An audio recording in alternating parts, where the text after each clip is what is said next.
Hey guys, glad to have you guys again. My name's Etsy, and today is the day of reckoning. Such an exciting card we have on boxing. I think AJ is finally confirmed to be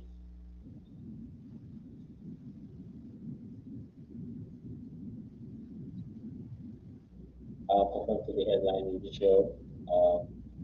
So it's good to have you guys around. It's a good mix of heavyweight, cruiserweight, and light heavyweight boxing.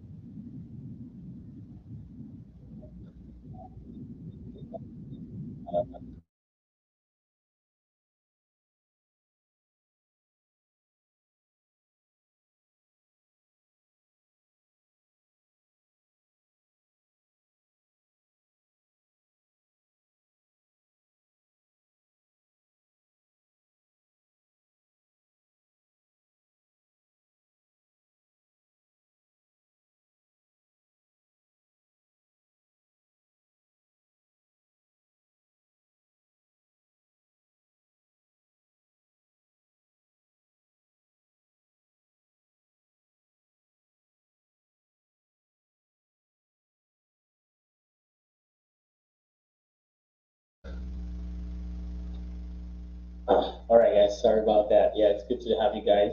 You know. It's gonna be a good mix.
All right. Apologies for that. I was getting a lot of feedback. I think we could.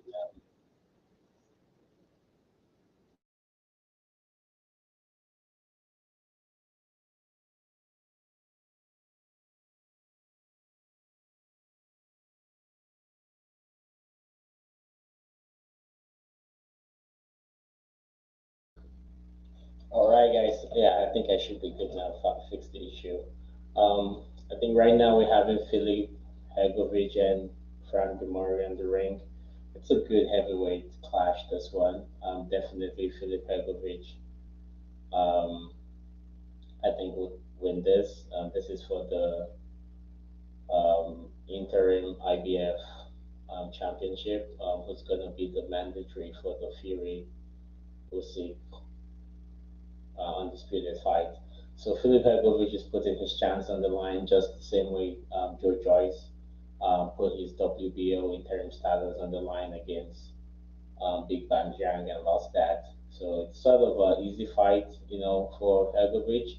Demore in the press conference did say he was going to come out blazing in the first few rounds to like give it a shot.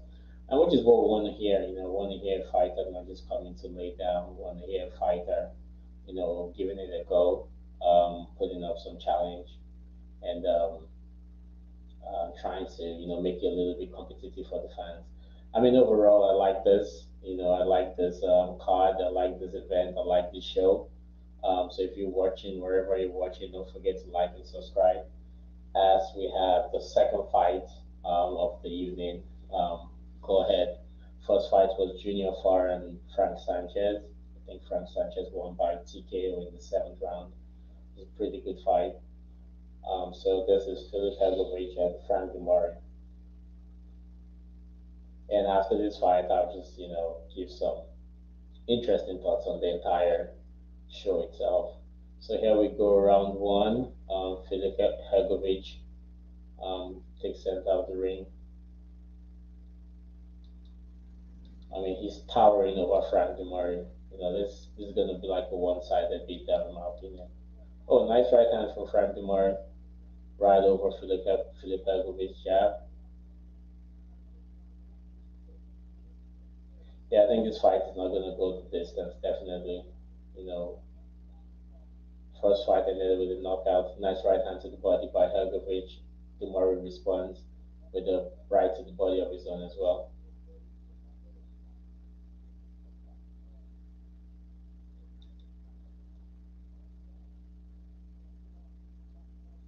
Oh, nice right hand from Filip Hergovic, and oh, that's it. Oh, that's it. Whoa. Oh, two straight right hands back to back, and Demari takes a knee. I think that and he gets up. He gets up from the count. Just two straight right hands, and this is going to be a one-sided beatdown. Oh, nice left hook from Demari. You know. Oh, nice overhand right from Demari, and the overhand left. Yeah, he's coming in to fight though, even though he's been dropped already in the first 30 seconds of the fight. Oh, another right hand from Hegovic, right to the body. Oh, oh, then that's it. The referee stops. Does the referee stop it? No. I think that was a punch to the back of the head from Hegovic. Oh, oh, oh. And that's it. The referee stops the fight. Because he kept turning his back and light work from Filip Hegovic. He didn't even break a sweat in this one. Total mismatch. I mean, this is a total mismatch.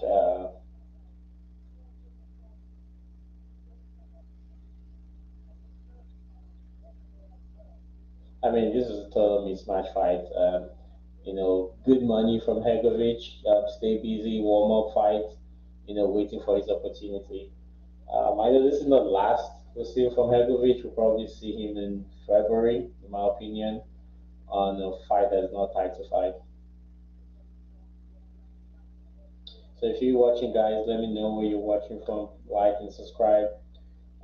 This show is going to be an eventful one. We have Anthony Joshua on the card. Um, Deontay Wilder, Otto Wallin, Joseph Parker, Dmitry Bivol, Jai Opetai. We have also, big names, Jarrell Miller, Daniel Dubois, Ellis Zoro, Lyndon Otto. It's just a lot of, big names on this card. And, I'm really excited to watch this. Um, Wherever you're watching from, just let me know and, let me know what you think is going to be your most interesting fight. What fight are you looking forward to? Um, Many people saying it's Dubois Miller. That's going to be a very interesting fight, though. But in my opinion, I think Jared Miller is going to win that fight. It's just going to be too big and too strong for Dubois.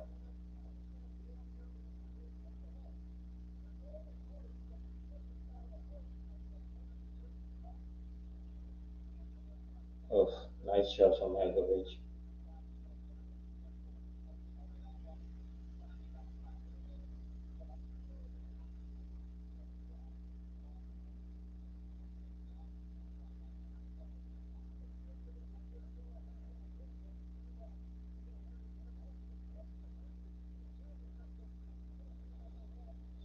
Oh yeah, this fight's done. I think the next fight is probably going to be. Let me take a look at that quickly.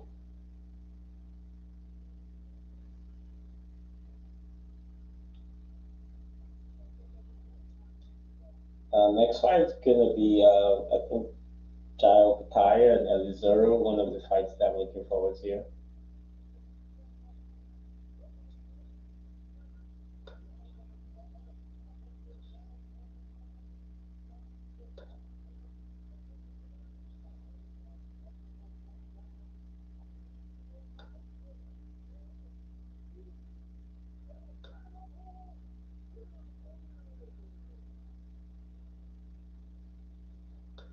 So, Filip Hergovic has been announced as the winner by TKO in the first round. Didn't even break a sweat, like I said, very easy fight, straightforward fight. Good, stay busy fight for him, and, I wouldn't complain about Hergovic at all. I would not complain.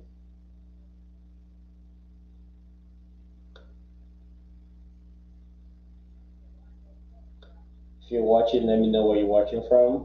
Let me know what you think about this card.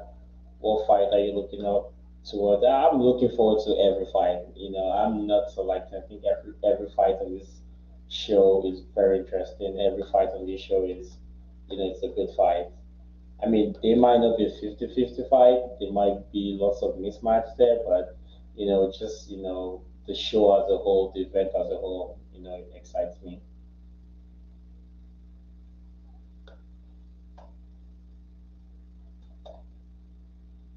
If you're watching, don't forget to like and subscribe as well.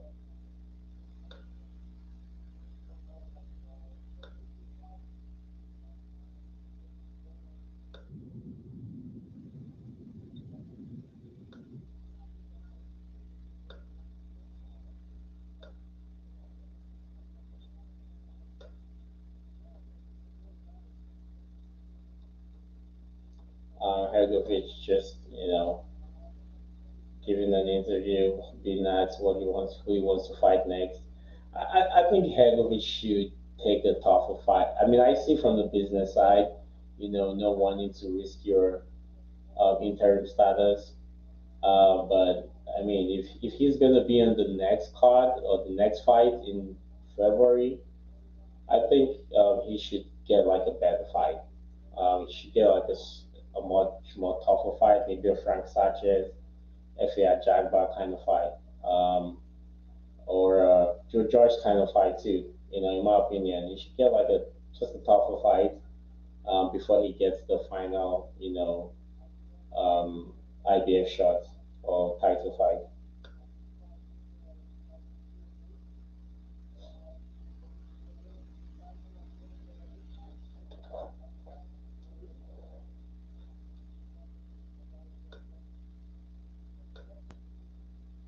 If you're watching, guys, let me know what you think. Let me know what fight you're excited for. Let me know your thoughts on this card. Um, just let's see, where this night takes us. I know we're still in the preliminaries. A lot of much more exciting fights to come as well.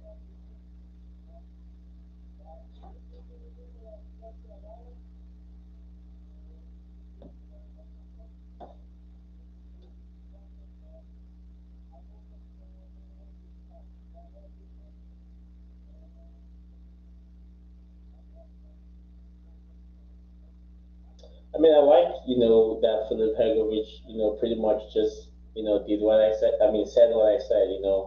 He's open for Jared Anderson. He's open for um, Frank Sanchez. He's open for Big Baby Miller. I mean, I think that would be like the next level. Like I want to see Philip Hegovic at before he gets his title shot as well. Please remember to like and subscribe. Um, and if you're watching, just let me know what your thoughts are on this card, this event, and this, show that has been brought to us fans. I know fans who've been, denied some quality fights, but my God, this is a, interesting show today.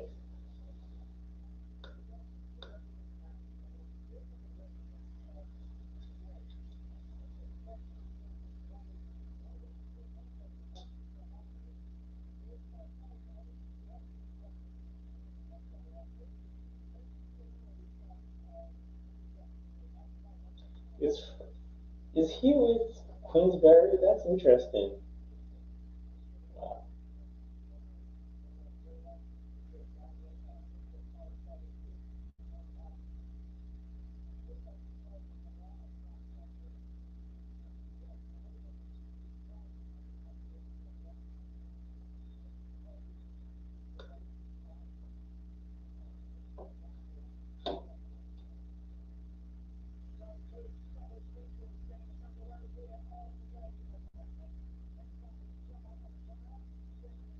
Yeah, this is one. The next fight is one fight that I'm really, really like interested in. Jai Opetai and Ellis Zorro. That's a cruiserweight fight. I think that's gonna be a very, very interesting fight. Opetai, I think he was stripped of the IBF fight of title rather this week, but he still has the Ring Magazine title. And he's to me he's and everyone says this too. He's the best cruiserweight out there. You know, I like his boxing style. You know, I like his stance. He just does everything right in my book. So I'm very excited for the next fight. Looking forward to see Jao Opetai again.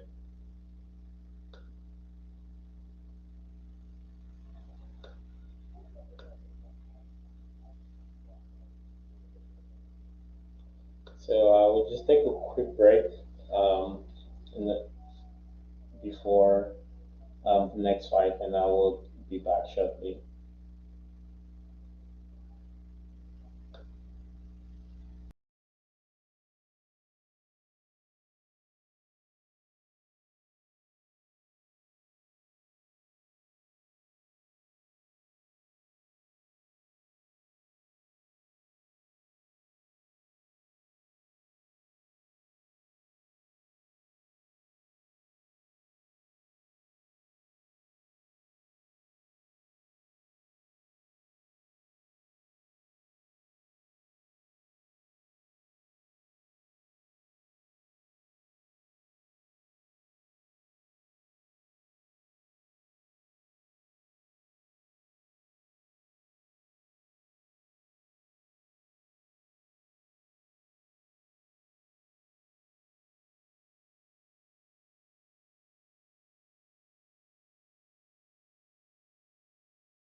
All right, guys.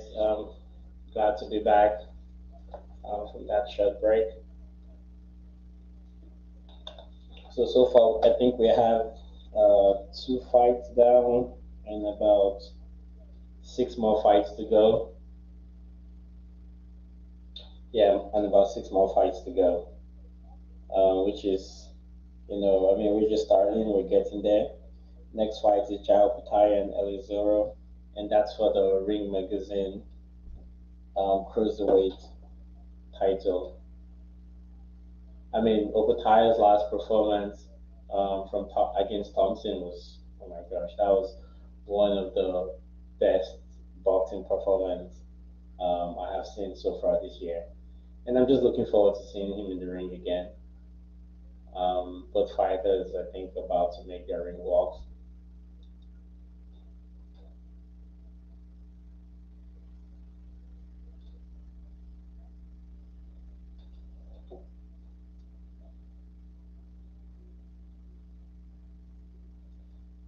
All right, so I think the main event in code, because it seems like we're saying there are two main event fights technically, but AJ will be having or will be the last fight, which is the true main event. And I mean, question now, how? Let me just type in there. Who, which is the harder fight, AJ?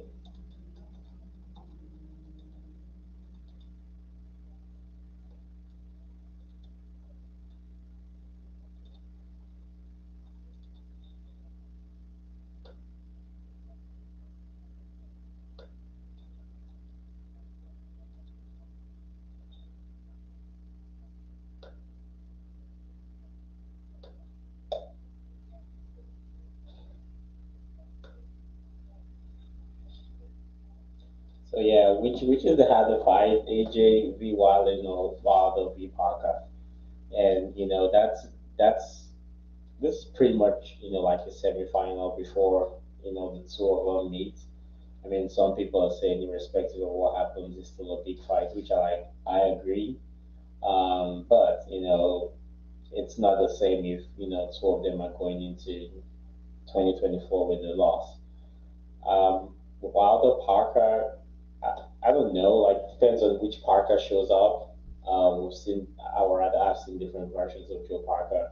Some fights he just looks like a total amateur, and he's just tired or doesn't want to be in there. Sometimes he looks very, very brilliant.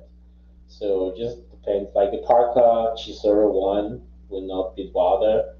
The Parker AJ would not beat Wilder. The Parker McKinney would not be Wilder as well. Probably neither Parker Ruiz or Parker. You know who? Parker. What's this guy's name? Parker Chisoro 2 probably will be a better version of Joe Parker as well. So I don't know. We just see who's what kind of Joe Parker shows up, and I think the fight that has more likelihood of having a spoiler will be AJ Wallin. AJ has looked all locked in so far, but I mean, I watched the Wallin Fury fight last night, and Wallin is a good fighter. Here is a really, really good fighter. So that's more of a spoiler, in my opinion, than the Wilder Parker. Well, let me know your thoughts. Like, which fight do you think is a more likely a spoiler or an upset fight out of the two main event fights?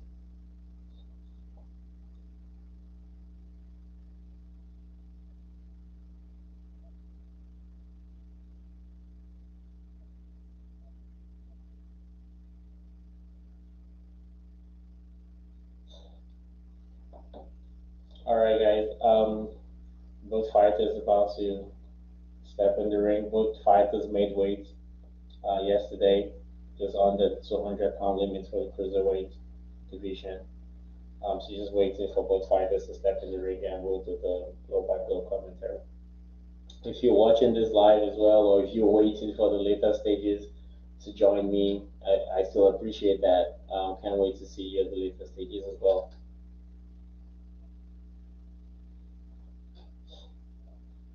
So at least Zoro is making his ring walk right now.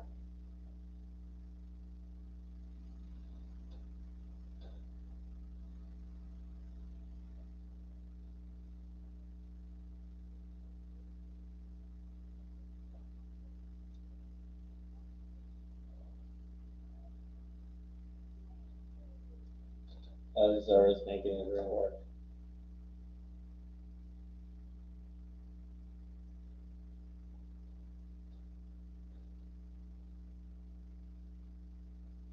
I mean, Zoro is a good fighter. Don't get me wrong. I think he's a very good cruiserweight, like very good cruiserweight. But Opetai might just be too strong for him.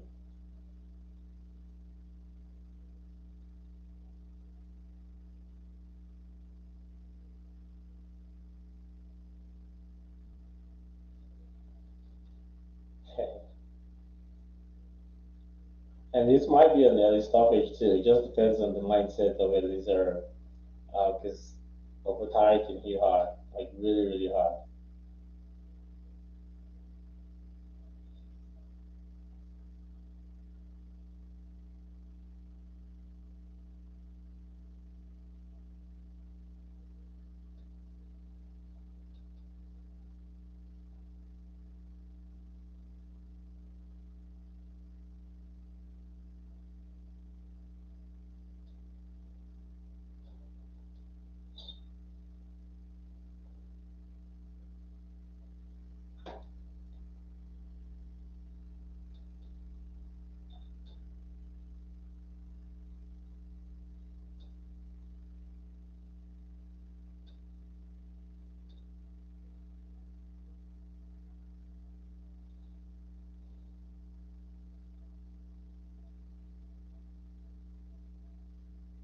So we have Ellis Zoro finally making his ring walk as well.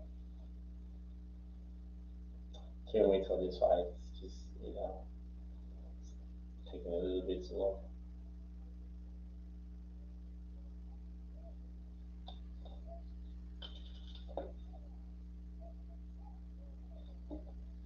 At the end, looking sharp as always.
Sorry about that. So the fight is about to begin. Um, both fighters receiving their instructions by the referee. Child attire in all white trunks.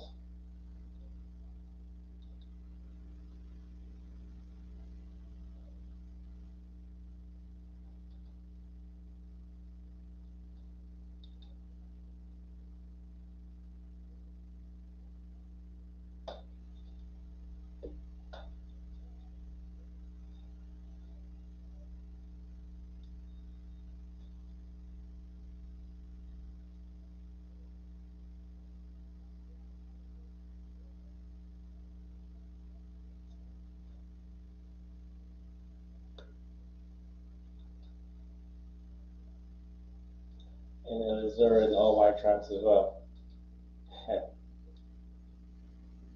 Both fighters are undefeated.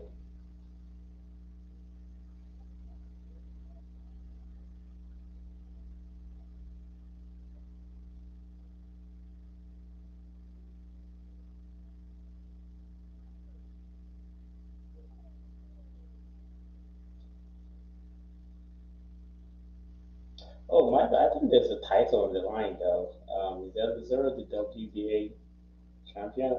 Let me check that.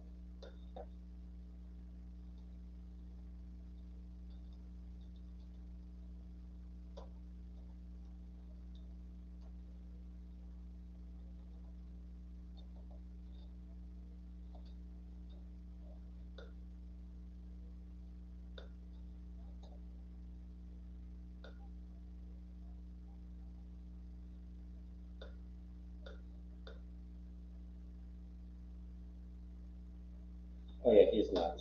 Because I know there was no belt on the line for this one.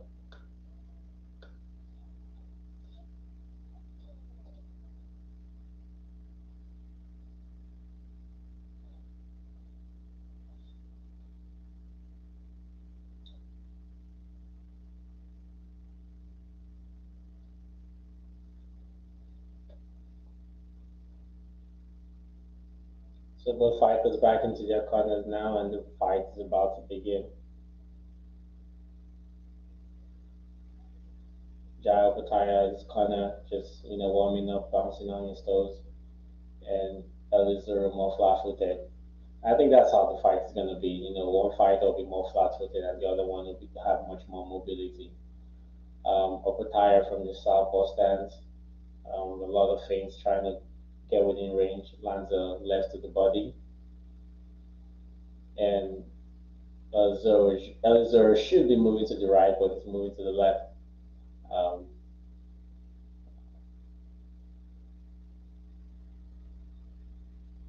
nice jab to the body from Jarrell Pyre.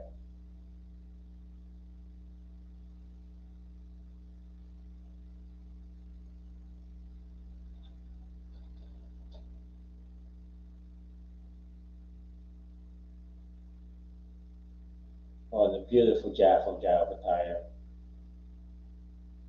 Now I see why like Tyson Fury he is picking him up as a sparring partner for the UC fight. They're very similar, the same movement, like always moving around and just trying to tire the opponent with their lateral movement. And that's a good choice from Fury. A nice feint from Opetai. So far in this fight, Ellis Zoro hasn't done anything, hasn't even landed the jab so far. It's all been Jai Opetai. Opetai throws the left but misses. Well, no, still not a lot of action. Oh, nice left from Opetai. Backs up Ellis Zoro.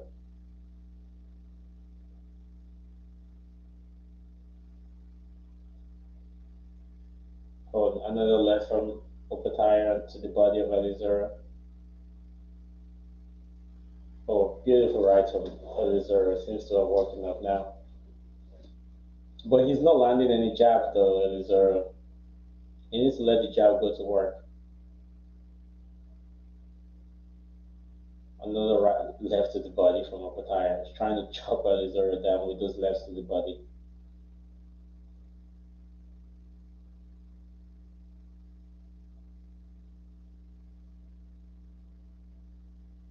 Oh, beautiful feint from Opetai. This is just awesome to watch. Didn't do a lot with that though, but that was a beautiful feint. But oh, nice, nice right by Opetai, but missed by Zoro.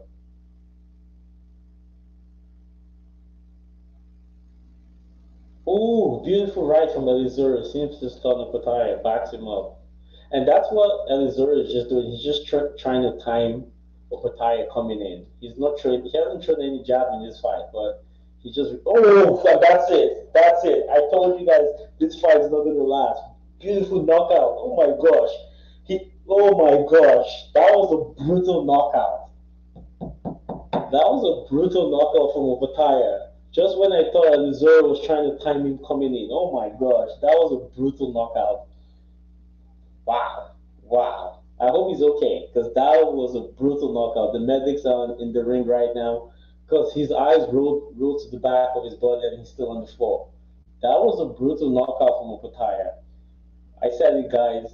To me, this is one of the best fighters in boxing. Jai Opetai. Beautiful stance, beautiful feints, good movements, good boxing IQ, and he has power. He is the next superstar of boxing, in my opinion.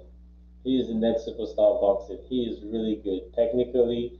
And I see why Tyson Fury, like I said, is calling him up to camp for the Usyk fight. Very similar with Usyk, but with a lot of power. Just imagine Usyk with power. That's Jai Opetaya.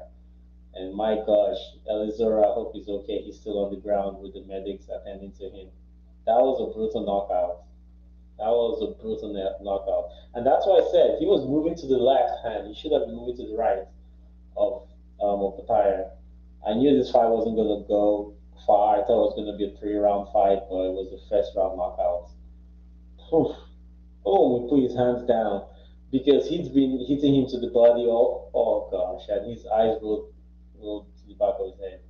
Such a brutal knockout. Oh my gosh. Oof. I hope he's okay. Oh, I hope he's okay. Oh, he thought he was gonna land that left to the body because that's what Jao Katara was doing all fight, landing the left to the body, and he put his hands down, thinking that was coming to the body, and Opataya went up. Did not break any sweat. Did not break any sweat. That was brutal knockout.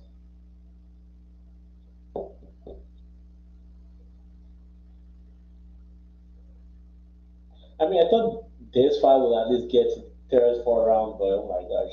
So first loss for at least Zoro. He's glad to see him on his feet anyway. At least he's back on his feet, and that's a good sign. That's a good sign. But that was a brutal knockout, very brutal knockout.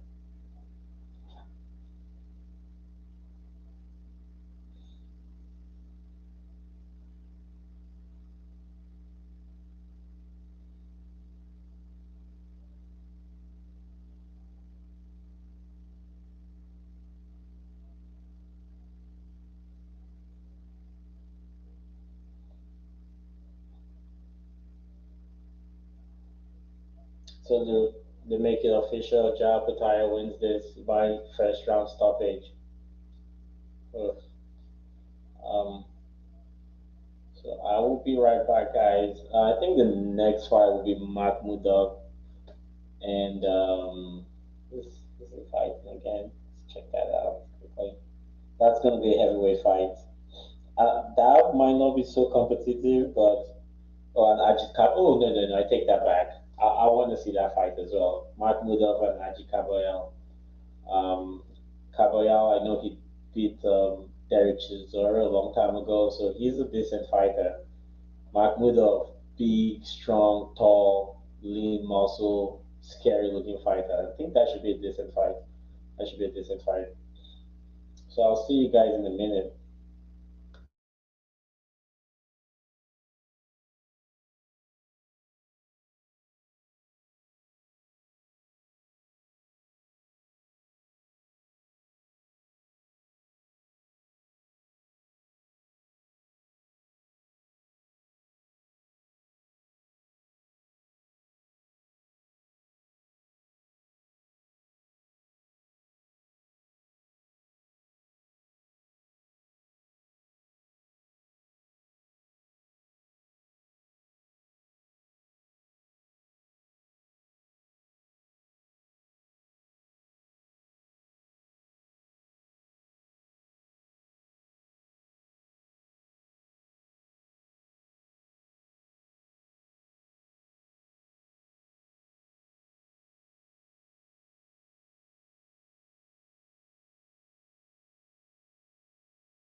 All right, guys, good to be back. We have Makhmudov and Agit Kabayel stepping into the ring. I predict a little bit more competition in this, but Makhmudov might be the favorite.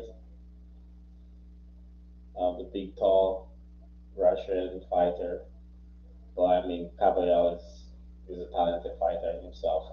He's not elite, but he's a good fighter. So I think this should be a very good competitive fight. As the announcer announces them to the ring.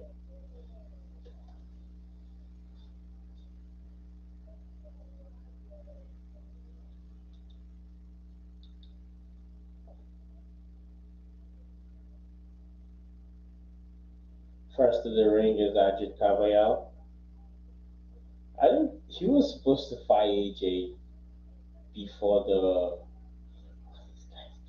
Dillian White instead of the rather than Dillian White fight. Like when Dillian White pulled out for drug testing, I think Agit Kabayel was going to be one of the replacements, but that fight did not happen for some reason or the other.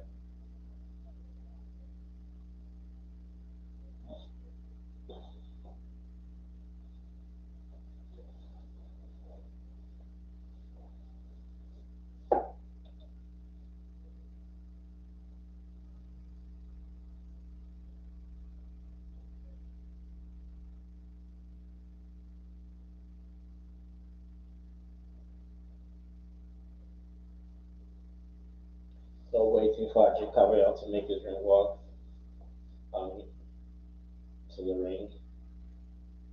I think the same venue. Oh yeah, same venue they used for the Fury Ngannou fight a few moments ago, rather a few months ago.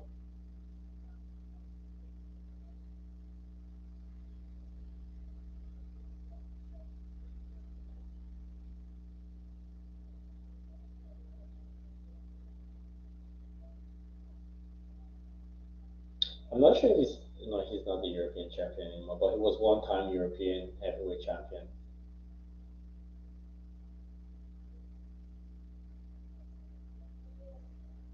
Both fighters are unbeaten in their career, so one someone's all has to go, like they say.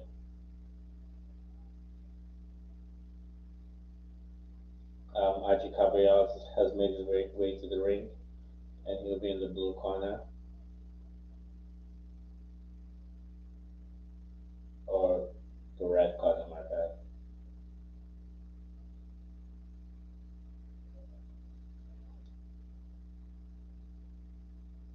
Waiting for Makhmudov to make his ring walk as well.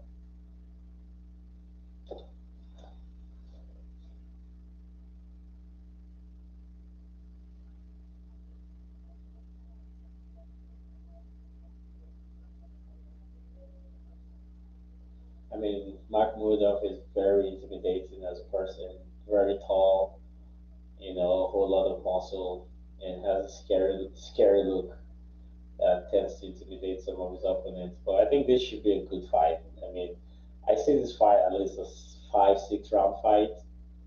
Um, but definitely this fight's not going the distance as well. So the first three fights, Frank Sanchez, Junior Fa ended with a 7 round TKO. I think Junior Fa was dropped about 3 or 4 times before the ref whipped it up. So no fight has gone the distance, and Filip Hergovic, Frank Demori ended up with a first round knockout as well. Jai Opetai and Ellis Zoro ended up with a first round knockout. So we've had knockouts all through this card so far. No fight has gone the full distance. And I don't expect any, to be fair. The only fight that might go the full distance was Dmitry Bivol versus Lyndon Otto. That's the only fight I think will go the distance in this card. The rest, I'll be surprised if you know, they don't end with a stoppage. Because I mean, Bivol, he's known as he's more of a boxer, and Lyndon Otto um, has not had enough knockouts as well. Um, Jerry Peacock puts in a smiley face. If you're watching, Jerry, let me know what you think, and let me know, what you're expecting from this boxing card.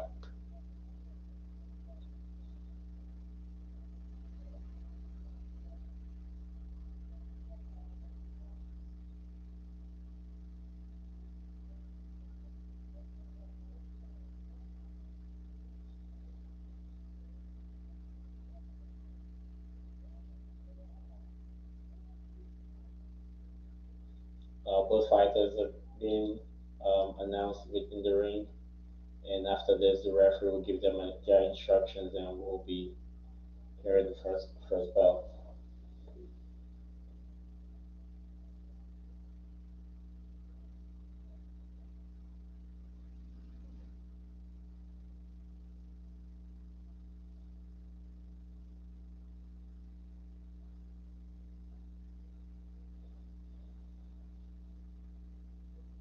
10 rounds heavyweight. No title on the line on this, no interim. I think it's just a 10 rounder fight, and you know more of a development fight for both fighters. Even though Kabayel is the more experienced fighter, or rather, I'll say he's been around much more than Makhmudov. But this fight is just to get them to the next stage. And I think on this card, most fighters are just you know fighting to just be on the next Super Saudi card. I mean, which in itself is a good incentive for them, to make more money, have more exposure, and develop their careers as well. So I think that in itself is if I have fighting on this card, I'll definitely take it serious for those reasons.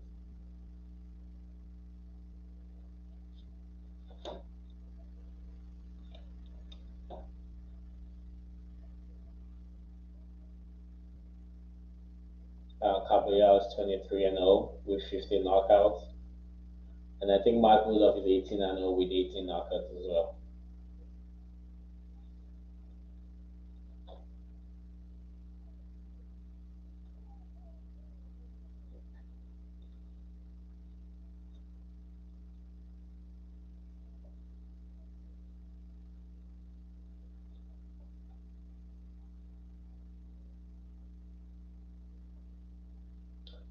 So guys, this is the undercard for the two double main event fights that we have. AJ versus Wallin headlining, and Wilder versus Joseph Parker, the co-main event. So stick around, guys. Hope to see you guys along this, stream. We're just within the preliminaries. We'll start getting to the more exciting, tougher fights as the night progresses in Saudi. So stick around, guys. Like and subscribe, and we'll be here to bring you more content.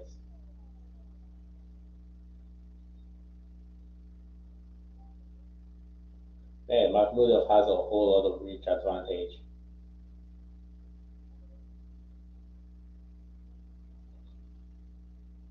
Referees giving them the instruction, and both fighters go back to their corner one more time before the bell rings.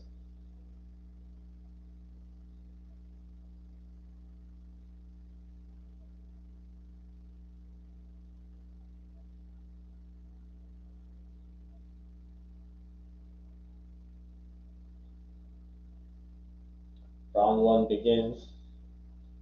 Both fighters meeting. Oh, I like Kabayel. He's moving his legs and trying to circle around Makhmudov. Oh, nice double jab by Kabayel. One to the body, one to the head.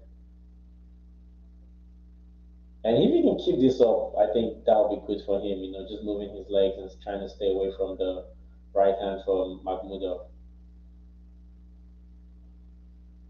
Nice jab to the body from Kabayel again. Oh, beautiful jab again from Kabayel. I mean, Cabell starting this fight, the stronger boxer. Oh, Makhmudov lands the right hand. Nice 1-2 for Makhmudov.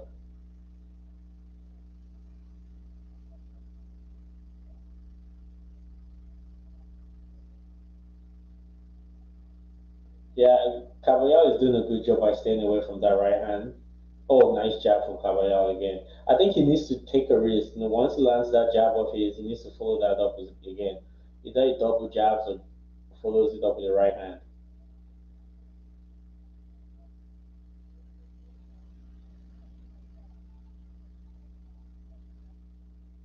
I mean, Makhmudov is just looking to land that right hand. Nice left hook from Kabayel. That's all Makhmudov is looking for. He's just looking for that brutal right hand that he has. I mean, Kabayel is giving him a lot to think about because he's not a stationary target right there. Oh, nice over right hand by Makhmudov. Kabayel does well to leave the corner.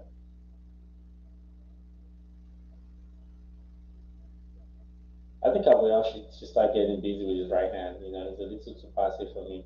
I mean, there's some openings there for the overhand right, but he's not taking it.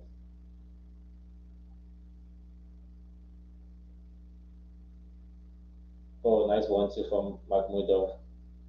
And both fighters tie up in the corner. Referee steps in to break them.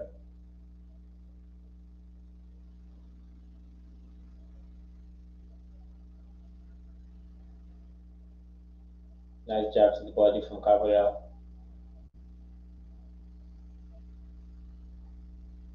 Oh, nice left hook from both fighters. Both fighters landed left hook at the same time.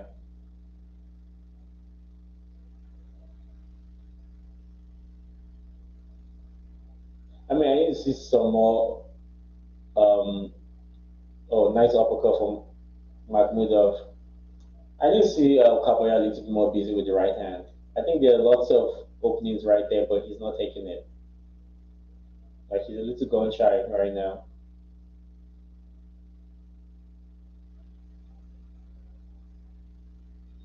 And that's the first round. At least this went to the first round. I mean, I'll give that round to Makhmudov because I mean he landed, more power shots.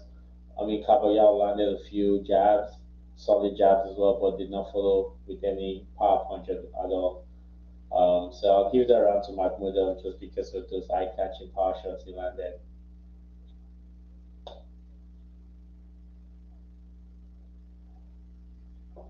If you're watching, guys, please don't forget to like and subscribe and stay with us so you can go out and come back for the main event fight. AJ Otto Wallin and the return of the bronze bomber, Deontay Wilder versus Joseph Parker.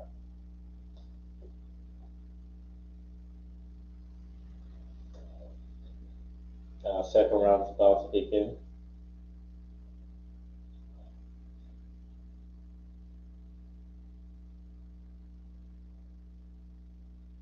Round two begins. Nice double jab from Makhmudov. I mean, Makhmudov's stance is it's quite funny. He spreads his leg apart. He's just waiting to land that right hand. That's all. Um, I mean, if he's in the ring with a better boxer, I don't think he stands a chance, in my opinion. All he's just looking for is a power punch. And both fighters tie up again.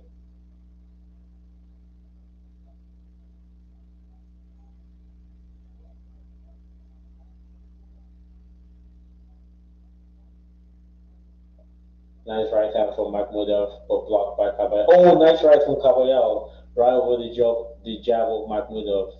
I want to see more of that from Kabayel, but that was a beautiful right hand. Makhmudov took that well.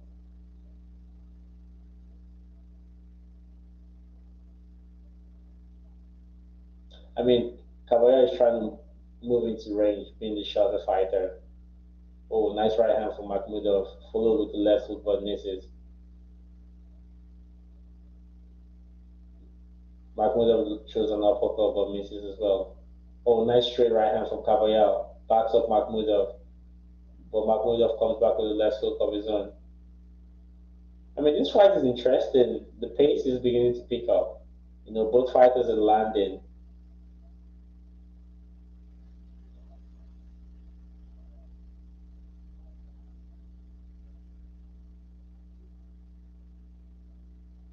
Makhmudov throws a right but misses. I think that's all Makhmudov's doing. He's just trying to throw that right hand. And if Kabayel can tie him out a little bit, maybe take him to the third, fourth, fifth round, I think he'll have a better chance as well. because Makhmudov was just wasting so much energy throwing that right hand.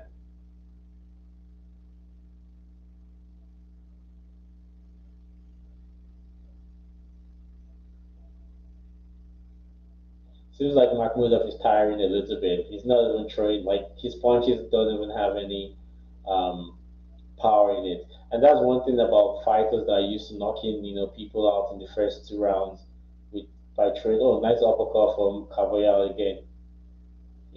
Fighters that knock people out so easy in the first round, trying to build a resume.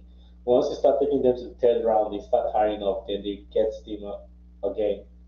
And that's what's happening to Makhmudov. He's just tiring a little bit. His legs are a little shaky. He launches an uppercut but misses. Both fighters tie up at the corner again. Cabral comes in with a wild left hook but misses as well. Oh, nice right hand from Makhmudov. Cabral throws a jab to the body and the left hook, and that's the end of the second round. Second round, hard to score, but I'll still give that to Makhmudov again.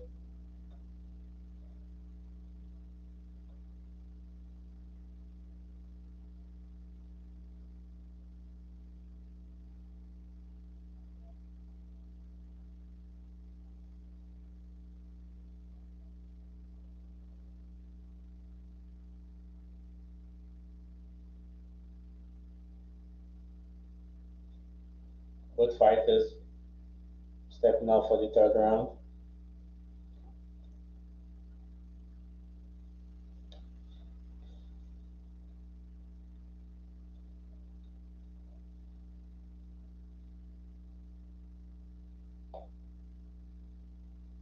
Oh, nice right hand from Kabayel again. So third round, you're just showing the highlights of the second round. So third round begins. Makhmudov comes out strong again. Oh, nice right from Makhmudov. Doesn't land clean, but backs up Kabayel again. Oh, beautiful jab from Kabayel. Nice uppercut from Kabayel. I think Kabayel is having more success again in the inside. Makhmudov throws another right, but doesn't do a whole lot.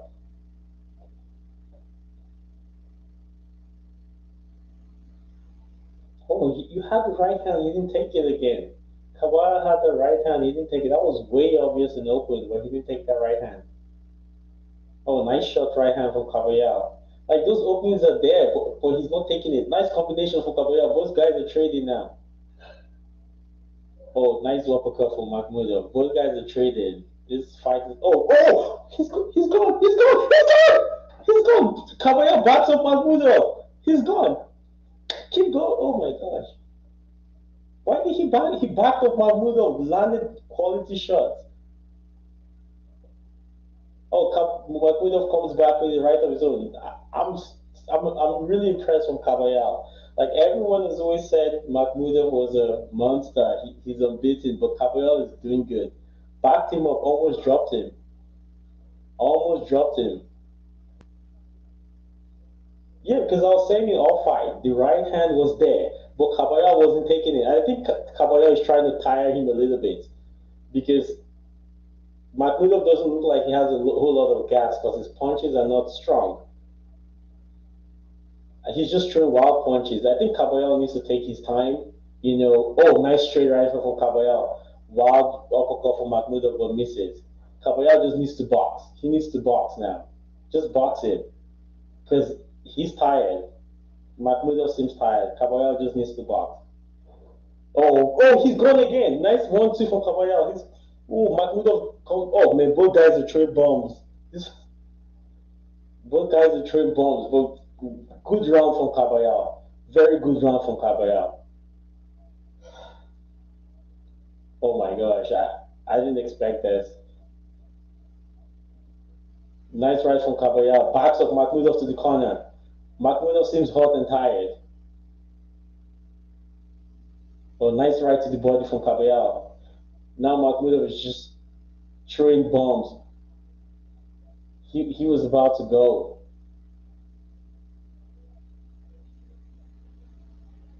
Kabayel just needs to box for the last. Oh, nice uppercut from Kabayel. Nice jab. Yeah, she just needs to box for the last 10 seconds.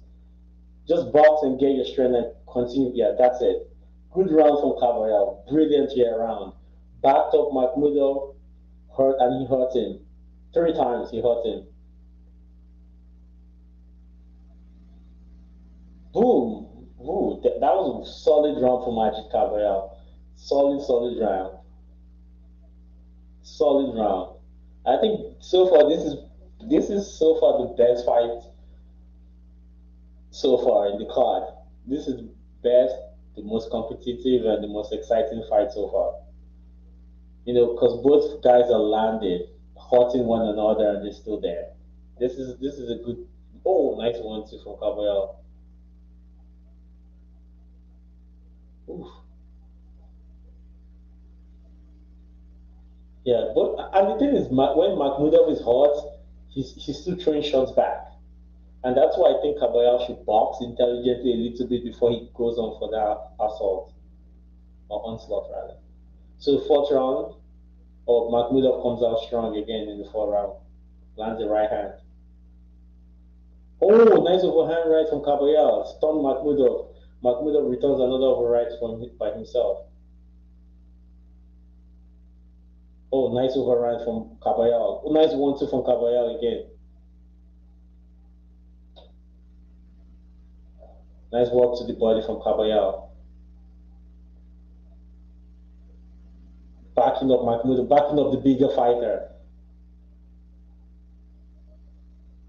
Oh, nice shot uppercut. Oh, double shot uppercut. And he's gone. He's gone. Down goes Makhmudov. Double uppercut. Down goes the lion. Down goes the monster. I knew he was coming. And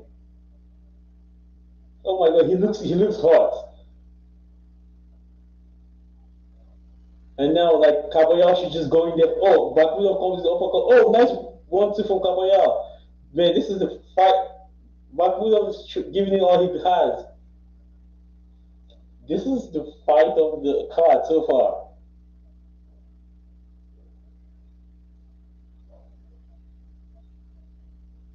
Oh, I like what Kabayel is doing, just working the body. Nice right hand from Kabayel. He's gone. 1 minute 34 seconds of the 4th round. Oh, and down he goes again. Oh, nice hook to the body. Woo, I'm impressed. Agit Kabayel, good job. Makhmudov looks. He's up. 1 minute 15 seconds. This is a 10-7 round.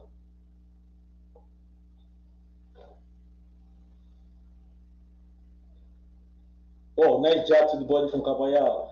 Kabayel just onslaught. That's it. Good. Agit Kabayel, masterclass performance. This is a top performance from Kabayel. Top performance. This is the fight of the card so far. Top performance from Kabayel. I am stunned. I mean, Agit Kabayel top performance. Oh my gosh! And he was supposed to fight AJ in AJ's last fight. Top performance. He chopped the big guy like a tree. He literally chopped, like I know boxers say that a lot, but he chopped him down. Invested a lot to the body. And that's the thing about fighters that have like 18-0, 19-0, knocking people out in the 1st round or the 2nd round. Once you can drag them to deep waters, they just get tired and their punches they just lose it. Then Agit Kabayel won this fight with experience. Like I said at the beginning, he's had more experience. He's been in the scene. Beat Zoro, I think about 6 or 7 years ago. He's the more experienced fighter. He has just been waiting for a breakout fight or stage to put him on the limelight. And I said it. Fighters here are looking for the next big fight to be on the undercard of the undisputed fight in Saudi. And definitely, we're going to see Agit Kabayel on the undercard of Tyson Fury. That's for sure. And this was a wonderful performance. I'm impressed. I'm not too surprised, but I am impressed. This was a good fight. This was a good. He lost the first 2 rounds, not by margins, but he came back in the 3rd, hurt him, knocked him down in the 4th, and knocked him out in the 5th. Beautiful boxing fight. Oh my gosh, that was a beautiful from Kabayel. I mean, guys, this was So far, this is the fight of the card, and has lived up to the fight of the card so far. Wow, upset the odds, and this is amazing. Like this is really amazing, and no one expected this. No one expected this to happen. Agit Kabayel, hats off to you.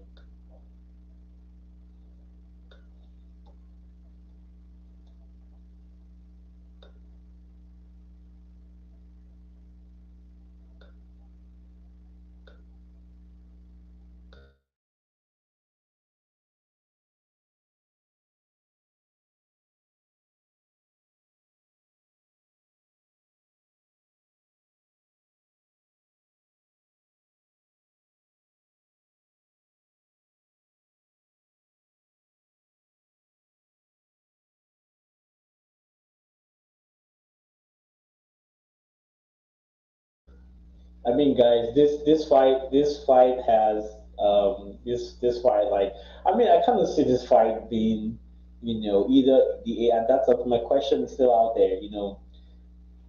I see an upset somewhere, either AJ Wallin or Wilder Parker. I mean, and this fight is just you know more like a lead up to the two main events. No one gave Kabayel a chance, but I mean, in my opinion, he's a good heavyweight. Really really good heavyweight.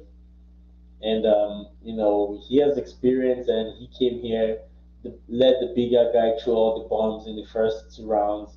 He moved like that was what I was very impressed with. He moved away from those shots, let his legs do the work, tired the bigger guy out, and started his boxing and onslaught.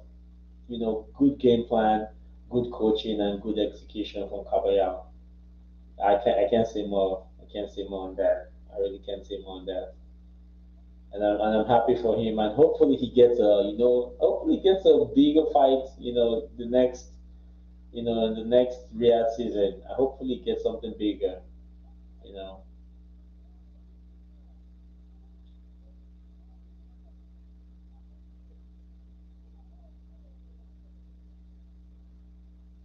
Hopefully he gets something bigger. And yeah, I think the next fight will be Dmitry Bivol. So I'll see you guys shortly.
right, guys. Hopefully, we can take this all the way through. I think we have 4 fights left on the card. Double check that. Um,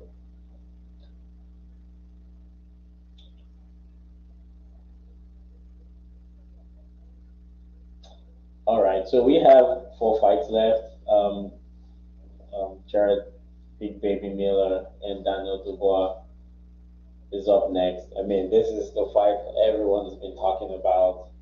Um, Jared Miller, we all know his history with the performance enhancing, but I mean, I watched him a lot, and I thought he was a very good boxer. I thought he was a boxer that comes forward, can take a punch, and throw a lot of, you know, like he throws so many punches, has high volume output, and now we don't know if that was, because he was on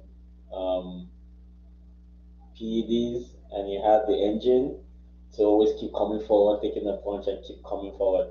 But in his last fight against Lucas Brown, I didn't see any difference still with the old Jared Miller and the new one. He was still coming forward, taking a lot of punches, and did not back down.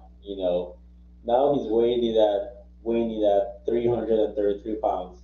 Almost 100 pounds of whole weight class or more heavier than Dubois, who's coming off the Usyk loss, and people accusing him of quitting.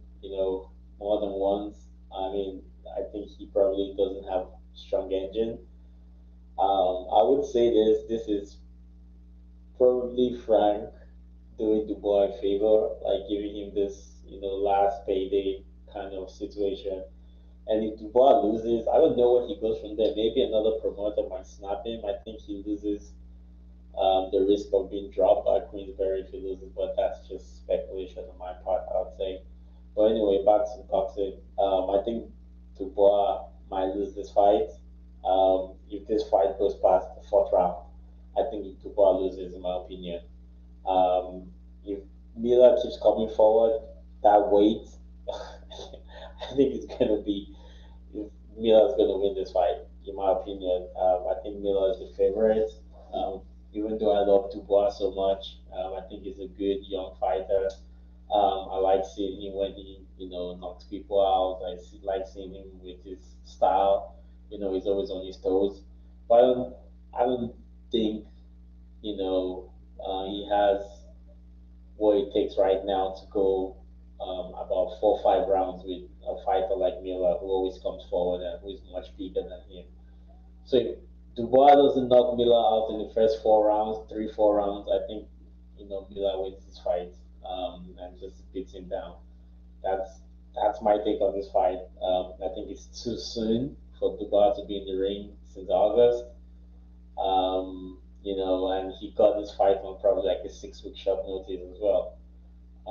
So hopefully, like he proves me wrong because I really like Daniel Dubois a lot.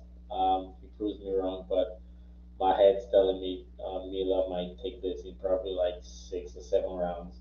Um, if Dubois can knock him out in the first 3 rounds. Who will says Mila can even knock him out, knock Dubois in the first 3 rounds as well? But we'll see.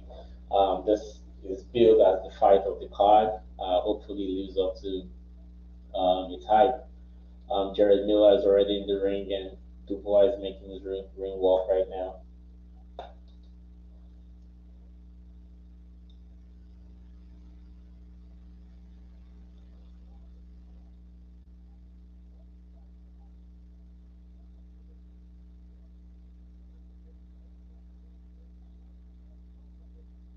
Both fighters is in the ring right now.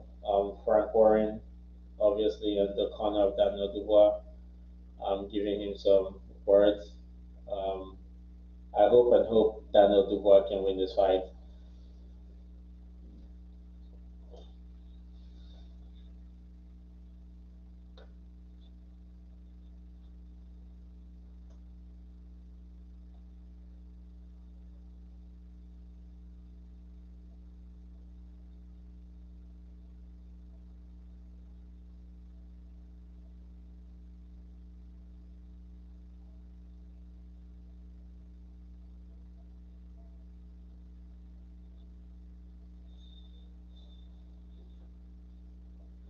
Uh, Big Baby Miller versus Triple D Dubois. Fight should start in about 5 minutes. Ring announcer taking it on, introducing both fighters.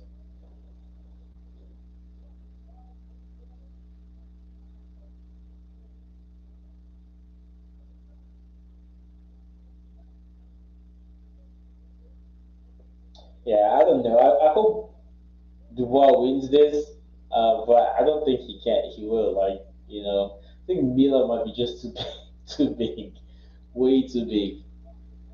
Might just be way too big for him.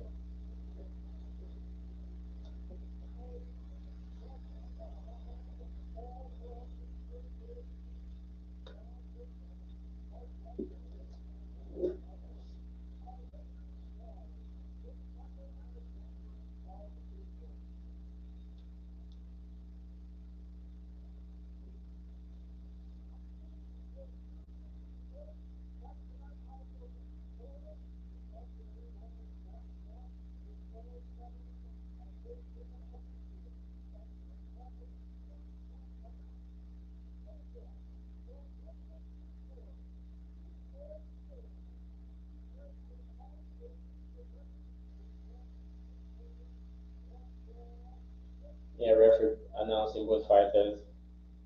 Yeah, Miller's big. I'd love to see a Miller versus Martin Bakole fight because these are two big guys.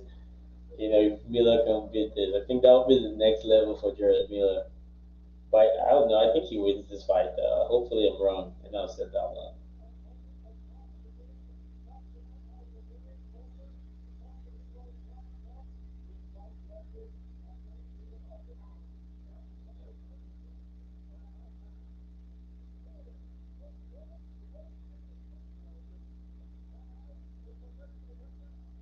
So Dubois is 19 and 2. Two losses, one to Joe Joyce, the other to Alexander Usyk. I mean, those are not bad losses. I mean, but just the way he's lost, that's what most people say. I mean, the first one, I mean, it's not that bad. The first one, he lost. Um, his eyes were broken, socket was broken, so that's fair. Second one, a little bit questionable, I would say, but we'll see. Um, both fighters in the center of the ring taking their last instruction.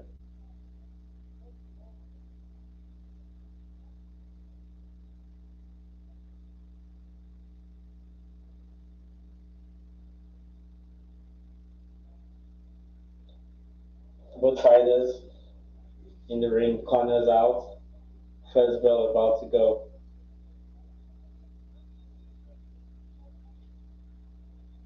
Both fighters meet in the center of the ring. Daniel Dubois bouncing, double jab on Dubois.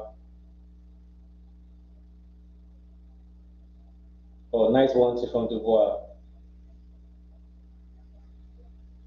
Nice combination from Dubois. And that's it. Miller keeps coming forward, and that's what I was saying. No matter what you throw on Big Baby, he keeps coming forward. And once he closes that range, he lets his hands go.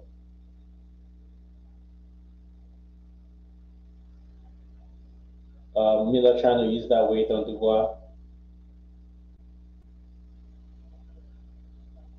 Dubois throws the right hand blocked by Miller. Miller keeps coming forward.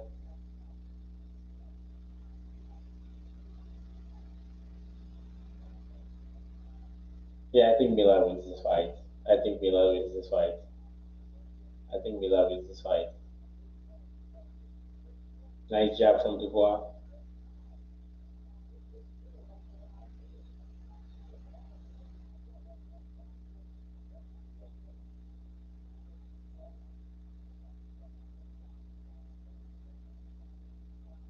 Yeah, Miller is just trying to walk down Dubois, which I expect. He's not throwing a lot yet.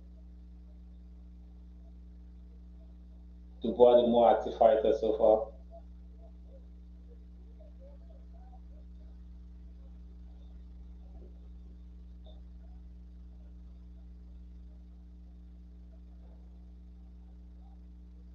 Seems like Miller is not phased by all the assault from Dubois. I mean, he's just walking forward. Miller hasn't done anything, but he's just trying to let Dubois waste all his energy first. Low blow by Dubois. That was really low.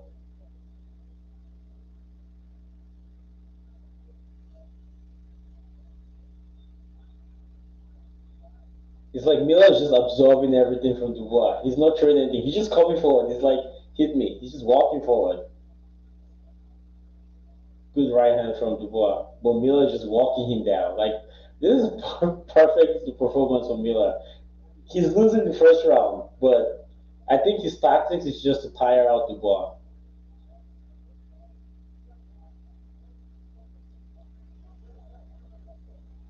Miller tries to counter but misses.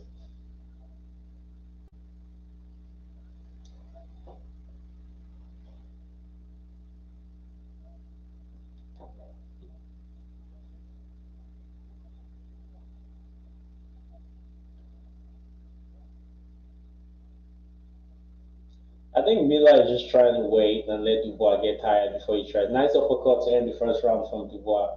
So Dubois wins this round, but I think Miller is willing to let him have that round for sure. Miller is more than willing to just let that round slide, trying to feel out Dubois, just walking, taking all the punches, and seems unfazed so far.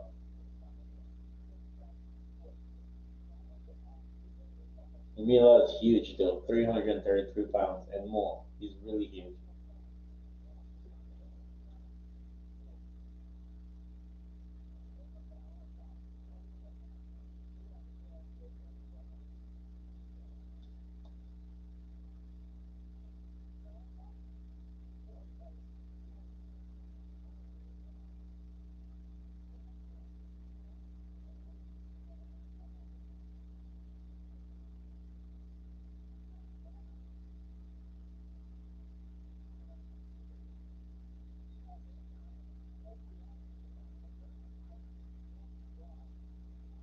Round two starts, Dubois continues his assault on Miller, but Miller just keeps walking him down. And I think Dubois is tiring himself out.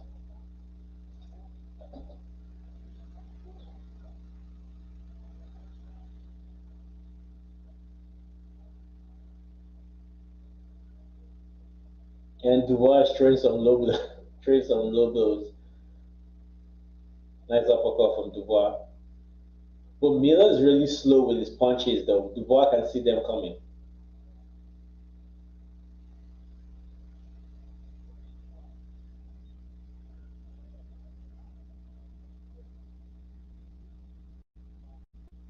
Nice right hand around the guards from Dubois.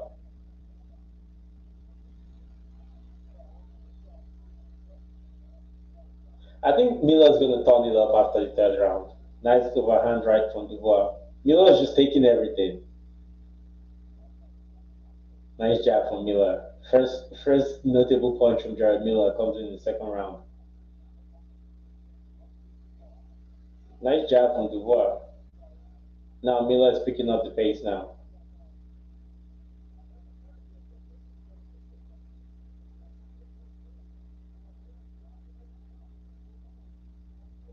Oh, nice uppercut from Miller.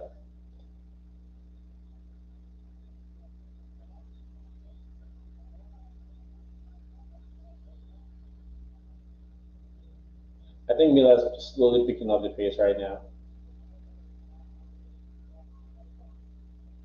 Nice jab from Dubois. I think it's interesting how the fight is going on so far. Like, hopefully Dubois doesn't tire himself out and play into the hands of Miller. Because that's just the game plan. That's very obvious to see.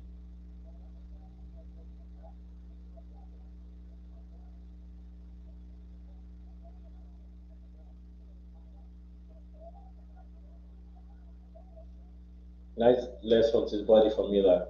Back to Dubois. Oh, nice jab from Miller.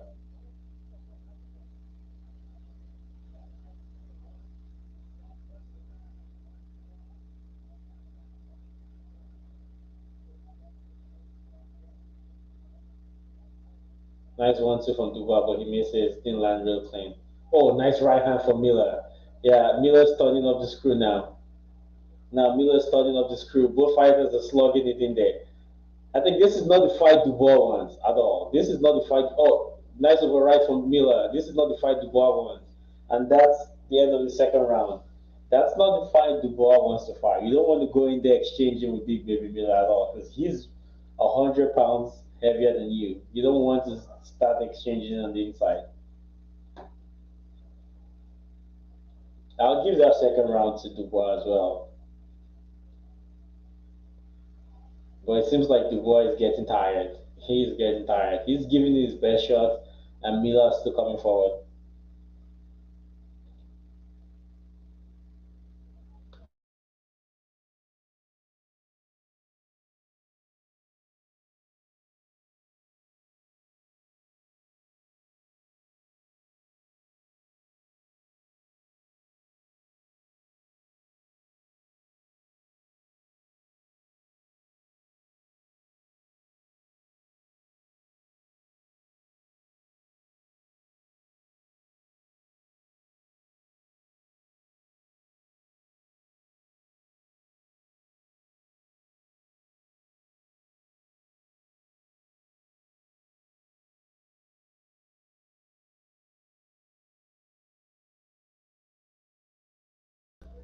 Sorry about that. Round three starts, and both fighters continue. Oh, nice right hook from Dubois.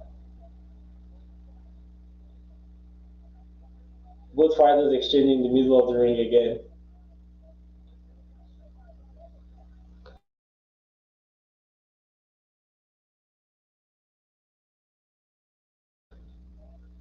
Sorry, I'm getting a call right now.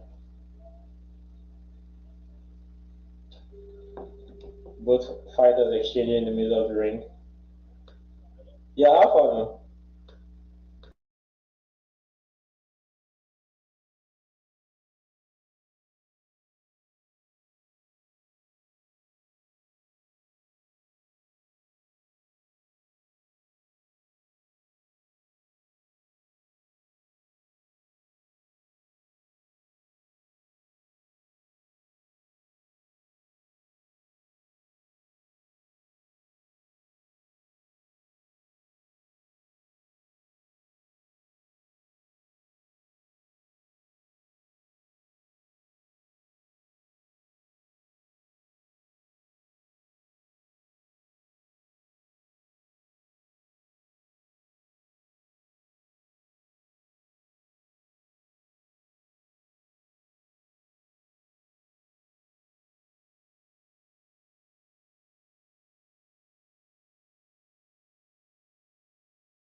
Sorry about that, guys. I had a phone call coming in. So round three, and both fighters still slugging it out. Oh, another low blow from Dubois, but Muller is unfazed by that. Another low blow from Dubois, and that's the end of the third round.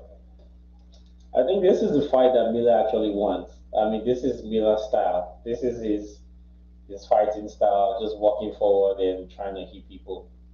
You know.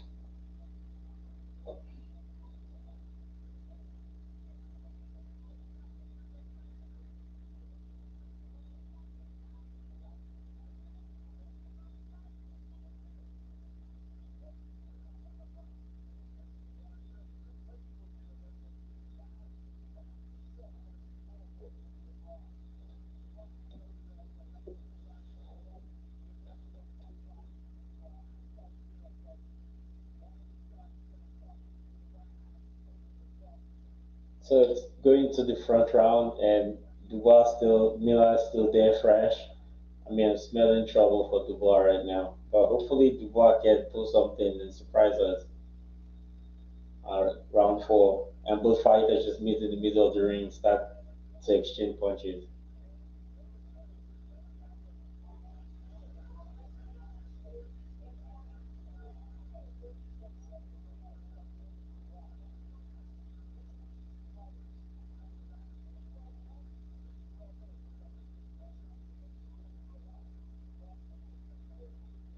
Yeah, I mean, I agree. Like, I feel like, Dubois is winning this fight so far, but I think he's tiring out already, and that's going to play in the hands of Miller. Oh, nice jab from Dubois. Beautiful jab from Dubois.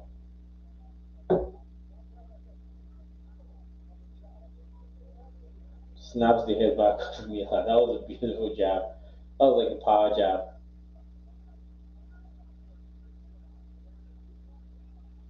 Oh, nice right to the body from Miller, from Dubois rather. Oh, nice overhand right from Dubois.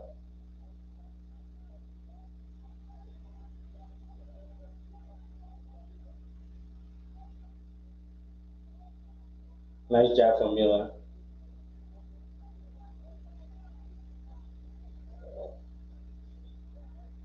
Dubois is backing up now, really not throwing a lot of punches like he was at the beginning of the fight. Oh, nice right hand from Miller. Nice uppercut from Miller.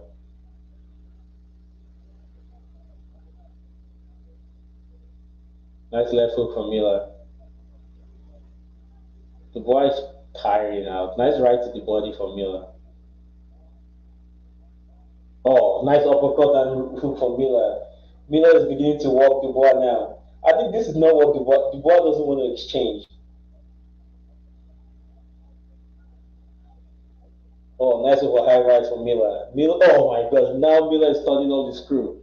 Both fighters, oh my gosh, Miller is turning off the screw now. 45 seconds in the fourth. And I mean, I'm impressed. The Dubois is in there slugging it out with a big guy. But it's obvious Miller is turning the screw up now. Really impressed with Dubois. Fourth round, 30 seconds left.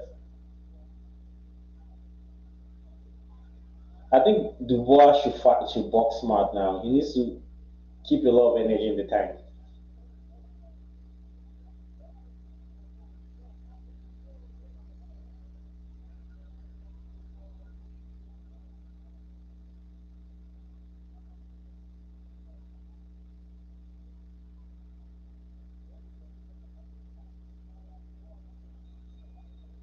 And that's the fourth round in the bag.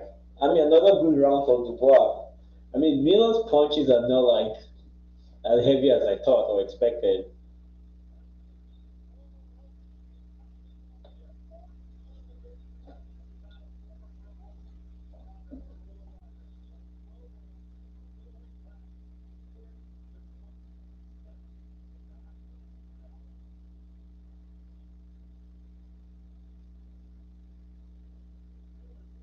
Boom! That was a jab. That was a beautiful jab from Dubois.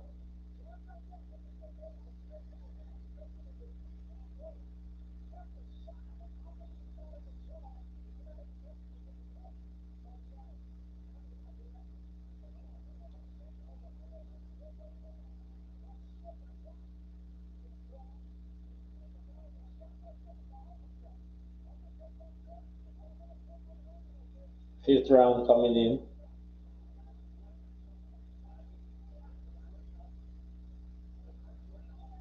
Nice combination from Dubois to start the round. And Miller shakes his head like no. I think Dubois is picking up the pace too. Nice combination from Dubois. Don't punch yourself out. Miller's talking to him and shaking his head. Nice jab from Dubois.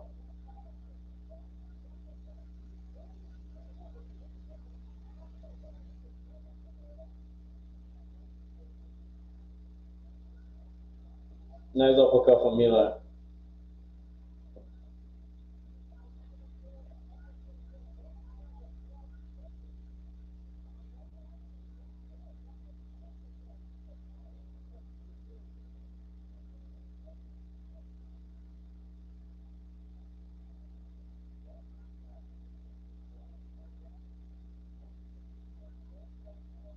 Oh, nice left hook from Miller. A nice over high right from Dubois. Now Miller's picking up the pace. Oh, nice uppercut from Miller again. Oh, I think Dubois needs to move out of range. I mean, this weight is not helping Miller at all. His punches are so slow, but when they land with ferocity. Oh, nice left hook from Dubois on the inside.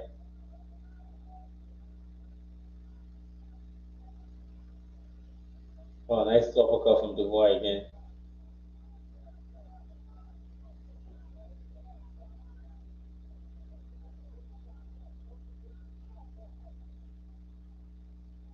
I think Miller needs to pick up the pace because he's losing this fight, and if he needs to win, he needs to like start winning rounds. I think he needs to throw that tactic of tiring out Dubois out of the window because Dubois is still in this fight. Oh, nice left hook from Miller.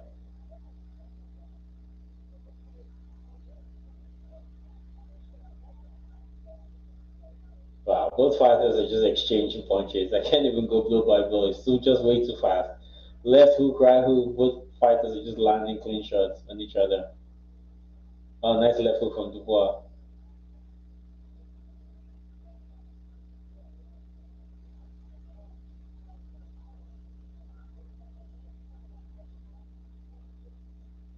Last 10 seconds of the fifth.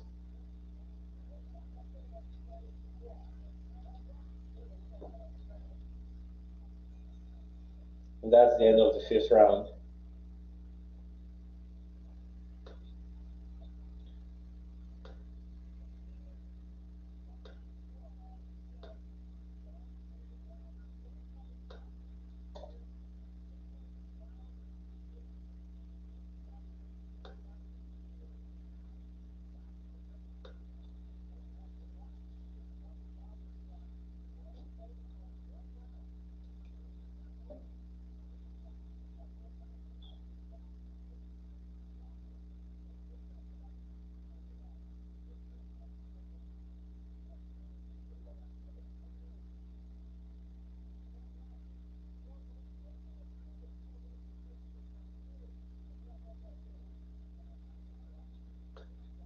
Round six about to begin.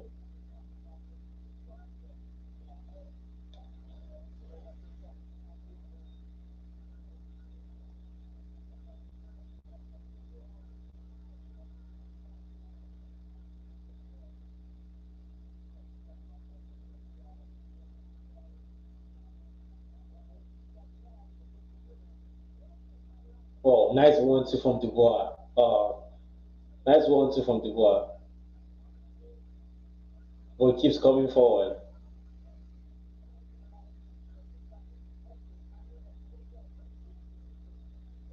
I mean, Miller's coming forward, but he's not doing a lot. He's not doing a lot to. He's not doing enough to win any round.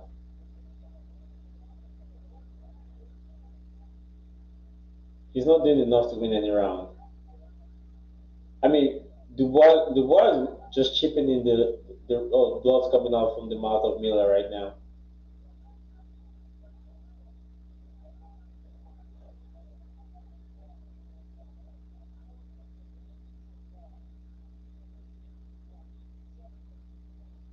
I mean, the only way Miller can win this fight is by knockout or like a couple of knockdowns. Dubois still in this fight.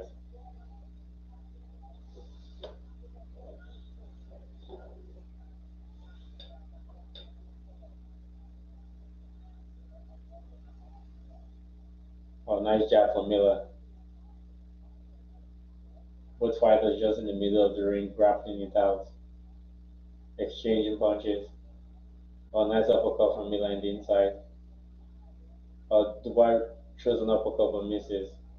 I mean, I'm impressed with Dubois' engine, to be honest. I'm very impressed, but it's still just the sixth round. I mean, with a guy 300 pounds, 100 pounds heavier than you throwing you around, and he's still like in the fight. Really impressed with Dubois. Miller is so slow. Like this weight is just killing him. He's way too slow.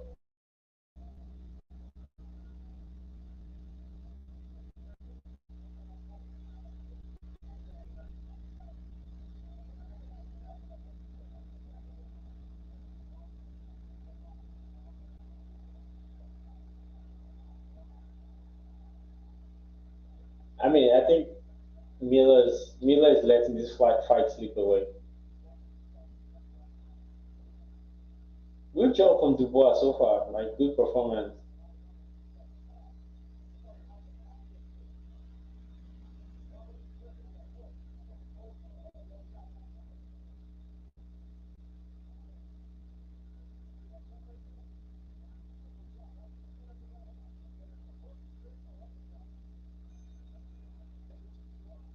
I mean, I'll give it 6-0 for Dubois. So 4 rounds left. Miller only has four more rounds to work. I mean, Dubois just needs to survive the last 4 rounds and win this fight. If I'm his corner, I'll just tell him to box around. There's no need to engage anymore. I mean, you're already 6 rounds up.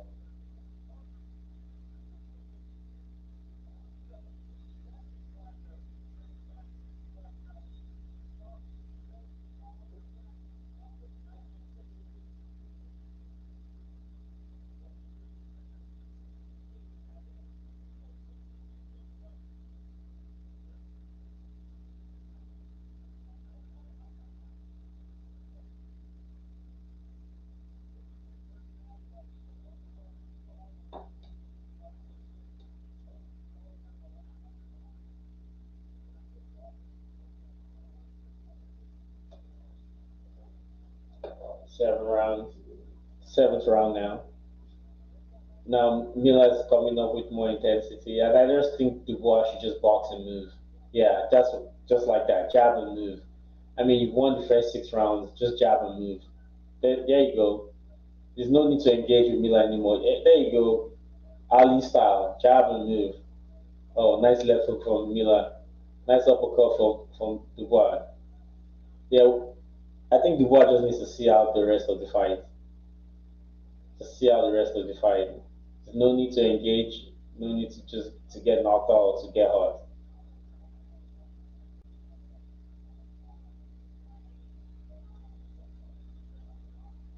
Oh, nice uppercut from Dubois.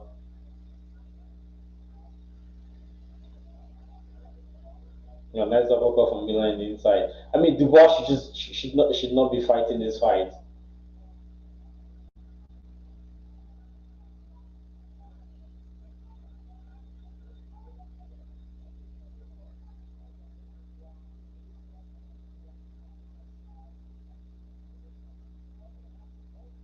I mean, I have a 6 rounds to Dubois in my book though.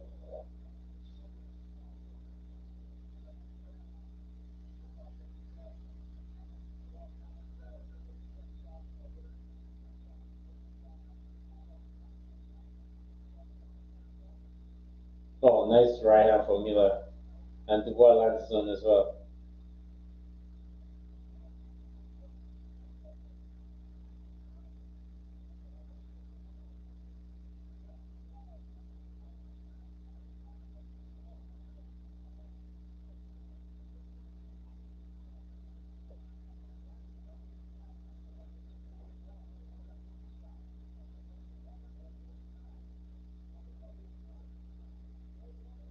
Oh, nice right hook from Dubois.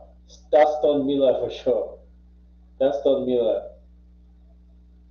Good. I mean, I'm impressed from Dubois. Like he's still in the fight. Everyone thought he'd be tired by now, but he's still in the fight. Oh, nice hook from Miller.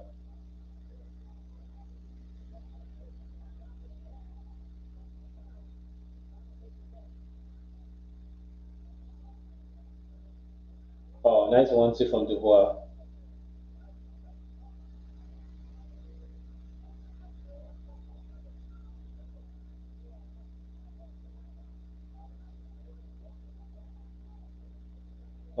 Nice 10 seconds of the seventh.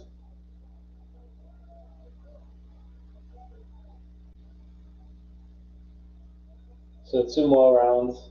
and Dubois in my book is comfortably ahead. So I think, I mean, this might be a good win for Dubois.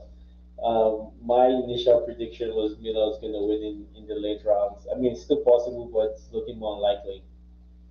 And Miller now looks tired. He looks he looks tired.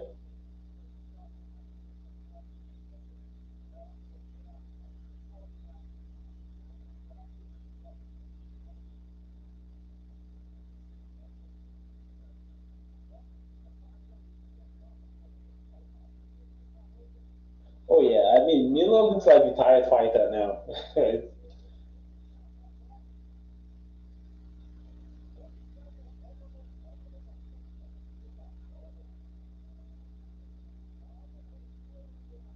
And Miller looks so tired. Miller, big baby Miller looks so tired. I guess those PEDs were not helping. I mean, rather they were helping for sure.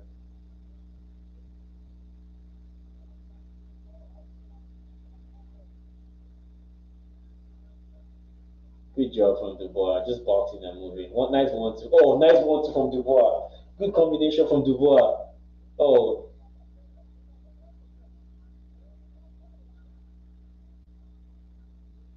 and Miller is not closing the gap anymore.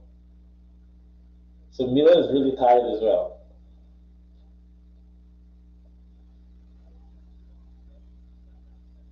Oh, nice, nice. Oh, good job from Dubois. Yeah, I think you hurt Miller. And Miller shakes his head.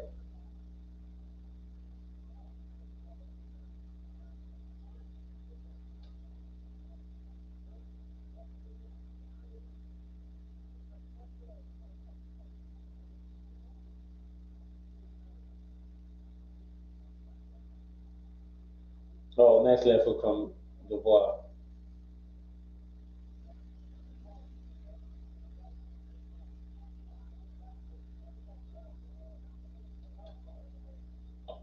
Nice overhand right from Dubois.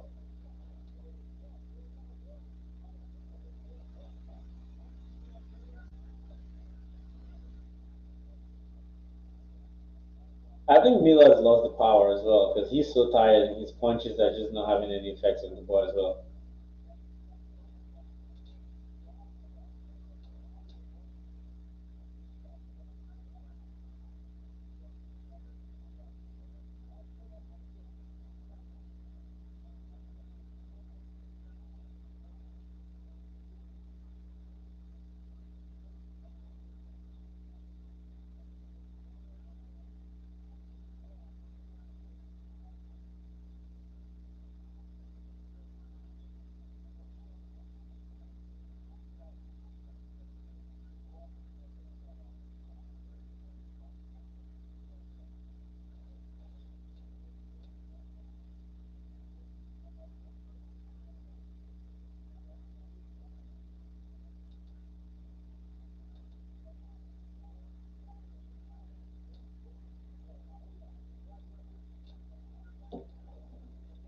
Referee wants Miller Dubois rather for some foul.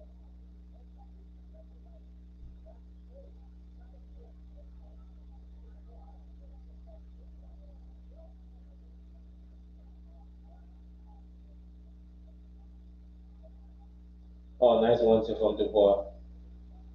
Another right hand over the top from Dubois. I like the way Dubois is boxing. You know, just he's picking his moments to engage. Nice right to the body from Dubois.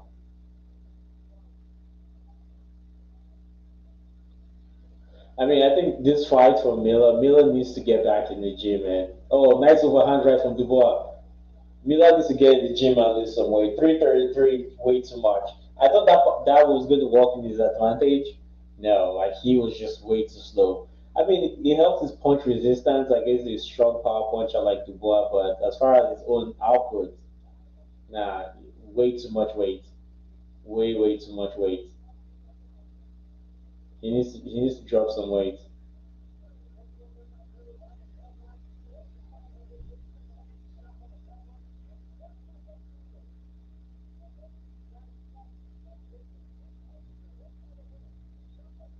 Oh, not Duval landed wonderful power punches, and Miller is still here.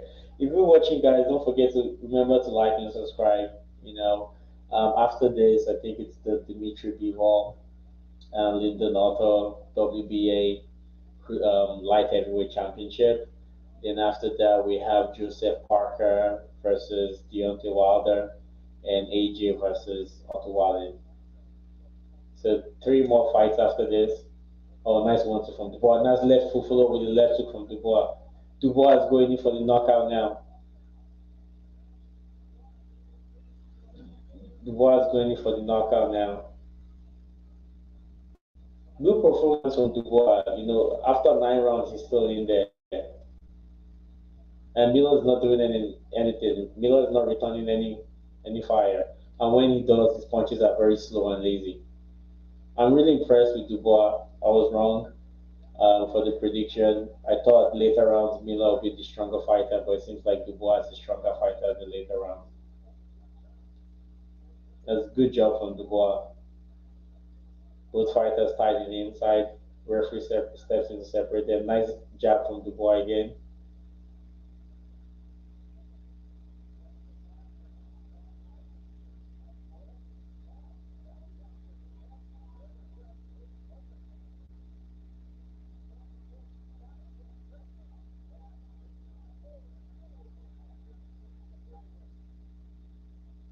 Dubois just circling around the ring now. And I'll do that if I was him, just move around and engage. Then move around. Tire out Miller more.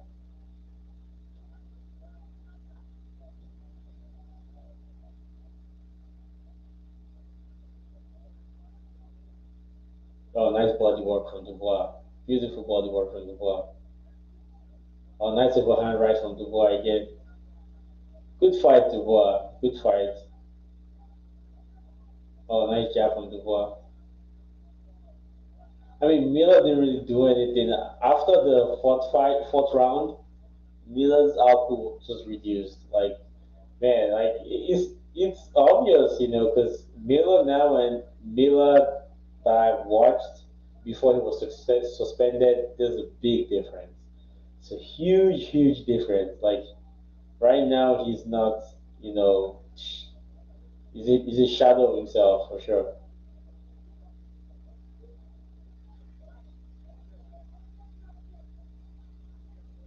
So this is going to be the first fight that goes the distance on this card. Oh, nice, nice punch from Dubois.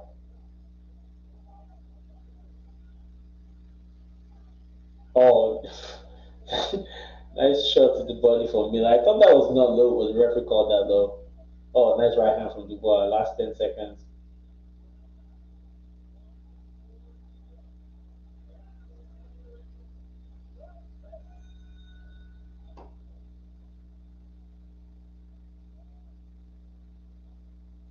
And we're moving to the last round now.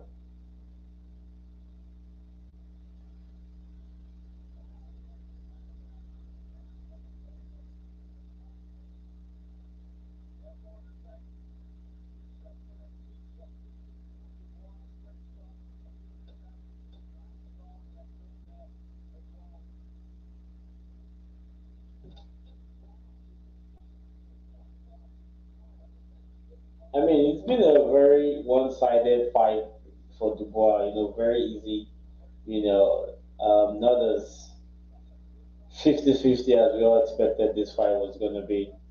Um, the last fight was still my best fight on the card, and Miller's gassed out. Gassed out. There's a big mole on the eyes of Miller, real big one. Now Miller just needs to go for it. He needs to let his hands go now. Oh, nice uppercut from Dubois.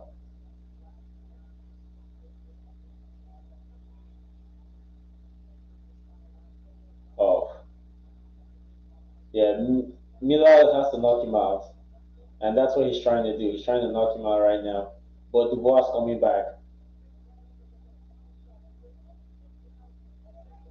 Oh, nice. Oh, nice hook from Dubois. Miller's way too slow. Way too slow. I mean, Dubois can see those punches coming from a mile. Like you can see those punches way before they land.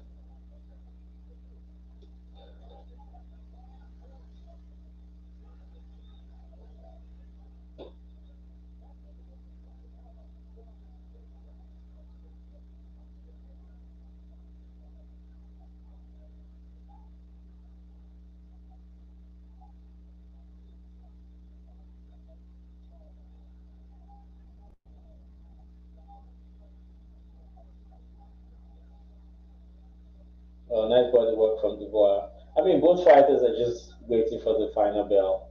I mean, good performance from Dubois coming off his last loss to Usyk. I know a lot of people called him a quitter. A lot of people, doubted him, and I mean, it's a good way to kickstart his career if he can see this out. Last minute and 20 seconds of this fight, and I don't think Miller will be dropping him anytime soon. And Dubois' dad's at the corner, so happy, yelling, and pretty happy for Dubois. Both fighters are just that's it. Giving it everything. I think after this fight, stick around, guys. We have the top three fights, and I hope you guys are not gonna miss it. Join us. We'll probably have Ali joining the team as well, and it should be much more entertaining for the last two. Oh, Dubois coming back. Miller sticking out his tongue. Last 40 seconds. I mean, first loss on Big Baby Miller for sure. Nice level from Dubois. Oh, Big Baby Miller's. He's gonna drop him. He's gonna drop him. He's gonna drop. Oh, nice level from Dubois. And he's gone. He's gone. He's gone. He's gone. He's gone. Referee's gonna stop it. And that's it. TKO. TKO from Dubois. Brilliant performance. Brilliant performance from Dubois. TKO. Beat that. Referee jumped in to stop it. Brilliant performance from Dubois. This was a good performance to come back. I mean, he went the 10 rounds. He wasn't tired. It was actually Miller that was the one tired.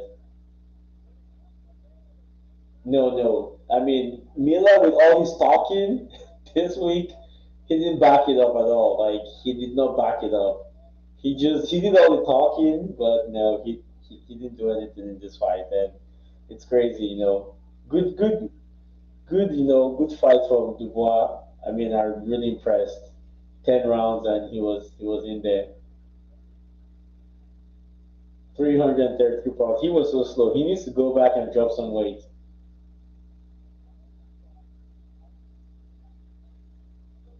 Oof, one-sided beatdown. So join us for the second half, guys, and I think the second half is going to be, good. It's going to be much more entertaining, and it's going to be awesome. We have AJ, um, pretty much the main event opened by Dmitry Bivol. So just join us. I will take a little break, and I will be back hopefully with Ali. Thank you, guys.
Hello, ladies and gentlemen, boys and girls. Welcome back I say welcome back.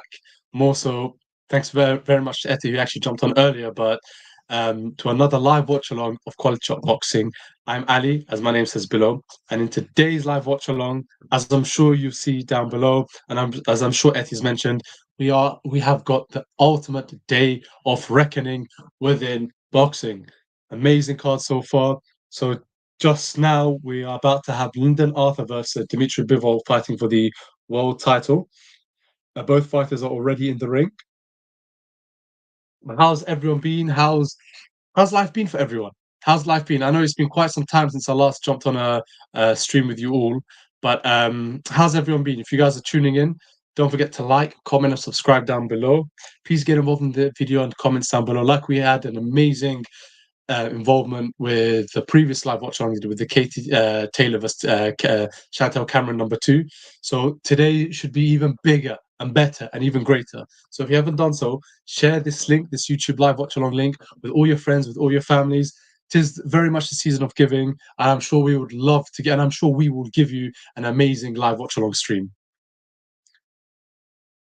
But yeah, so I mean, I watched Etty should be jumping on very soon. He just had to pop up for a quick errand. But thank you very much to Etty's efforts, because he's done for almost just over probably 3 hours worth of the live streaming. So credit to him. So the judges for this fight: Steve Wisfer from the USA, Jean Robert Lane from Mon, and Ignacio Robles from Panama. Jean Robert Lane from what? It doesn't say. So the referee is. I didn't even mention. But yeah, for those of you who are wondering how this fight's going to be watched, I'm watching this on DAZN here live in the UK. I'm not sure where it's going to be across over in the States or anywhere else, but within the UK, it's within on DAZN. So if you sign up to DAZN, I think it's $19.99, or if you buy it via Sky, I think it's. But I don't know ways if it's the same price or different. So Lyndon Arthur for Manchester, record 23 wins and 1 loss, 16 wins by knockout.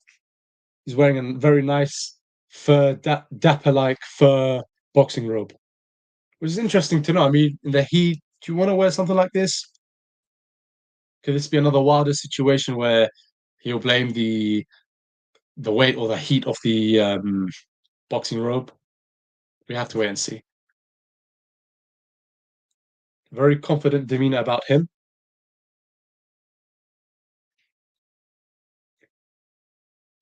Beg your pardon. And in the other corner, the champion, Dmitry Bivol, looking as menacing as ever. So he's got a record of, he's from Kyrgyzstan. He's got a record of 21 wins, 11 by knockout. I mean, from that percentage, you would assume that Lyndon Arthur has a higher knockout ratio percentage. But is that going to be the case? Is Bivol going to get the knockout? Is he going to win on points? Or is Arthur going to get the knockout or win on points? We have to wait and see. I think the statistics will say that Lyndon Arthur would be leaning more towards the knockout if he was to win. But I mean, Dmitry Bivol is an amazing champion. I mean, he beat Canelo, who stepped up a few weight classes, to be fair. So he knows he's able to do it. So both fighters down the center of the ring. Me personally, I think Bivol's going to win this unanimously, or it could be a late knockout. I think this fight is scheduled for, I believe, 12 rounds. This is a title fight, but I'll just be able to confirm that for you in a second.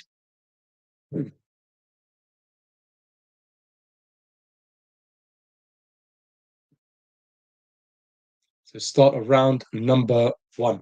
Both fighters in the center of the ring. Both with a high guard.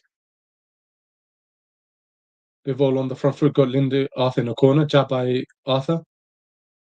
Double jab by both fighters, but missed. Double jab by Bivol. Jab by Arthur. Nice stiff jabs. Another nice stiff jab by Arthur. Who's the taller fighter? And not by that much. Double jab to the body and jab to the head by Bivol. He's on the front foot. He's got Arthur against the ropes and now in the corner. Jab by Bivol. Another beautiful combination, but both fighters tying each other up. Let go. Jab to the body by Bivol. Jab by Arthur. Both fighters trying to find the range. Double jab by Arthur, but missed. Jab by Arthur. Jab by Bivol. Both fighters now towards the center of the ring. Beautiful double stiff jab by Arthur.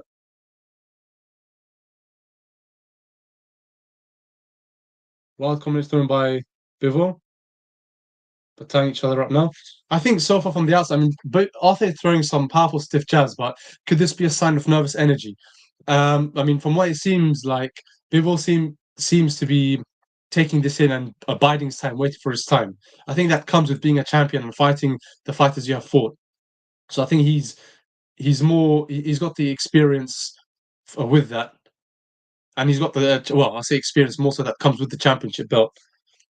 So I think he's got a more calm and structured game plan. Jab by Arthur, right hand by Arthur. Bivol threw a few combinations, but none of them really looked like they landed. Now tying each other up in the center of the ring. Just over a minute left of round number 1. So yes, I can confirm this is a 12-round fight.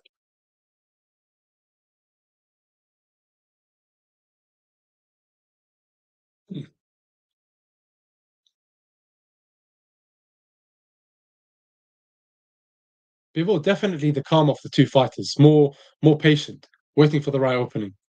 I think his strategy this round so far has been to let Arthur throw a few punches, miss, or eat up some of that nervous energy. Because Arthur looks a little bit nervous, and he threw a stiff jab now, but Bivol countered with a beautiful left hook to the head. 24 seconds left of round number 1.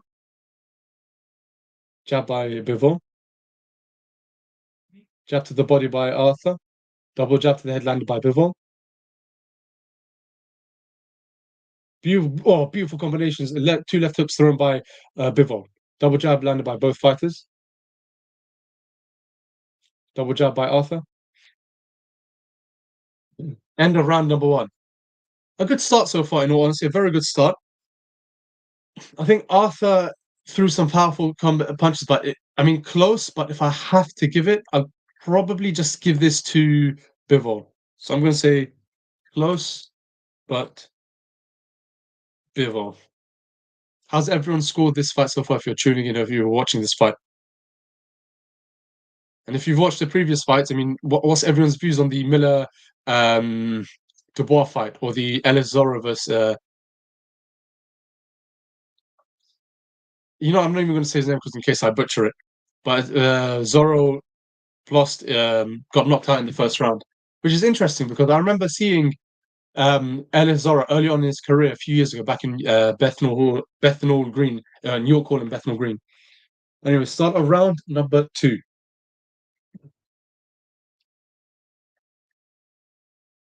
I think if the tempo based off round 1, if the tempo was to carry on, this fight was to carry on based off round 1, I think Bivol will end up winning this fight later on because I think Arthur expended more energy and Bivol was the calm of the two fighters. Is this something that's we're going to see? If not, if it's something that's going to happen, we have to wait and see. We're about 36 minutes odds away. But again, start round 2. Bivol's fighting on the front foot. He's got Arthur backed up against the ropes. Beautiful jab by Bivol. Beautiful jab. Beautiful right hand by Bivol. He's got Arthur up against the ropes again. Jab to the body by Bivol, but missed. Leaping left hook by Bivol and then right hook by Bivol, but both of them missed. Jab by Bivol. Jab by Arthur. Dummy by Bivol. He can see that Arthur is lowering his guard when he goes for the dummy. Very tight guard by Bivol. Beautiful jab by Bivol. Another jab by Bivol. Oh, he's got Arthur backed up against her. Beautiful right hand. Oh, Arthur looks like he's dropped. No, he's okay. He's steady on his feet.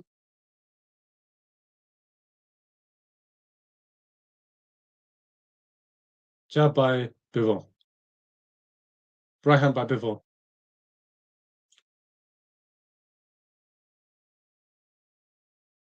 Jab to the body by Bivol. Jab by Bivol. Leaping left hook by Bivol. Oh, beautiful left hand, right hand by Bivol. But Arthur still credits him standing on his feet. Jab to the body by Bivol. Jab, counter jab to the body by Arthur.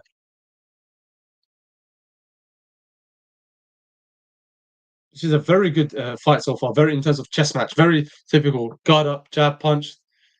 Very intelligent, very basic but intelligent move by both fighters, especially Bivol.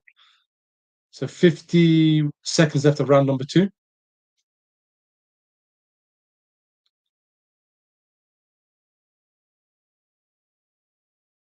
Beautiful left hook by Bivol and then right by Bivol. Arthur looks troubled. Combination by Bivol. Left, right, left, right. But credit to Arthur, he's still standing.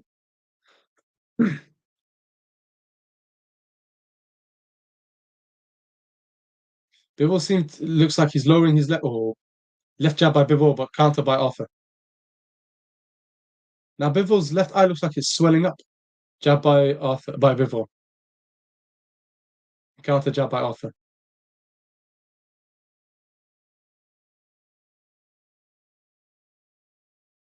Oh, it looks like a slip from Bivol. End of round number 2. Definitely, I'm going to have to give this one to Bivol. A lot, nowhere near as close. A much greater distance in how they box this round. Definitely this one to Bivol. I think, as I was saying, towards the end of round number 2, Bivol was dropping his left hand at the start, throughout the duration of round 1. He had both guards up, jab, cross, but Bivol started lowering his hand towards the end of round number 2.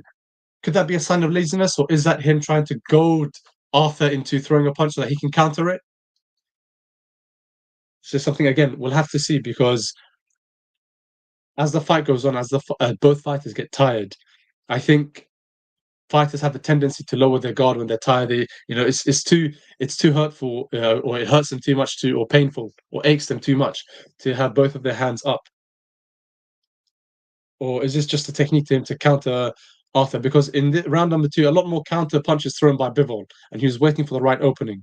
And I think he knows what's happening, what the game plan is, and he's starting to establish it. So he wants to counter Arthur and counter him very brutally. But anyway, start of round number 3. Both fighters in the center of the ring. Jab by Arthur.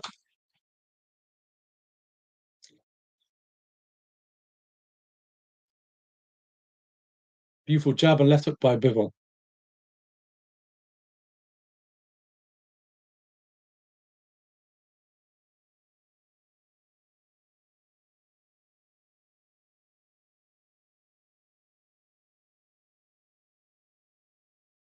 Few combinations thrown by Bivol, but none of them seem to have landed. Jab by Bivol, but missed. Short right hand by Bivol landed on Arthur's head. He's very snappy and quick with his counters, Bivol. Jab by Bivol, counter jab by Arthur.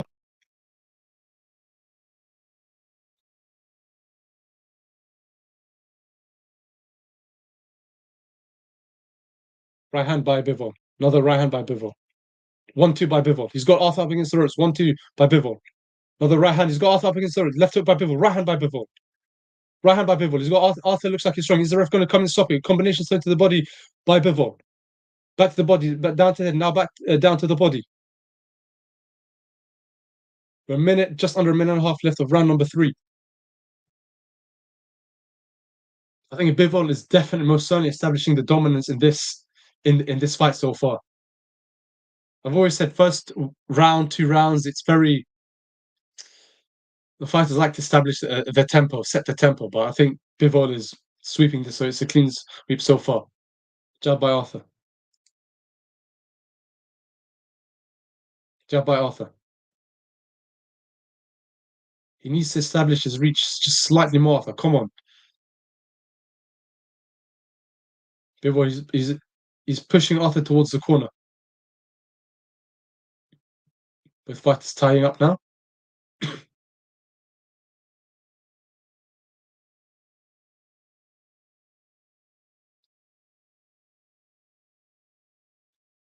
Both fighters in the center of the ring. Guys, if you haven't done so, don't forget to like, comment, and subscribe down below. Get involved in the video down below, guys. This is an excellent fight so far. Very powerful, very explosive by both fighters, especially Dmitry Bivol. I mean, I call this to be a knockout for Bivol towards the end of the fight, or majority decision, or sorry, unanimous decision. So almost end of round number 3. Both fighters in the center of the ring. Jab by both fighters, end of round number 3. Without a doubt, Bivol. Very easy. Very easy to Bivol this one.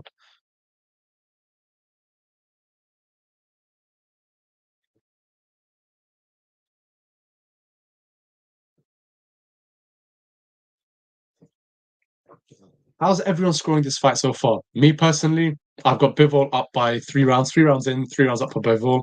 Round 1 was close, but I would say Bivol seemed more in control. I would say he landed the cleaner punches overall. But I think since round 2 and 3, Arthur started to lose his way. Is it nerves? Is it something else? I don't know. But Arthur's right eye from here looks close, like he's swelling up a bit. I don't know.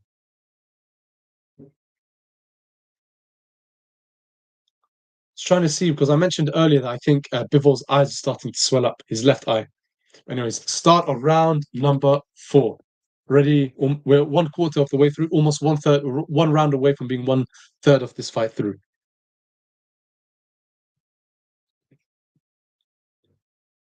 So Bivol fighting in the center of the ring, Arthur from on the outside. Both fighting down the center of the ring.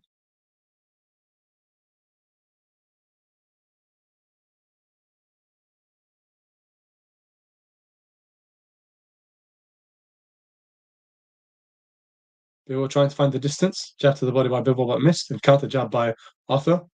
Same thing again. Jab by Arthur.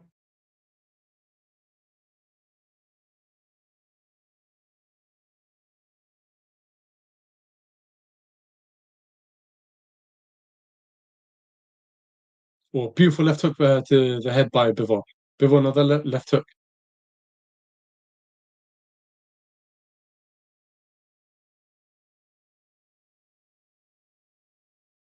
Beautiful jab by Arthur, but well moved, ducked out of the way, ducked and bobbed and weaved out of the way of a left hook by Bivol.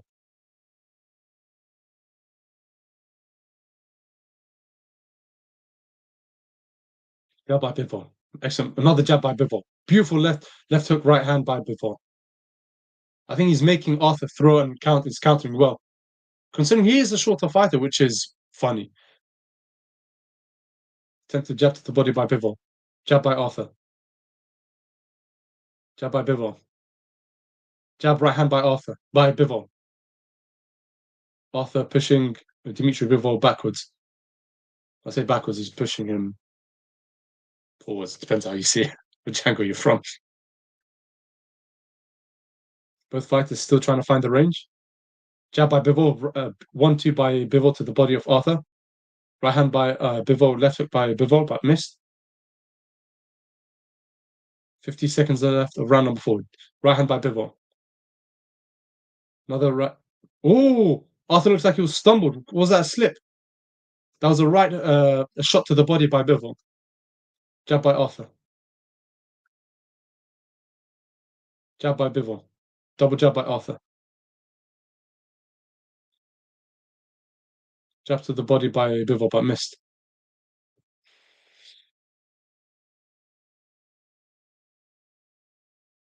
Right hand by Arthur. By Bivol. Bivol, double jab and right cross by Bivol. He's got Arthur against the right. Well, now they're in the center of the ring, tying each other up. Refs breaking them up. Almost the end of round number 4.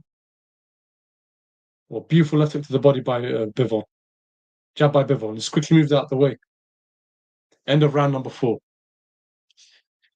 Closer, but I have to give this one to Bivol. I think so far, Bivol's doing enough to win all 4 rounds so far.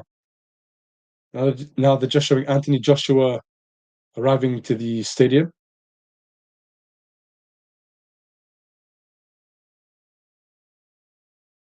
Otto Wallin is arriving now as well.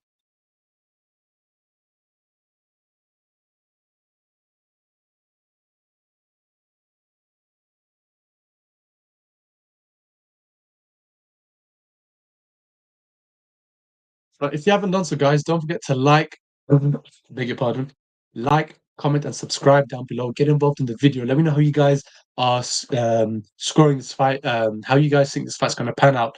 If you haven't done so as well, if you've watched any of the previous fights on this amazing undercard, in my opinion, probably the greatest undercard I have ever seen in my lifetime, let me know how you guys have scored some of the fights, or what your views are on some of the other fights. But anyways, I say anyways. But now, start round number 5. I think round number 4, Bivol took it slow so as not to waste energy. I think what the strategy is, we're in the first 3-4, we're in the first couple of rounds. Take one round as a way to ease off the gas pedal. Jab by Bivol, another jab by Bivol. So essentially, I mean, with that strategy, you're hitting two birds with one stone. You're easing off the gas. You're not wasting as much energy, but you're also making your opponent, especially if they're losing, think that they have a chance to press forward, which makes them expend more energy. So when they're tied for the start of the next round, you can start to use that same strategy again, whereby you start dominating the few rounds.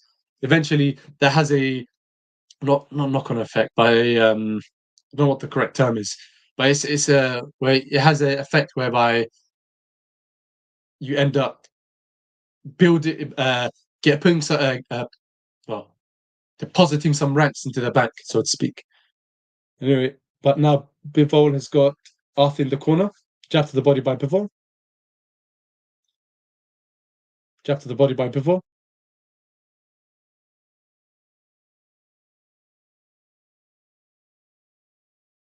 Jab to the body by Bivol. Counter jabs by both fighters, but missed. Like a low blow by Bivol, but lucky that hit by Arthur, that hit Bivol on the legs. Jab by Bivol. One hand, left, right, and then by Bivol, but through a left hook, but missed. Right hand by Bivol. Arthur still trying to establish the range. Or beautiful right hook to the body by Arthur.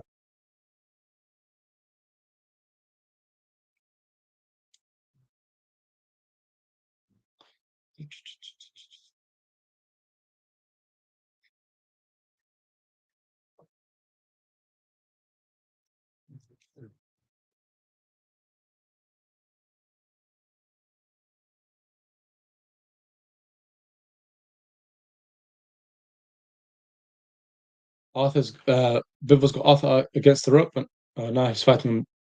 See, he's still making Arthur fight on the outside. 1-2 by Bivol.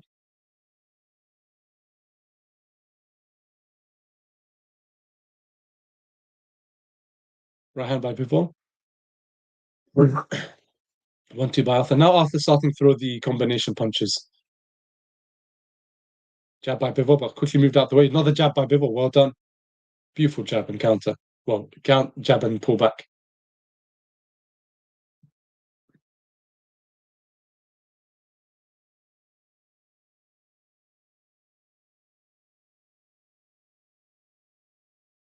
End of round number 5. Cristiano Ronaldo and Conor McGregor here.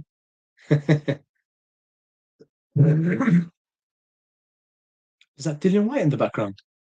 I know it's not. Who would I give that round to? There wasn't really much action in round number 5, but if I have to give it, I may have to give it to Bivol, just because I think he did a bit more.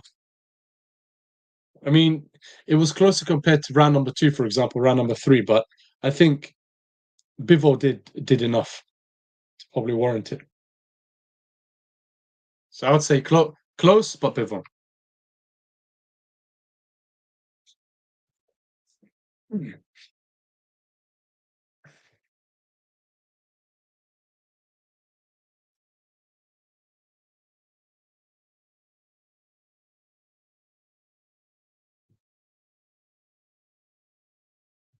So round 6, Arthur's on the front foot, being the aggressive fighter.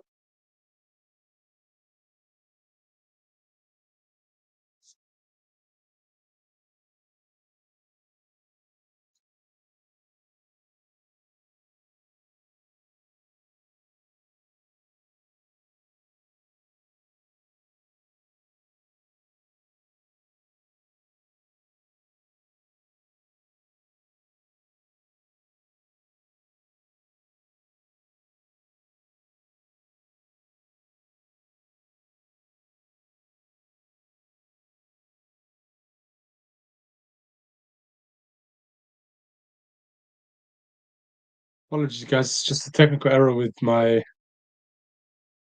zone at the moment. If you give me a few moments, please.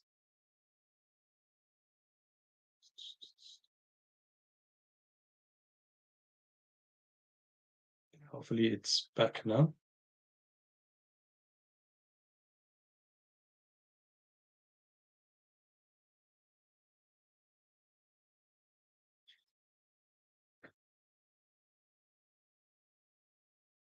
Yeah, okay. Should be working now. Got by both fighters. Bivol with a jab and counter and slip. Jab to the body by Bivol. He's still fighting on the inside, making Arthur look like he's making Arthur fight on the outside. Right hand by Bivol, but missed. 1-2 thrown by Arthur, but missed. Now both fighters are tying up in the center of the ring. Let go. Jab by Bivol and slip back. Jab to the body by Arthur. 1-2 by Bivol and left uppercut by missed.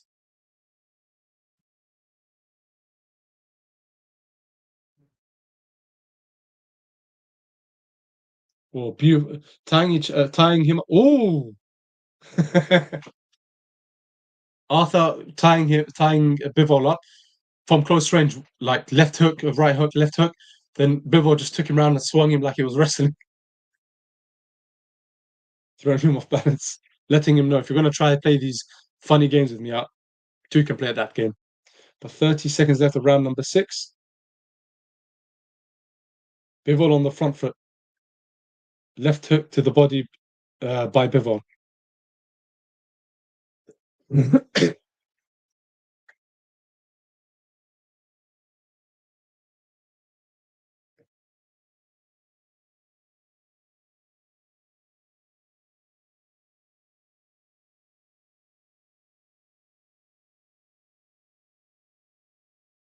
End of round number 6.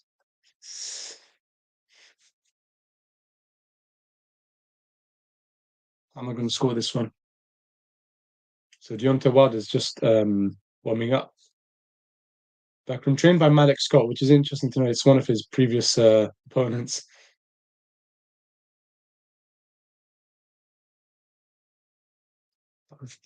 Close, but maybe give this one close, but Bivol. I think this is going to be a unanimous decision in favor of Dmitry Bivol. Guys, if you haven't done so, don't forget to like, comment, and subscribe. Get involved in the video down below, guys. Let me know what your comments are about this fight. How do you think this fight's going to pan out? And which is the harder fight, AJ versus Wallin or Wilder versus Parker?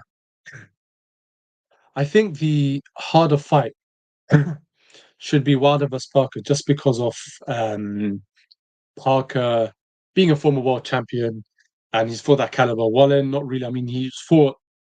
Fury's the only sort of really big name that he's fought.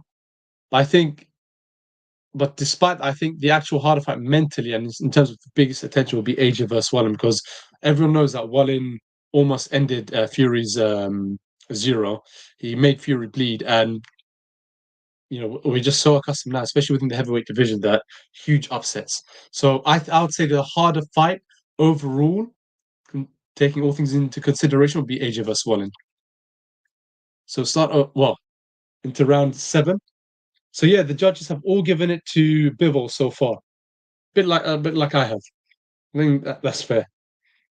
So again, Bivol is having Arthur fight on the back wall. Both fighters in the center of the ring now. Bivol's very smart with it. I mean, when he throws his punches, he takes a slight step back. But when he steps forward again to throw another jab or combination, he takes a longer reach. So I think that's what's causing Arthur, without him realizing it, for him to fight on the back foot, being backed up into the corner or against the ropes. Bivol coming with a flurry of punches. Jab by Bivol. Jab by Bivol. Another jab by Bivol. He's looking for the right hand. Minute and a half left. Right hook by Bivol. Lyndon Arthur's up against the rope. Guard up tight. Bivol coming with a high guard. Both men tying each other up, ref breaking it up. Minute 18 seconds left of round number 7. Both fighters in the center of the ring again.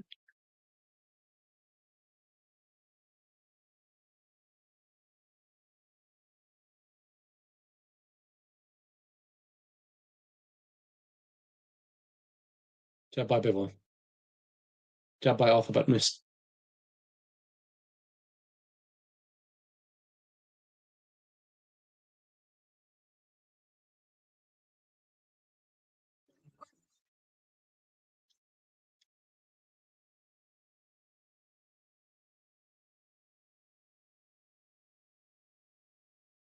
Right hand by Bivol.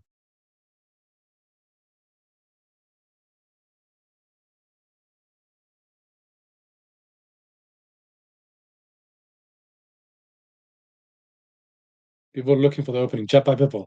Counter jab, double jab by Arthur. Right hook to the body by Arthur.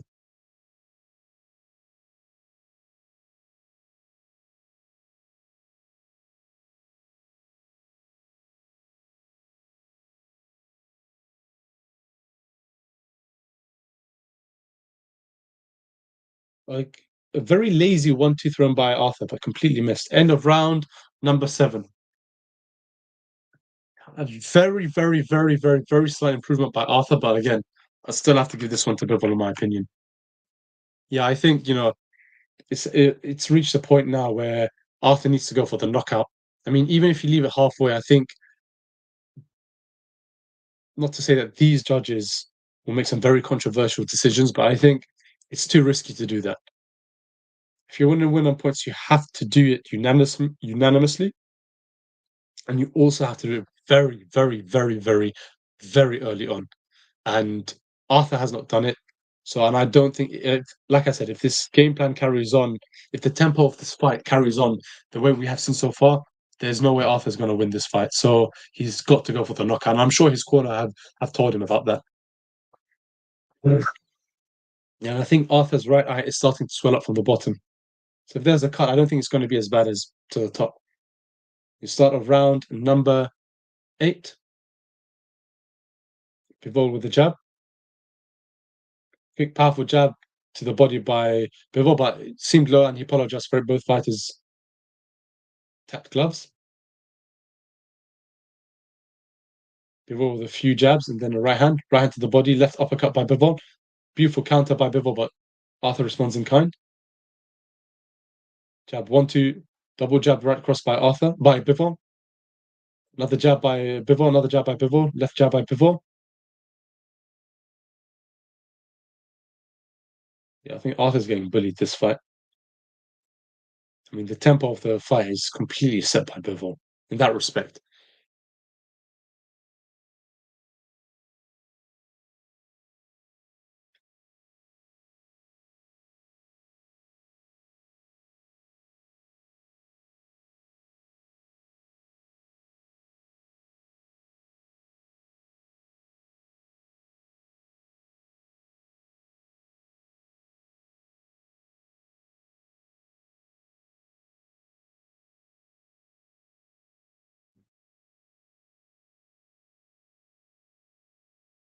Jab to the body by Arthur, jab to the head by Arthur, but missed. Double jab by both fighters, jab by Bivol. Jab by Bivol, another jab by Bivol. That was a lead jab. I think he's trying to set up a few combinations. Beautiful left hook to the body by Bivol, then left hook to the head by Bivol.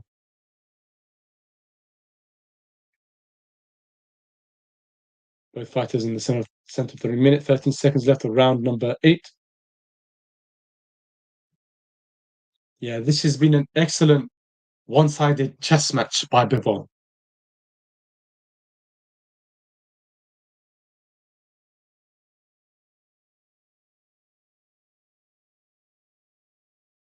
Quick change of the level by Bivol. Trying to throw Arthur off. Jab to the body by Arthur, but missed. Oh, sorry, right hand to the body by Arthur, but missed.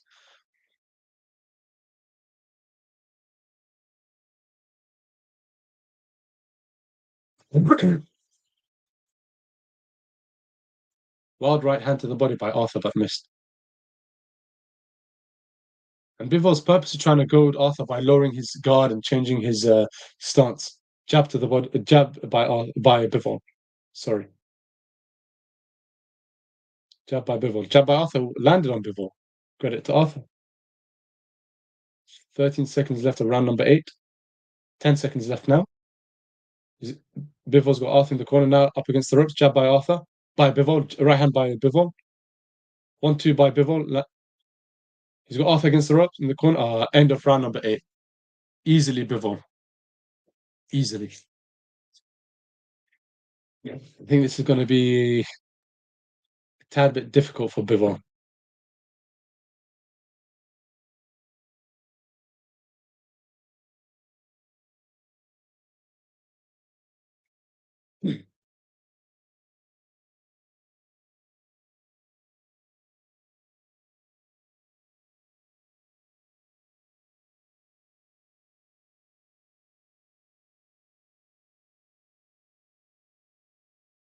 I mean, what next for Arthur if he loses against Bivol? I mean, I think if he was to claim a rematch, I think it'll be very difficult for him to do so. Not only because he's not the A side here, but I think based off his performances, I don't think Bivol would be really interested. I think maybe a rematch with Anthony Yard, and we saw previously how Anthony Yard's fight with Viterbiev a while back, how that panned out. So I think it'll be good for them to maybe have a rematch, another domestic rematch. Start of round number 9. Both fighters in the center of the ring. Double jab by Arthur. Right hand by Arthur. Left right hand countered by Arthur. Jab by Bivol. Countered by Bivol, sorry. Another jab by Bivol. Jab by Bivol. Again, he's fighting on the front foot. He's making Arthur fight on the back foot. He's got Arthur close towards the ropes. Beautiful right hand to the body by Bivol. Right hand by Bivol. Another right hand by Bivol. He's got Arthur in the corner against the ropes. 2 beautiful body shots by Bivol. He's looking for the kill. Arthur responds in kind. Both men tying up. Ref breaking it up. Both fighters in the center of the ring again.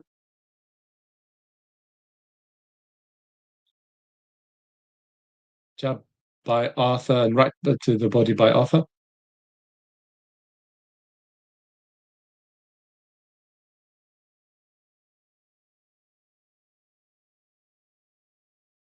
And they're just interviewing Sonny Edwards at the ringside, who recently lost to Bam Rodriguez the other weekend. Very close friends with Lyndon Arthur. Right hand by Bivol.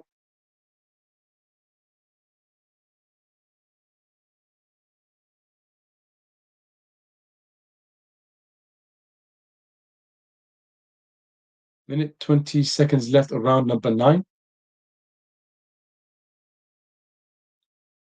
Bivol, beautiful 1-2 by Bivol. Right hand by Bivol. Jab, stiff jab by Bivol, but missed. Jab by Bivol, another jab by Bivol. Left hook, a few combinations thrown by Bivol against the corner. 1-2 thrown by Bivol. He's got Arthur fighting off against the right hand by Bivol. He's trying to push Arthur into the corner. Left hook by Bivol. He's looking for that beautiful shot, but was unable to take it. 50 seconds left of round number 9. Both fighters in the center of the ring.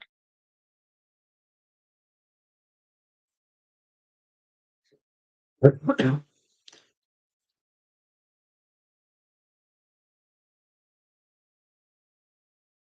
men tying up and Arthur throwing a few punches in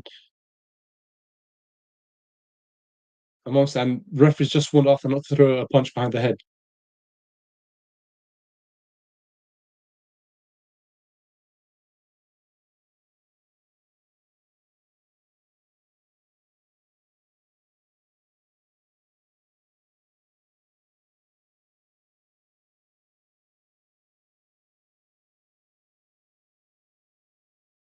Oh, beautiful, wild punches thrown by both fighters, but end of round number 9, without a doubt, Bivol again. I think this is going to be unanimous. I mean, even if it's a majority, I think that's ridiculous, or a split decision. I think that's ridiculous. Has to be unanimous. Guys, if you haven't done so, don't forget to like, comment, and subscribe. Get involved in the video down below, guys. Let me know what you guys think about this fight. How you think this fight's going to pan out? Who do you think is going to win? For Wilder Parker or for Joshua Wallin? Right.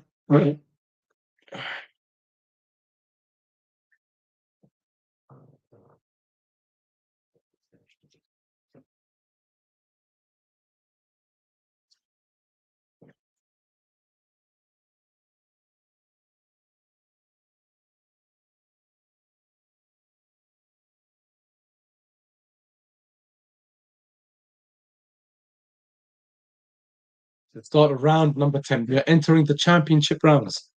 Normally, I think it's the last 2-3 rounds. Jab by Arthur, counter jab by Bivol, jab by Bivol, another jab by Bivol. Jab by Bivol, but missed.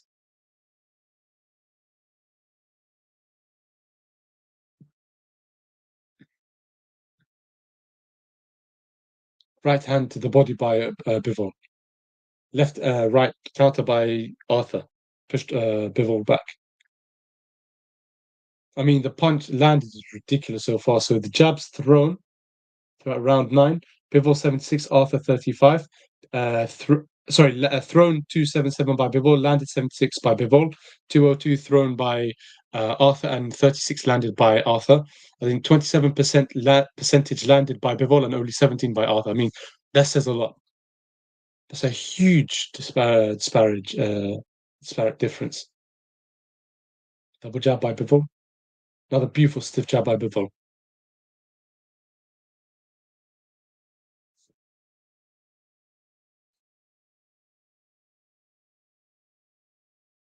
Wild right hand to the body thrown by Arthur.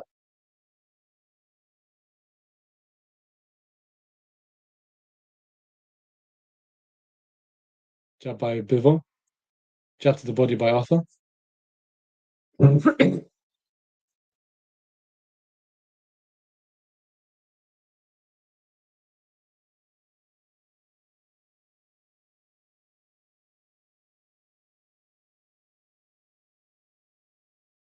Jab by Bivol.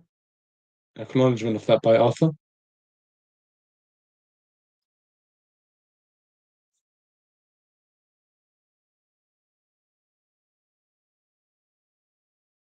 Jab by Bivol. Another jab by Bivol. Right hand by Bivol. Left hook by Bivol. And Arthur's egging him on. Right hand by Bivol. Bivol's got Arthur against the ropes in the corner. Right hand by Bivol. Another right hand by Bivol. Left hook by Bivol. Arthur's still egging him on. And he's speaking to his corner or to the ringside. 34 seconds left of round number 10.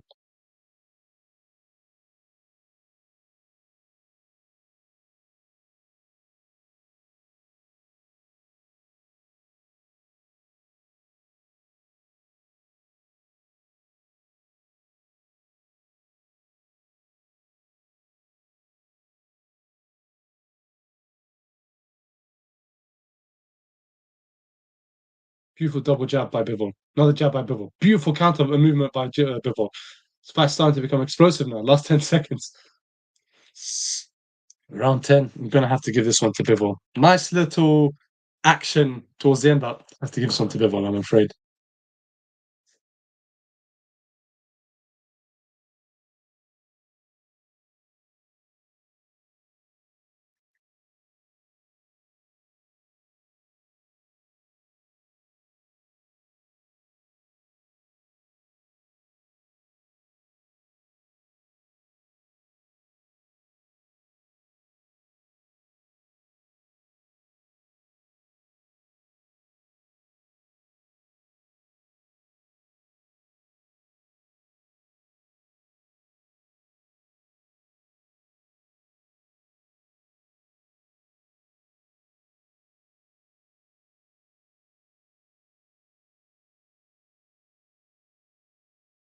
If you haven't done so, guys, don't forget to like, comment, and subscribe. Get involved in the video down below, guys. It's going to be an amazing hard so far, an amazing night. But yeah, I mean, sorry, I do apologize. I've just realized this fight in the UK is available on DAZN and TNT, or formerly known as BT Sports. So I do apologize for that. I should have mentioned that earlier. Start around 11, or beautiful combination thrown by both fighters. Right hand to the body by Bivol. An electric start, explosive start to round 11, the true championship rounds. Just under 2.5 minutes left of round 11. Bivol looks like he's going in for the kill. He's hunting him down anyways. This whole fight has been hunting him down. Right hand to the body by Bivol. Leaping left hook by Bivol. Or loaded left hook, should I say. Loaded left hook by Bivol. Jab by both fighters. Right hand by Bivol, but missed. Right hand to the body by Bivol. He's fighting on the front foot. He's making Arthur fight on the back foot.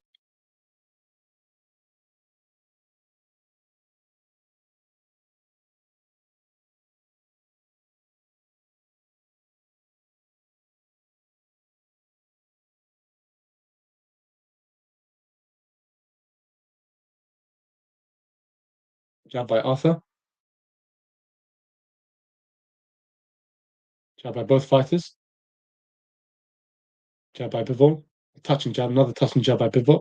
Touching jab by Bivol. Another touching jab by Bivol. Another one by Bivol. Right hand to the body by Bivol. Left hook and right hand by Bivol. Beautiful change of height or change of level by Bivol. Right hand by Bivol.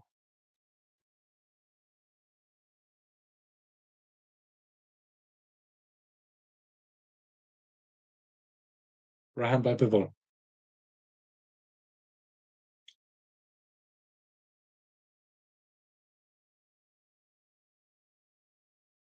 Right hand by Bivol.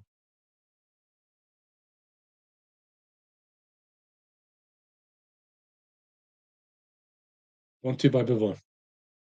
A left hook and right hand by Bivol, sorry.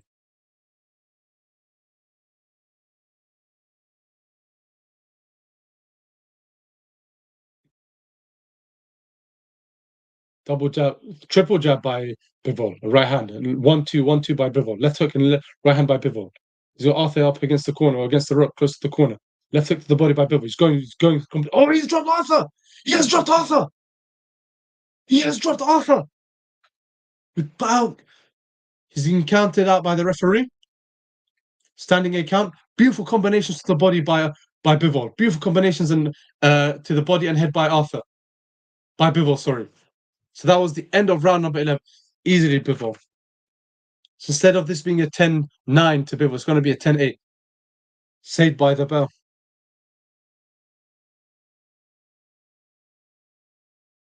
So it's just in slow motion, they're showing it. Right hand to the body, left hook to the body by Bivol. Jab by Bivol, right hand by Bivol. Left hook to the body by Bivol. Jab. And that's where it dropped him. I think it must have been a delayed reaction. Jab. Right hand. Jab. The jab. Right hand. Left hook. Jab. Right hand. Another left hook. That's what dropped him. I say delayed reaction. It was a ever so slight delayed reaction. So start of round number 12, the final round. Even in the corner, they showed in this break, they showed Arthur, upset. He knows he hasn't done enough. But could this all change? We are less than 3 minutes away from this.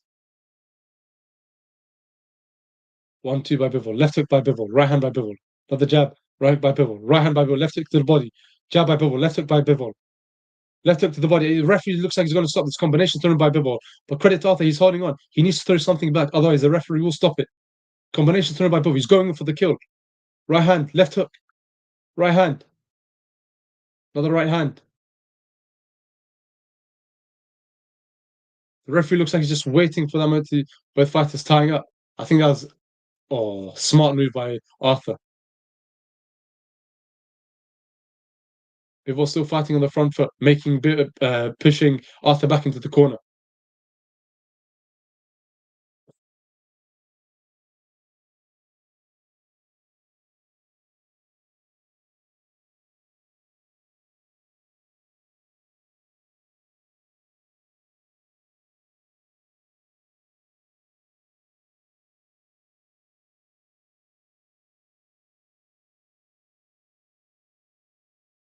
Both fighters in the center of the ring.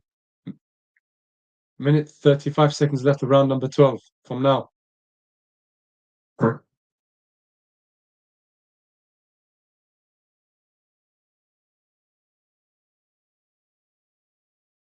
Leaping left hook by Arthur.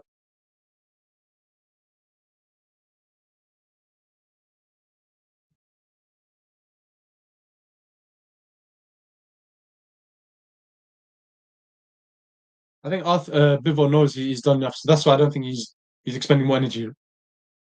Left jab, right cross by Bivol, as I say that. Another Jab by Bivol, but missed. Jab by Arthur, right to the body by Arthur. Jab by Arthur. He's got less than a minute to salvage this fight. We've seen crazy stuff happening in boxing throughout history. Could this be Lyndon Arthur's last saving grace? Beautiful jab, snapped back the head of Arthur by Bivol.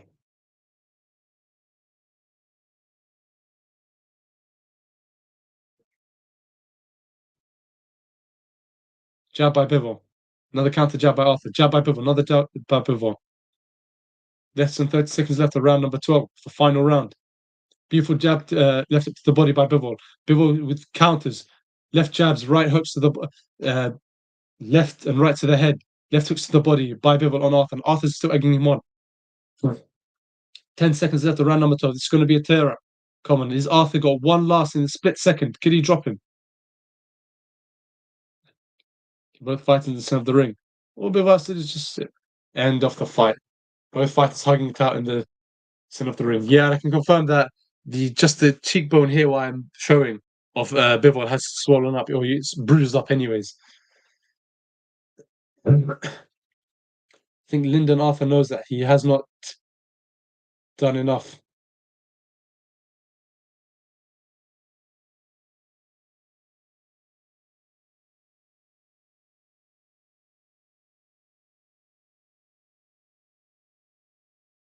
And even the look on Arthur's face, you can tell he's not happy with himself, and his coach is speaking to him.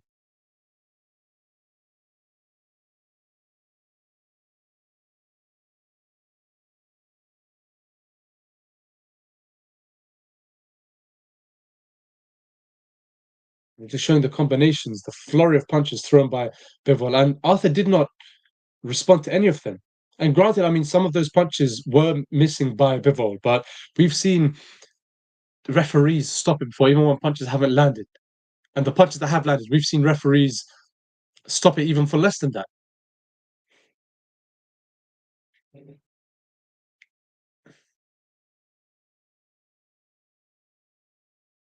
So we should expect the outcome of this fight very, very, very, very, very shortly. Again, obviously, round 12, I'm going to give this to Bivol.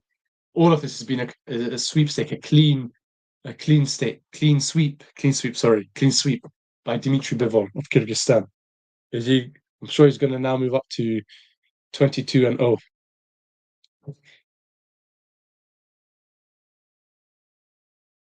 Both fighters hugging it out.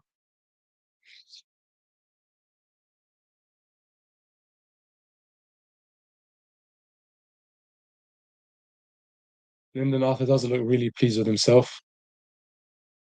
Bivol looks like there's just some markups on Bivol's face, to be fair. Let me see Lyndon Arthur's if they zoom in on him.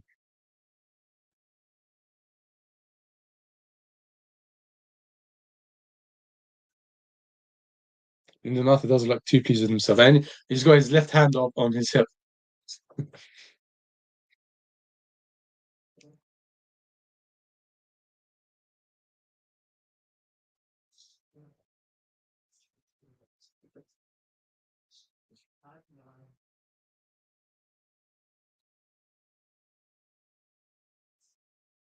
So Dmitry Bivol, clear winner.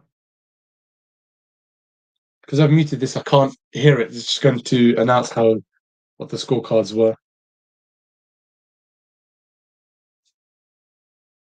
He's retained his title.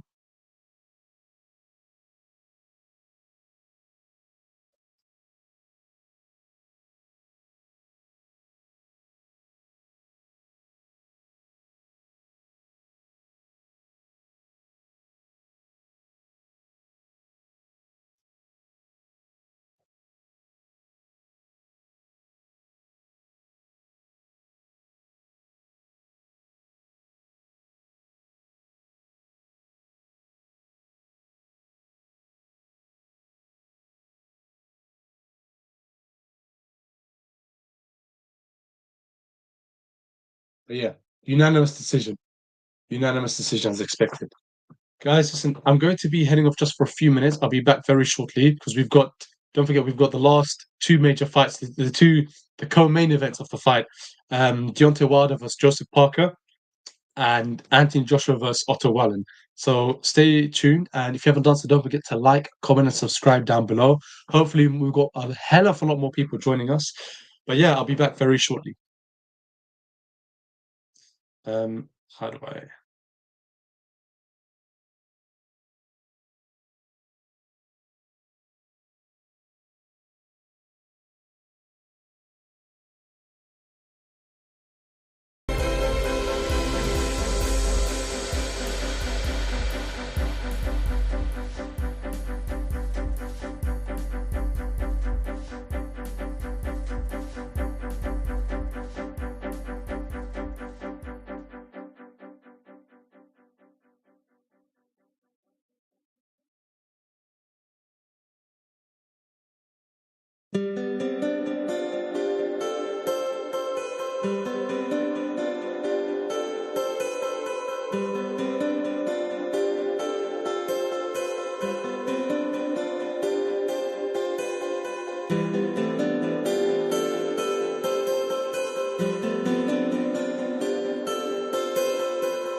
All right, guys, good to be back for at least the main event.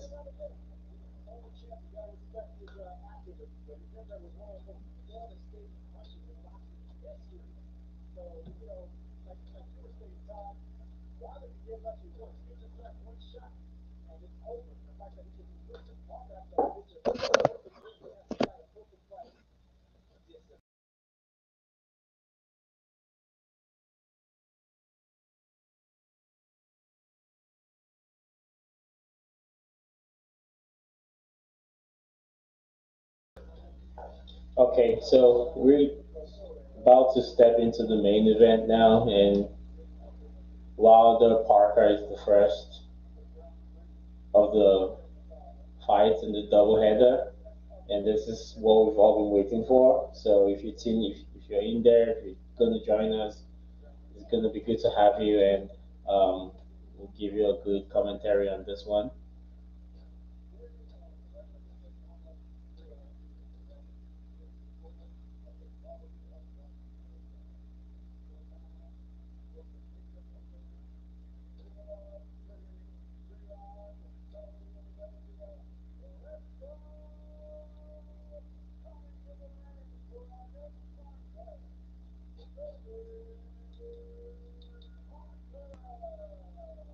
All right, so Joseph Parker is making his ring work now.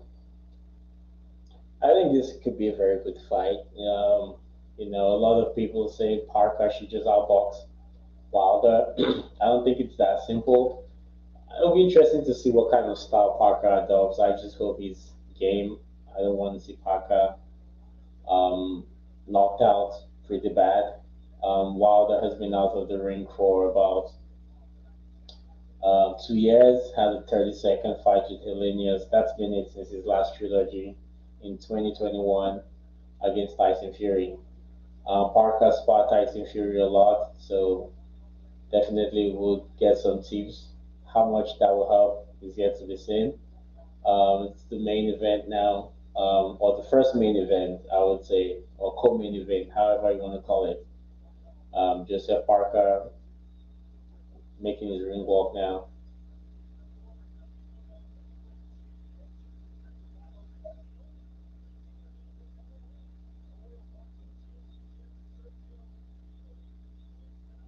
Former world champion, I think WBO world champion Joseph Parker against former WBC world champion Deontay Wilder.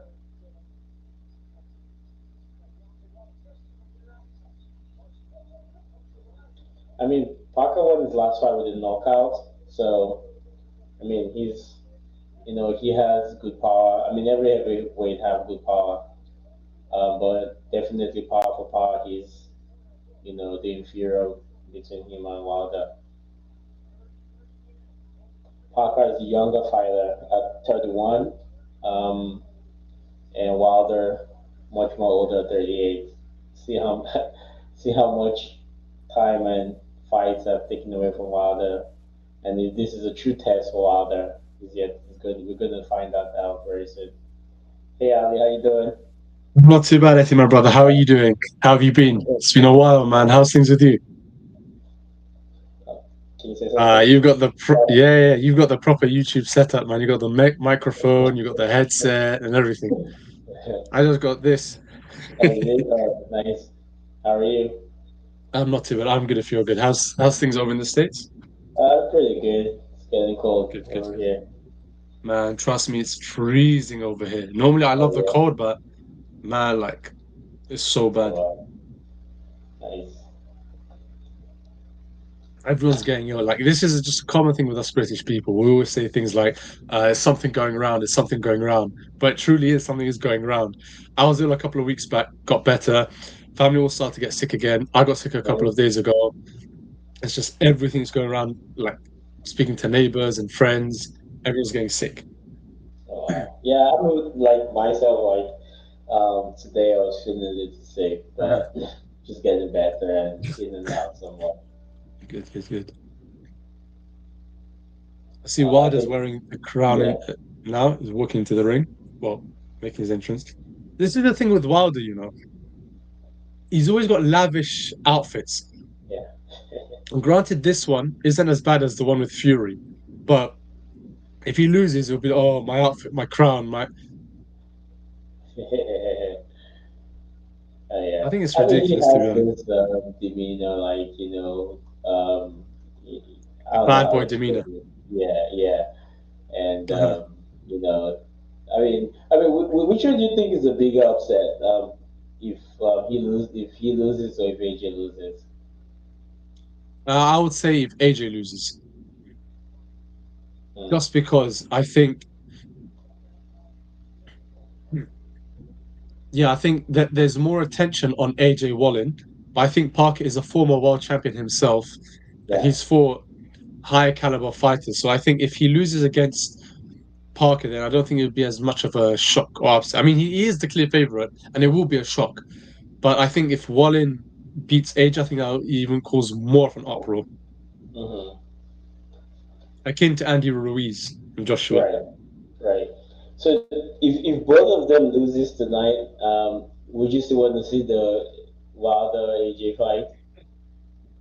Ideally, yes, because they still have to fight each other. I mean, they're one of, or they're two of the most iconic fighters of their generation within the heavyweight division, or they're one half of the iconic,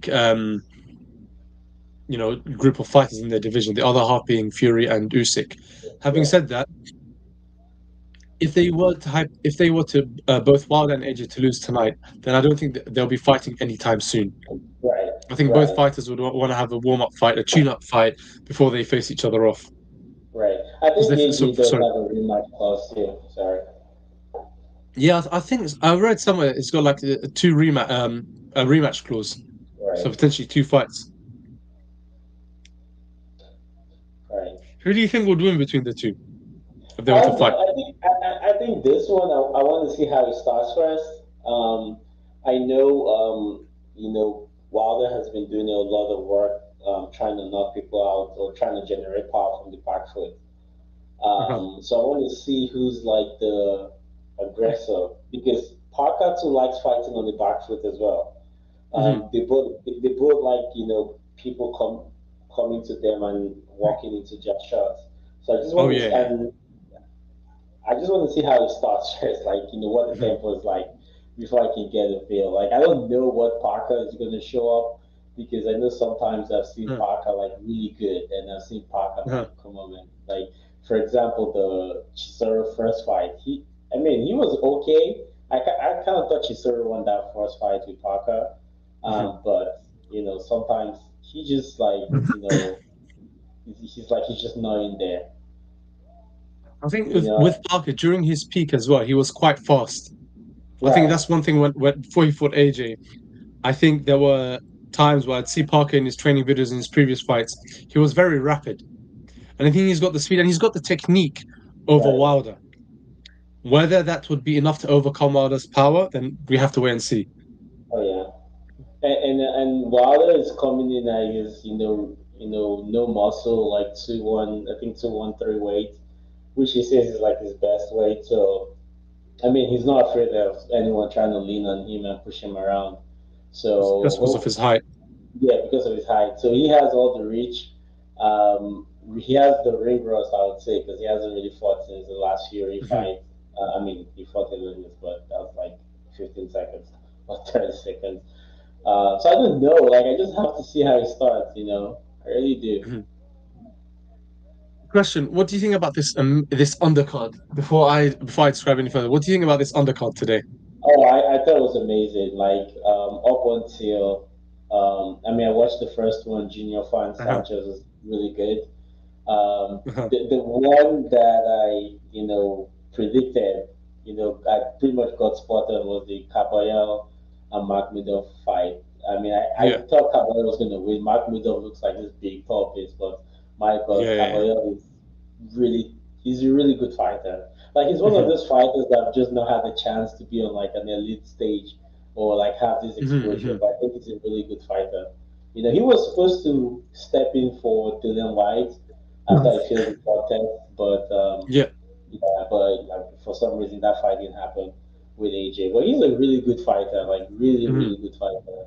Then the Dubois one, I was a little surprised. I thought Jarrell was going to win that fight, but I was really surprised that Really? Dubois. Yeah, I was really surprised Dubois was going to win 10 rounds, and he still had the engine in it. Because I mean, I thought Miller with that 333 pounds would like just keep walking him down, but That's a he 90 was pound difference, you know. That's yeah, ridiculous. yeah, that was ridiculous. And but he was so slow. Like you could see his punches like coming. Like he was Hmm. so slow. And after like the fifth round, he just gassed out. He was the one I thought it was going to be Dubois that gasses out, but he was the one Hmm. that gassed out. It You, was you know, crazy. on the topic of his huge weight difference, someone put it into perspective. It said the difference between Miller and Dubois is like if Dubois fought Terence Crawford. Right. Do you know when Right. someone puts it like that, Yeah. that's Yes. Yeah. crazy. That's huge. 90 Yeah. pounds difference. Oh yeah. That's It's huge. astonishing. That's huge. That is By the yeah. way, That's people, also two-way classes. mhm, that's more than weight two Yeah, weight that's what classes. I'm That's talking about. ridiculous. Yeah. But just before the start of round number one, in terms of records, Joseph Parker has a record of 33 wins and 3 losses, and Deontay Wilder has a record of 42, 2-1. The two and the one both coming from Tyson Fury. Tyson Fury, although in my opinion, I should say 42-3. But let bygones be bygones. Mhm. But yeah, do you want to do the first round? We'll Oh do it yeah, round by sure, round. sure, sure. Cool, let's go. All right. So I think fight started. Parker is the one pressing the action, and Wilder is fighting on the back foot, just flicking out the jab. Nothing has really connected so far from either fighter. Mhm. I just hope Parker doesn't walk onto the right hand, walking forward in a straight line, and while they're Mhm. trying to time him, so he needs to be careful, to not just walk straight. But both fighters still feeling out themselves. Nothing significant has landed from either fighter. Parker on the red trunks and Wilder on the black trunks. I have to say, to be honest, I like the color set, the design, the aesthetics of Parker's trunks of his shorts. I like that Yeah. color design. Oh yeah. Both fighters are just taking it still a little bit cautiously aggressive. I'd say Parker tries to want to, but blocked by Wilder. I mean, the reach difference is so much, and Parker needs to find a way to get in the inside to land anything. And seems like Wilder is just trying to time that right hand. That's all I'm seeing from Deontay. He's just trying to watch and time that right hand. And Parker needs to be careful. He needs to raise his hands up like that, like the way he had it up. His hands need to be really, really up. You shouldn't worry about the body. Just worry about your head. I think if anything, in terms of the body, I think if Parker takes advantage of Wilder's, if he goes to the body of Wilder, I think it'll be a lot more beneficial to him. I think he's got the technique and the strategy to do so, and I agree with you. I think Parker needs to guard his head more than Oh anything. yeah, oh yeah. Oh, Parker tried the overhand right, but did not connect. I think that Parker is trying to box at a range that is suitable for Wilder, in my opinion. He needs to get a little bit closer. What time is it on your? It's 16 seconds left. How about you? About roughly the same. Yeah. Okay. Last 10 seconds of the round. I mean, this round is just a filler round. I mean, it's hard to score, but if I thought, I'll just give it to Parker for the aggression and throwing the shots. But I'm sure Wilder will be fine to give away that round easily. It's just the first round of the fight.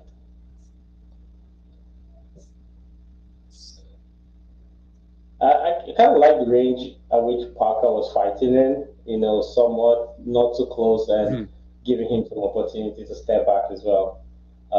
He should just he should just watch the range. I think that's the biggest thing for Parker because he's a smaller fighter in terms of height and reach, so it's going to be hard for him to close that distance quickly.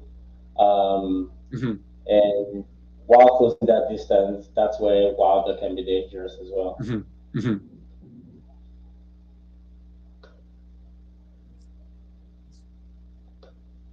Who would you give it to so far?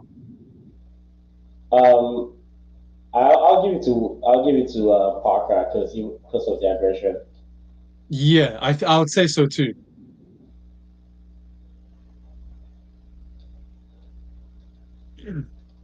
I think not much was done, but I think Parker was. I mean, Wilder was calm as well, but I think Parker had the tempo. He was controlling the momentum of the fight. Oh yeah. So just let me know when you start round 2. Yeah, sure.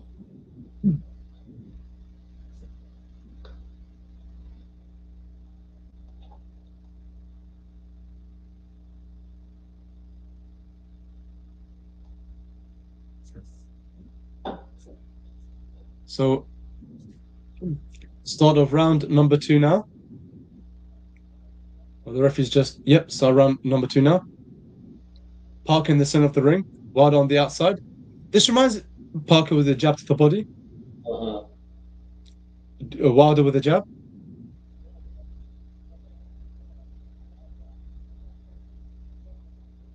Both fighters still trying to establish the range. Parker pushing Wilder on the outside, which is interesting because just like in the Bivol Arthur fight, the shorter guy was pushing the taller guy on the outside. Oh yeah. Wild overhand right thrown by Parker but missed. Both fighters in the center of the ring again. It's way too far. It's just way too far to do that. But if it landed, then yeah. I mean, if it landed, but it's so easy for Wilder to see that coming. Yeah. Fighters, Wilder looking very menacingly, trying to establish the range. You can tell. I mean, you can obviously tell what he's trying to do, but despite that, he still manages to land that lethal right hand. Beautiful right to the body by Parker. Wilder might be the person to throw that right hand. Yeah, like you say. So it would be Wilder to just step in and throw it. Wilder right hand thrown by Parker, but the Wilder managed to move out of the way. So Parker's still in the center of the ring.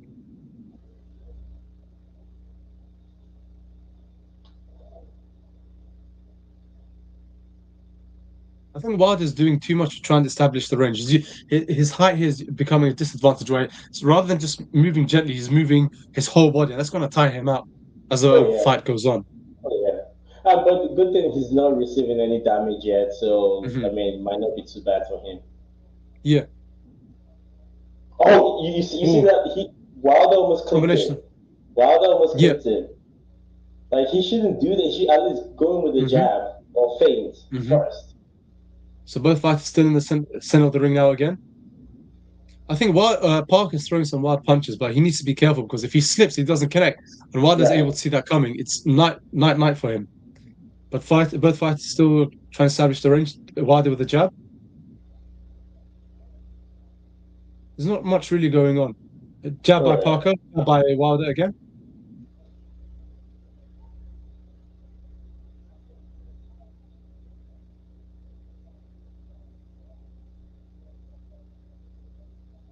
Wilder looks quite jumpy when Parker feints or Oh throws a punch. Is that nervous energy? Maybe is that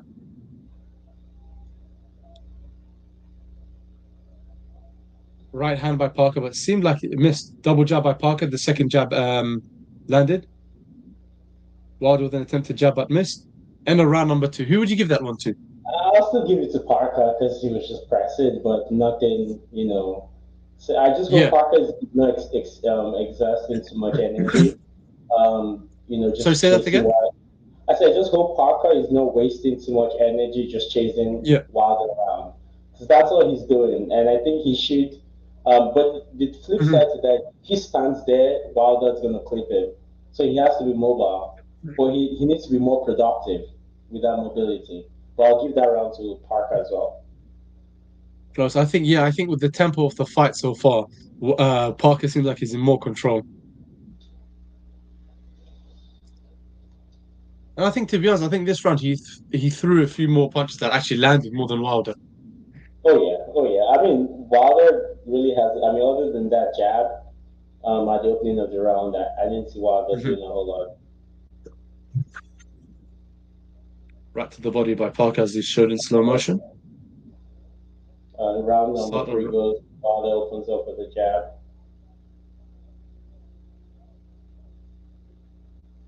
See, that's what Wilder likes to do, like step in within range and Mhm. short. He likes to step into his right hand as Exactly. well. That's what he needs to do a lot. And one thing Tyson Fury did a lot was once he was stepping, Tyson was first. Whoa, Wilder comes in with the left hook, but I think Parker came in with the left hook. Wilder clipped him a little bit, but not a lot of damage. I think Parker needs to be careful when he's closing that distance. Mhm.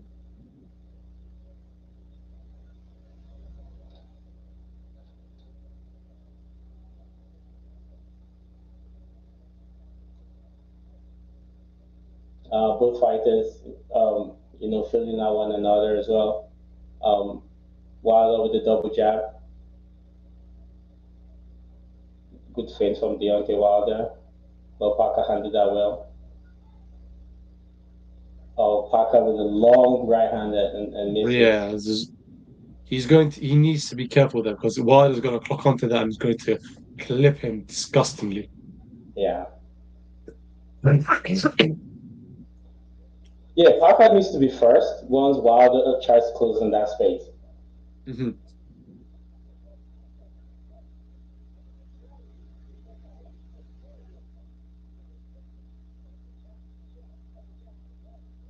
Wilder looks like he's getting rocked, to be honest, with a few Oh yeah. punches. But I think so far, I mean, round three, Wilder looks like he's coming into his element more so.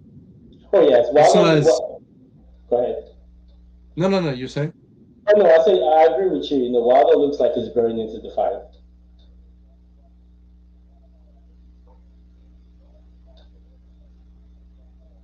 Uh, Wilder tries a faint jab, but you know, oh, nice right hand from Parker.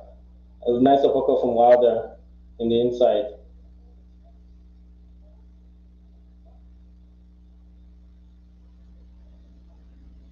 Oh, nice jab from both men. Oh, he rather looks like he was pushed Yeah, back. but Wallen came Was off that slip? the walls of that jab. Yeah, Mhm. that was a good jab from Parker.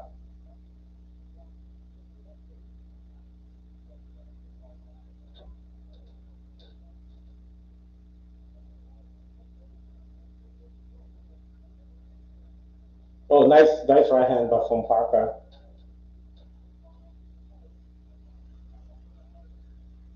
And now Wilder's doing the leaning. And that's the end of the third round. That was a good right hand from Parker to close the round. I Who think would you I'll give give that that one to? round to Parker as well. You know, Really? oh yeah, I'll give that round to Parker as well. That's tough for me, man. Trying to think. I'm trying to think. Who would I give it to? It's so close. I mean, Oh it yeah, was it a was lot closer than the two previous rounds. Mm, trying to think. I'm inclined to call it a swing round. Swing, but if I have to give it, maybe Parker. Actually, no. I'm gonna stick to my guns. I'm gonna call it a swing. I'm gonna call it a swing. This is where me and you would differ on this. oh yeah, oh yeah. But I to mean, be I think honest, David Parker because he was still pressing and landed mhm, that jab that sort of rocked Wilder and the last mhm. overhand at the end. So start of round number 4. Wilder coming into his end more so, trying a few dummies.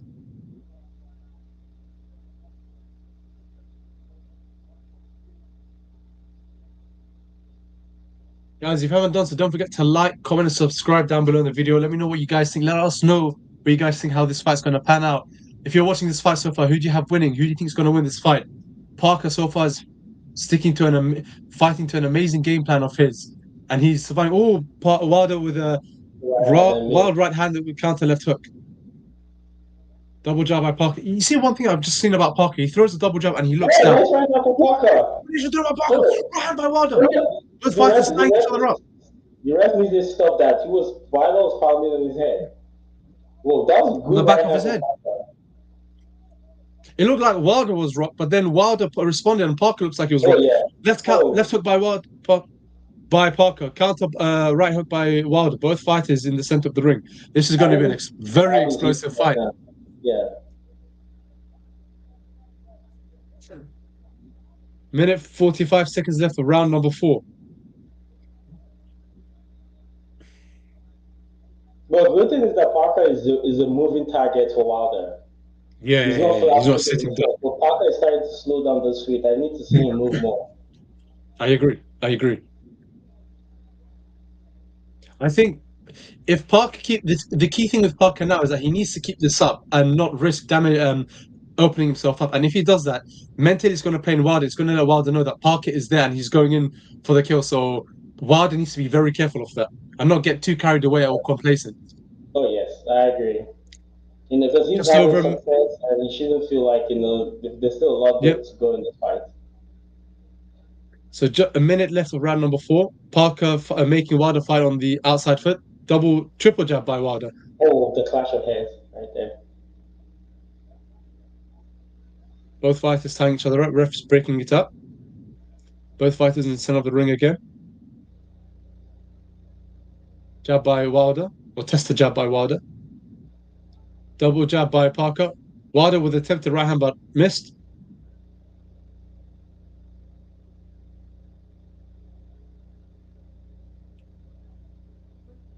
Parker stalking Wilder down.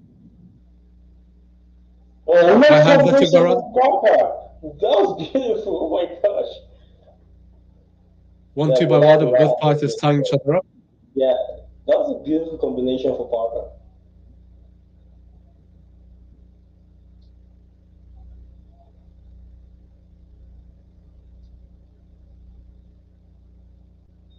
That was a good round for And then both of round number Parker. 4. Oh yeah. Oh, this is so close. I'm definitely calling this a swing just because it's been so good. Really? No, I thought I'm that calling was a this a clear swing again. round though. You're going to give this to Parker? Oh yeah, I thought that was a clear Parker round because if you see some of the playbacks, Parker landed like towards the end he had like a three punch combination that landed cleanly. Actually, Actually, I take it back. I will give it to Parker. And the reason why I said swing is because the times where through combinations, both fighters landed on each other probably just as much. But aside from those exchanges, from those wild exchanges, I think Parker did more. Oh yes. Yeah. Okay. So in that case, I'll say close, but Parker. Yeah. So I'll give that one to Parker as well. Yeah. Boom! Right there. It's 4 rounds in, 1/3 of the fight through. Wilder needs to step it up now because he risks losing the tempo of the fight. I think if this goes to points, it favors Parker more. I don't think so. It should, but in reality, it could be very different just because we know what the judges are like and it could disrupt the whole. That's true. The status quo. So far, they have the scorecard. Parker's up by all 4. Oh my God. Joseph Parker. First in the action. So they've given all the rounds to Parker the same way we have. That's how I have it too, to be honest. Yeah, I have all the rounds to Parker as well. Apart from me, I'll say round 3 is a swing. But if it's a swing, then either way. You can criticize me and not criticize my thinking at the same time. Round 3 was not a lot too. I mean, it's just me swinging to Parker, like you said. Yeah.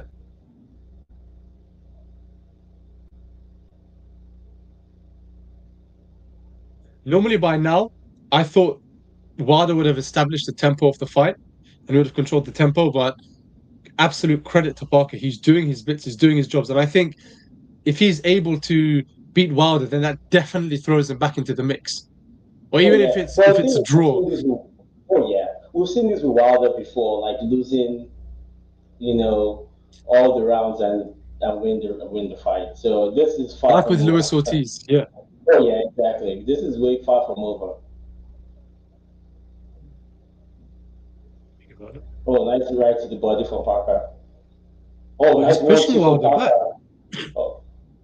He's pushing Wilder back. Oh yeah. He's not afraid. He is not afraid. Oh my gosh. Is this the comeback trail for Joseph Parker? I hope so, because I really like Joseph Parker. Oh yeah, but I like his characters. You should stop telegraphing that right hand though. He needs to follow the right hand up rather than just throwing it from miles away.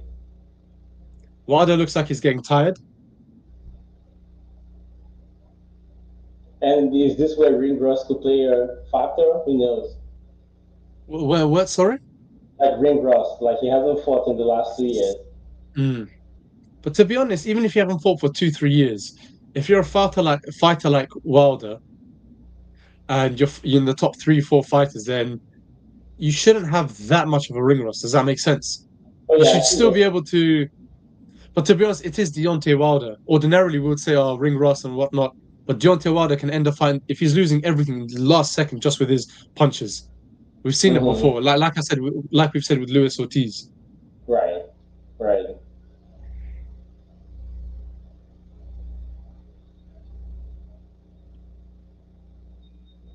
That's it. Oof, another round in the books. So this is the halfway round now. This is going to be round 6. Yeah. Who would you give this to round 5? Parker. Yeah, it's hard to score any round for Wilder right now, in my opinion. He needs to go for the knockout, and Parker needs to learn not to get complacent because, in my opinion, right so far, this is his fight to lose. If he gets complacent and gets confident and cocky, Wilder's going to pick that up and end it. If there's any fight in the world who can end it in a second, it is Deontay Wilder. But if Parker maintains this strategy, then I believe that he could take Wilder all the way, tire him out, or just win on points. So start of round number 6. We are halfway, ladies and gentlemen.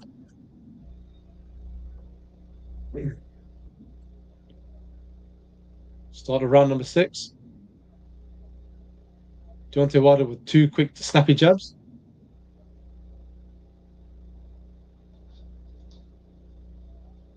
I mean, it's evident the ring IQ comes in here because Deontay Wilder, with the utmost of respect to him, doesn't have that much ring intelligence compared to Joseph Parker. Deontay Wilder is just a knockout specialist. So I think when it comes to stuff like this, I think this is where Parker's experience comes in more so. Absolutely. I mean, 100% I agree with that. That was a wild right hand thrown by Parker. Parker got wild up against the ropes, tying each other up. Right hand to the body by Parker. Right uppercut by Parker. Right uppercut by Wilder. Parker trying to find a way in. Both men tying up. Ref broken them up.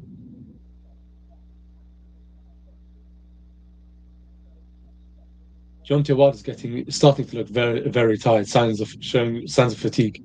Oh yeah. He's still fighting on the outside, which he shouldn't. He should establish his range and fight on the inside. That way, he spends less energy moving around, less surface area in the ring. Wilder does. You know, he starts from the outside, then he steps the 1-2 in, or he waits for you to come in and just time you in as well. You know, it's a risky move by him. Like that, and I think he knocked this sports car like that as well. You know, the way coming in and he just clipped them. Yeah. Both fighters in the center of the ring now. Just under a minute and a half left of round number 6. Wild right hand thrown by Parker.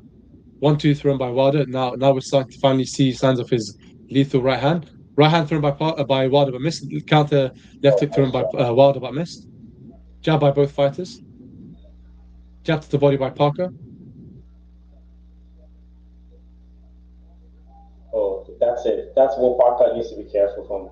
Just walking into shots like that. Yep.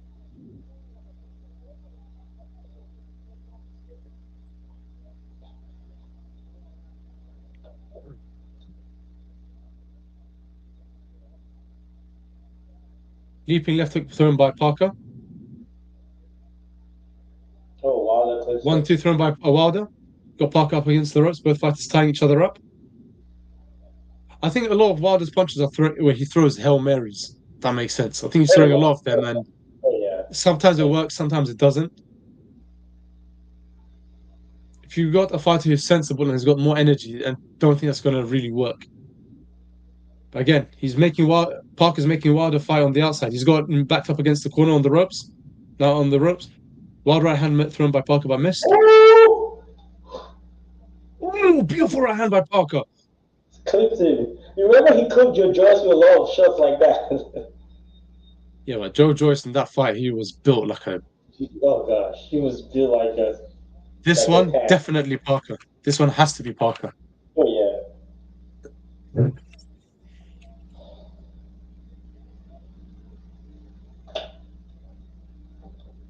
But Eti, over in the States, what channel are you guys able to watch it on? Because in the UK, we've got the DAZN and TNT. DAZN as well, yeah. Just the Fair.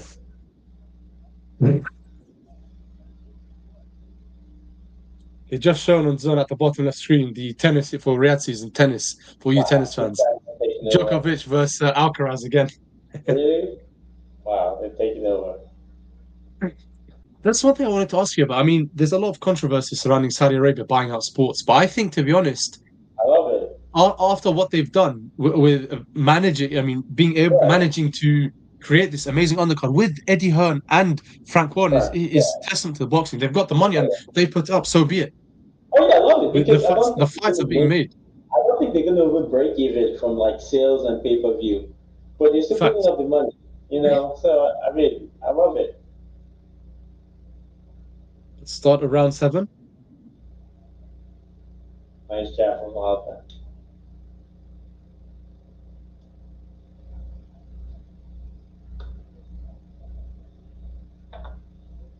Oh, they give you all the rounds. Oh, nice job from Parker. Every round so far, 6 rounds, the scorecards have given it to Parker.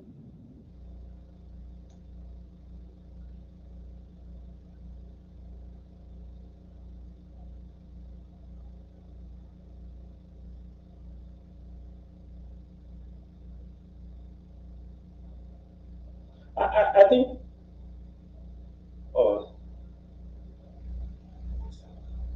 I think Parker's throwing a lot, but not landing as much as he's trying. But to be honest, if it's working for him and he's getting the points, then right. But the problem with that, if he gets complacent, gets more tired, then he's opening himself up. So it's a risky strategy by Wilder by Parker, to be honest. Oh yeah. I mean, in the Parker corner, like until you hear the final bell, like you're on edge. Yeah. Minute 30 seconds left of round number 7. Who are you giving this to so far? I think this could be a 10-10 round easily so far in this round. Because no one has really landed anything.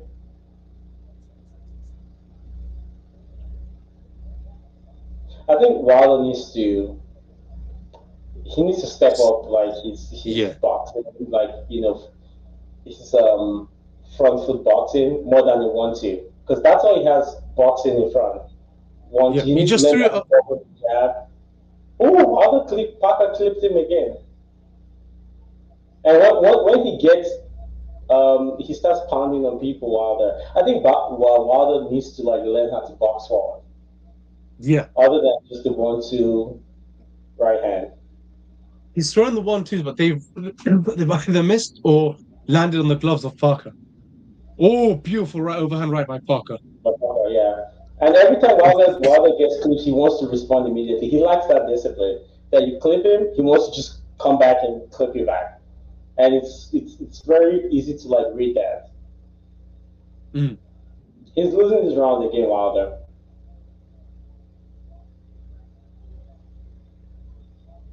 I mean, from a fight perspective, he's not necessarily losing, but from a boxing perspective, he's losing the round. He's losing the fight. You know, he's not going to go back home and say, "Oh, I was beaten up or one-sided," but he's losing the fight from a boxing perspective. Mm-hmm. Who are you giving round number 7 to, Wilder or Parker? Yeah. It's interesting to see just in the background, they're showing Anthony Joshua being trained by Ben Davison, Tyson Fury's former trainer, who coached Tyson Fury in his first 2 fights against Wilder. Yeah. Wilder and Wallin. But Wallin is a good fighter. Trust me. Like I watched the Wallin Fury fight all over again, like late yesterday. He's a good fighter. I mean, if you're fighting against the likes of Joshua and Fury, then you must be a decent fighter. Having said that, I don't think he's at the level. I don't think he's a B or C grade fighter per se. I think he's further down below. Oh yeah.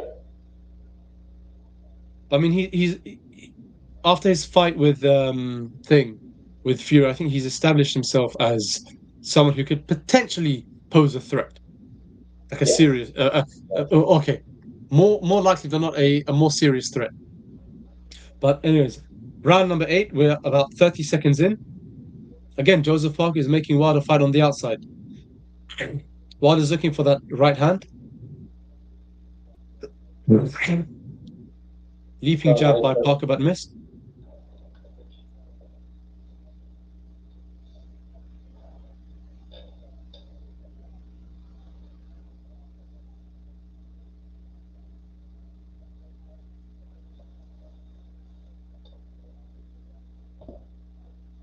I think it's risky from Parker. His guard's becoming a bit low now. He's dropping his guard a bit low. Oh yes. Oh yes. Yes. Even though he's some distance away. But Wilder clipped him with an uppercut. Oh, nice right hand from Wilder. Wilder clipped him. He needs to be careful. Parker needs to be careful. We said this. Yeah, he started dropping his hand. You're right. He's getting carried away. So a minute and a half left of round number 8. I'm giving Wilder this round so far. So far? Yeah. Yeah. I agree with you. I think it's fair to give it to Wilder now. Yeah, unless Parker does something crazy. Yeah. He needs to put his hand up. Jab by Wilder. Parker's still got Wilder backed up against the rope. Overhand right by Parker, but missed. Tying each other up again.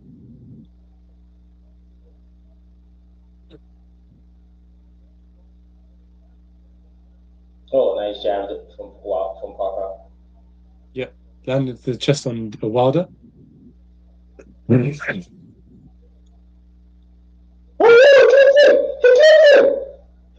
Oh my lord! Oh my lord! Is Wilder gonna get dropped? He's gonna stop my pocket. Wilder looks like he's gonna get stopped. The referee doesn't stop. He doesn't stop him. Oh, I've left hook by Parker. Oh my right hand by Parker. Left hook by Parker. Oh my god! The referee looks like he's gonna stop it. Left hook by Parker. Right hand by Parker. I told you Parker could do something. Wilder looks like he's gonna stop it. Wilder looks like he's tired. He's so tired. Oh my goodness. Do you still think you're gonna give this to Wilder? Yeah, you're gonna give this to Wilder. This is a Parker round. Yes. Yes. Yes. Yes. Parker is my guy. Parker, I told you. Are you sure you're gonna give this to Wilder? Yeah, he definitely stole that round with that last. He clipped him when he was looking at the referee. That's so stupid. Beautiful right hook. Boom. Right hand was looking at the referee like. I think Parker's got something to prove now. He wants everyone to know that he good. Instead of him to like put his hand out, he was my right hand. He just kept throwing his right hand. That is he's not afraid. He's throwing them punches. I think if this Parker was to fight, okay, let's say for whatever reason, Joshua doesn't fight Wilder next. He ends up fighting Parker as a warm-up fight. I think if this version of Parker fights Joshua, I think that will pose a problem for Joshua massively. Oh yeah, that's what I told you. I want to see the Parker that shows up. Parker is a good fighter, but I've seen him in fights. I've never seen him like this. I have never seen him like this. But I've seen him in fights that he looks so under par.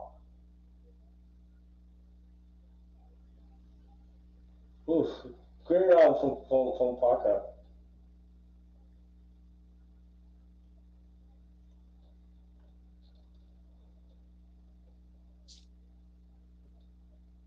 I think Deontay knows it. Like he's rocked.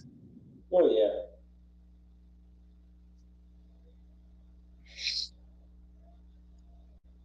And he's been turned over right hand all fight. And Wilder has not got that right hand going. That was beautiful. Oh, beautiful. Like that's what I'm saying. He has no fight coming forward. Wilder. He can't fight coming forward. Oh. I like Parker, man. I like the smaller guy. Like I'm always going to root for the smaller guy, to be honest. Yeah. Physically smaller guy, the underdog. Boxing at the end of the day is all about. It's probably the greatest place for like underdog stories. Oh yeah. You've got the big bully.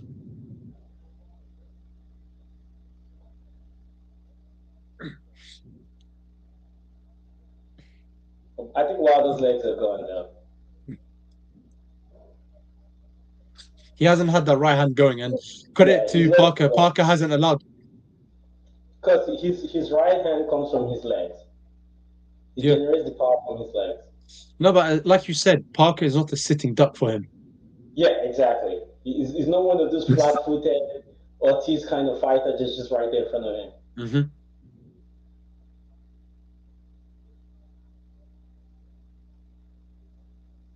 And I think Parker being around with Fury in the Fury camp, being close with friends with Fury, Fury would have given him a few pointers and whatnot.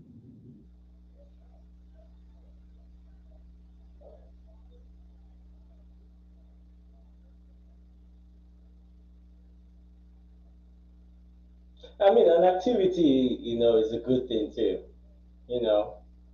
Sorry? Like, activity as well. It's really key as well. Because Parker is always in the Fury camp, like even if he's not fighting, he's sparring with Fury like over and over and over and over and over again. See, Wilder's trying to time that right hand. He clips him down top of his head. But, nice left hook from Parker. Yes, saw that. Beautiful.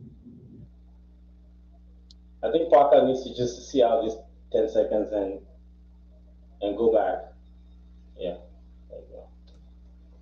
That was a better round from Wilder, but I don't think he won that round as well. Yeah, I agree. I mean, would you call it swing or would you give it to Parker?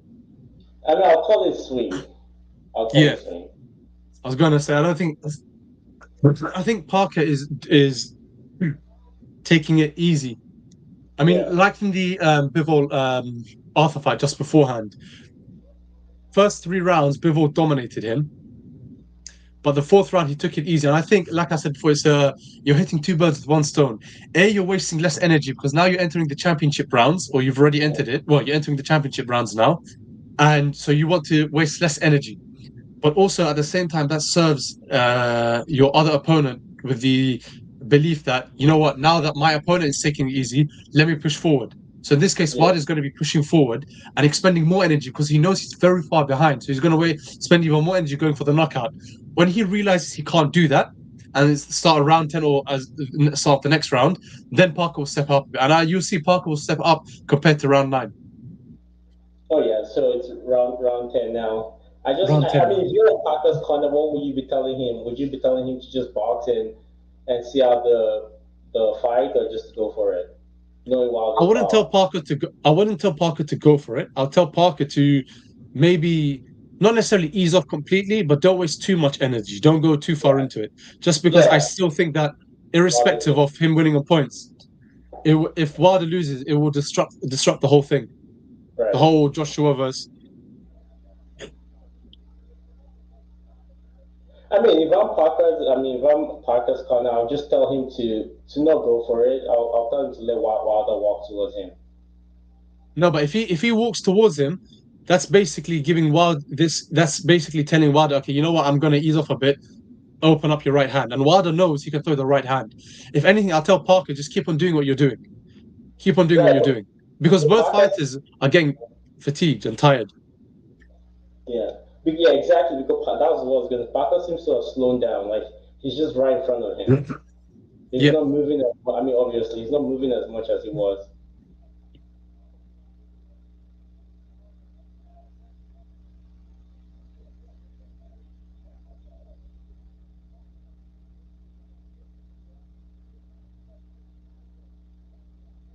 So just under a minute and a half left of round number 10. What are you giving this round to so far? So far, not really that much, to be honest. But if anything, maybe to Parker, if that.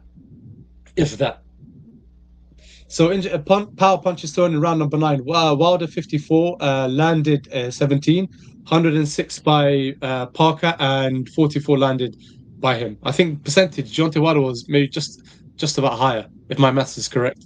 Yeah. Jab by Wilder. Double jab by Parker. Well, double jab thrown, but the second one landed by Parker.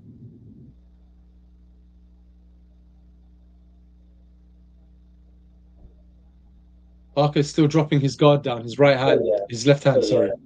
Yeah, he needs to raise his hands up. All Wilder has to do, because Wilder is quick with his punches. He's no he's no slow guy either. All he has to do is step in quick and right hands like that. I mean, thankfully he missed, but but the thing is that I think another thing that's not working that I just noticed that's not working for Wilder is those punches, that right hand is coming down. Sorry, say that again? The right hand is not straight, it's coming down. Yeah. So it's easier for Parker to just duck over it. Round 10, who would you give that one to? I'll give that 10-10 round, to be honest. But more I'll give that to Wilder. Yeah. Yeah, I was going to say close, but gave it to Wilder. Yeah. So it's two more rounds. Two more rounds. I mean, by no means do I hate Deontay Wilder, but I just prefer Joseph Parker, like I said. I like his character demeanor more. He's a more humble lad. Oh, yeah. Like he's an underdog. Yeah, it's not just that. Oh, yeah. You know, one fight I still want to see. I want to see Anthony Joshua versus Miller. Oh, really? Yeah. After Miller's performance today?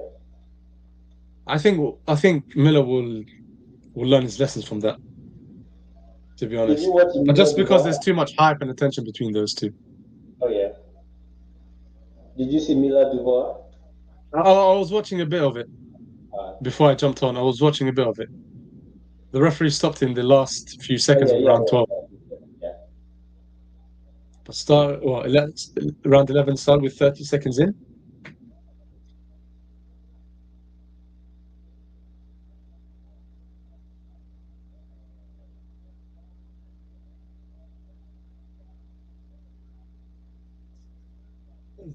Wilder knows Wilder knows he needs to go. He needs to go for the knockout. Oh yeah, he knows. I mean, And I see what you mean. I see what you mean. But he throws his right hand downwards. Oh, right. It's a shot target. Mm-hmm.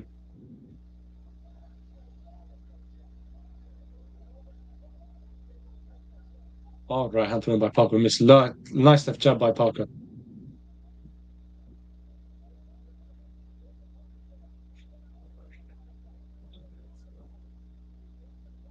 So nice jab from Parker. Mm-hmm. I think we've got about another hour or so until the Joshua Wallen fight takes place. Oh yeah. If I remember correctly.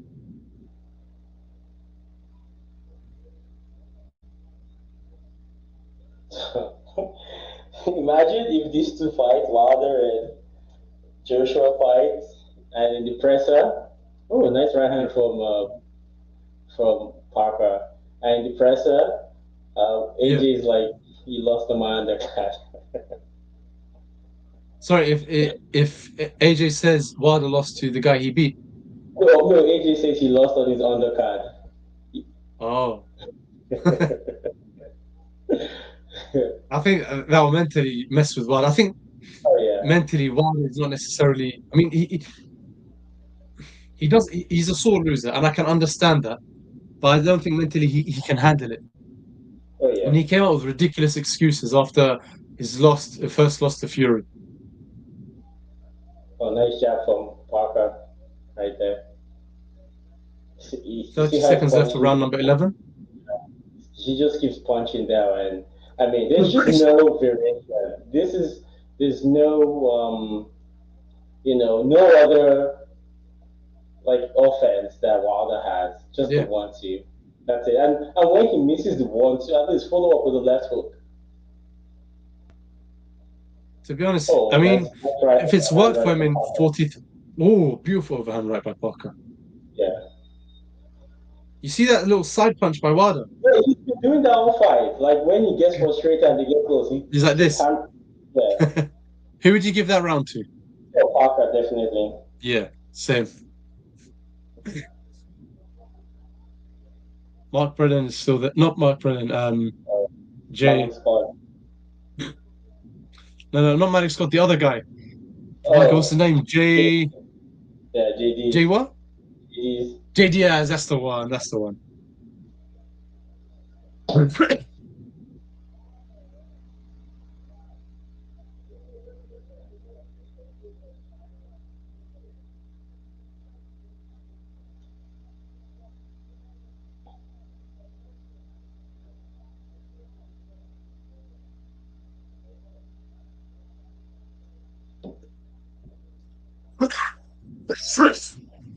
The last final round. Could this be the big upset?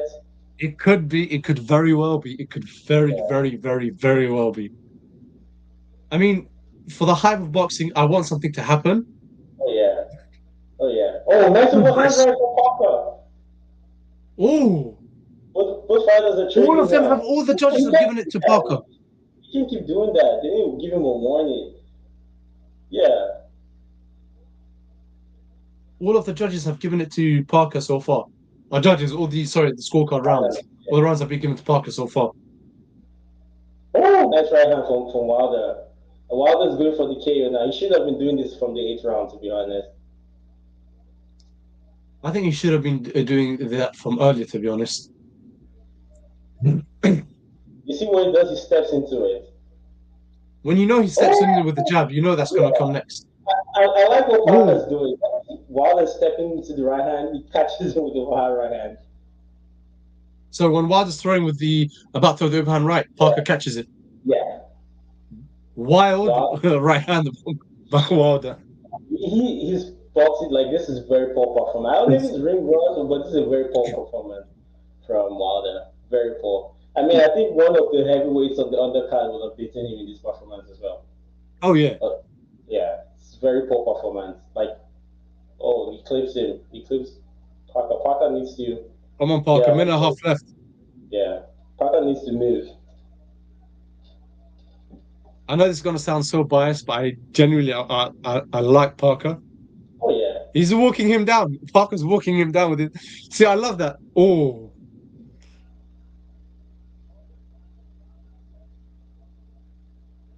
Could this be the last time we see Wilder on the ring? no, I don't think so. I think even if he loses this one, I mean, don't think it's going to be the last still time. a big draw though. He's still a big draw. Probably he could get like a tune-up fight. Maybe he begs for the Andy Ruiz fight right now. Who knows? I don't think, to be honest, even if he loses, because let's be honest, Anthony Joshua lost 2 fights consecutively, and he's still in the mix. So I think if Wilder loses against Parker, which is by no means an embarrassing feat, because Parker is a former world champion. Wilder has a good chin though. No, but when he's rocked against Parker's not really a power puncher. If he's rocked by Joshua clean, then it's and we saw this with Fury, to be fair. Right. But yeah, I think if Parker, which I think most likely he is now, 20 seconds left to round number 12, by the way. If Wilder loses against Parker, I think he needs some time off. I think he needs a tune-up fight. Maybe come back against a gatekeeper, maybe a Miller, maybe a Ruiz even. Right. Take it from there. I think he shouldn't take that time. Take a look. He's raising Wilder's raising his hand up, or definitely lost his fight. Yeah. I think he shouldn't take a lot of time off. I think he should take about 2 months off and get it. What's his name? What's this guy that AJ fought with the first time this year? Like a Franklin fight, like just some fight that I don't think he should take too long off because he lost this fight and he lost it bad, in my opinion.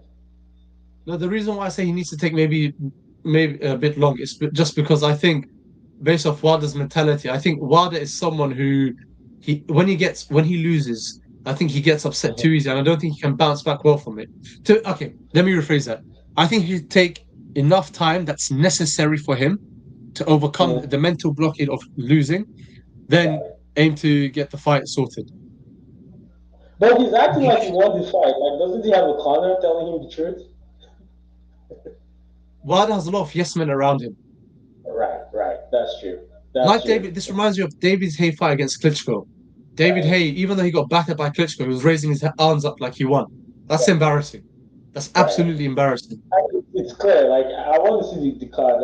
Listen to that. Hopefully, I hope it did. Even if Parker wins, I hope they don't make it close, because this was a clear one-way fight. So, round 12, who would you give it to? I'll give that to Wilder.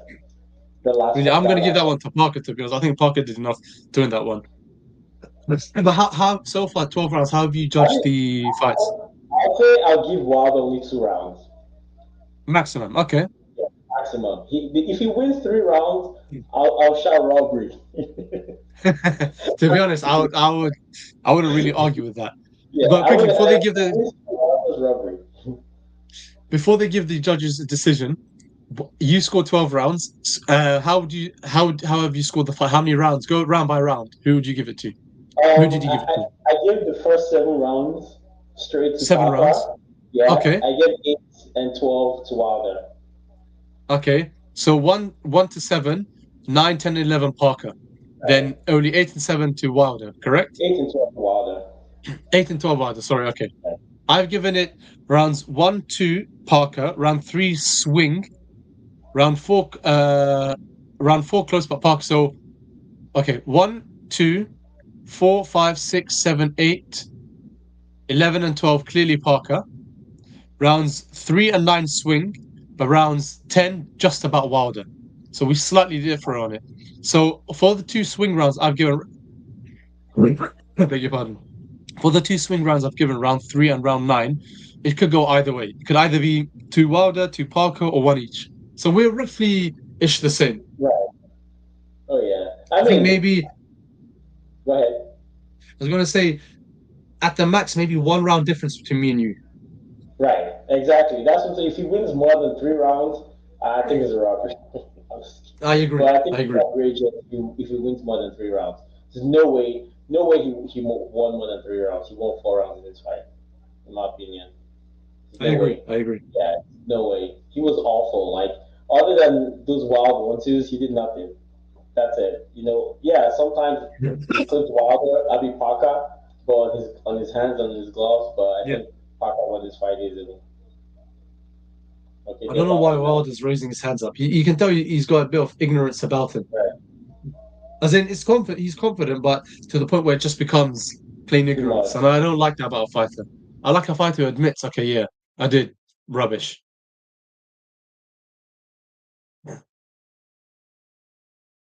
So you've just gone mute for a second.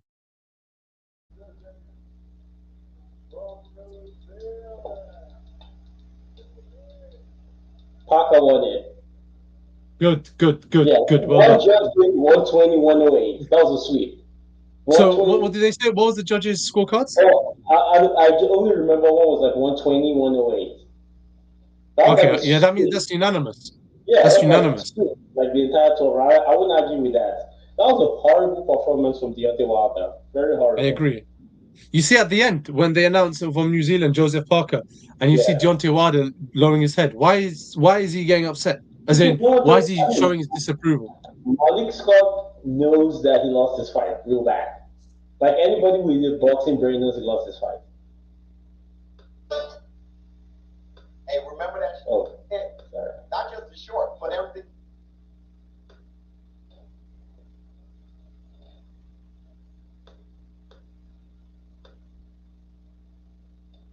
Wow. So, if we go back to my question, who was the harder fight, AJ Wallen or Wilder Parker? Wow. So that was like you said, you answered correctly. That was a wow. Wilder was just not in that fight at all. I called it. Did I not call it? Did I not say that Wilder Parker would be, from a boxing perspective, more challenging for Wilder? Oh yeah. No, sorry. So I said it would be more difficult for Wilder just because of Parker's experience. But all things considered, there'll be more pressure on AJ. right. Guess who's the mandatory now for Fury? Who? Parker. But I don't think that's going to happen Nah, anytime it's not soon. gonna happen. It's not gonna happen. He'll be So playing some step aside money. yeah, it's not gonna happen. I think Fury will vacate and let while the Parker fight for it. Who's number two then in the the IBF? AJ, AJ. yeah, in the WBC. So Parker is number one ranked contender now in the WBC. Correct. Okay. 34 new record, 34 wins, 3 losses. Yeah. AJ, Joe Joyce, and who was the other one? Zoro, no? No. White. White. That's the one. So I think, what do you think he rematches? I think Frank Warren's going to offer him so much money to rematch Joe Joyce. Sorry, say that again? I think Frank Warren will offer Parker so much money to rematch Joe Joyce. I think that would be a good It could fight. do, to be honest. It could That'd be a do. good fight. I think Parker would want to go for Fury.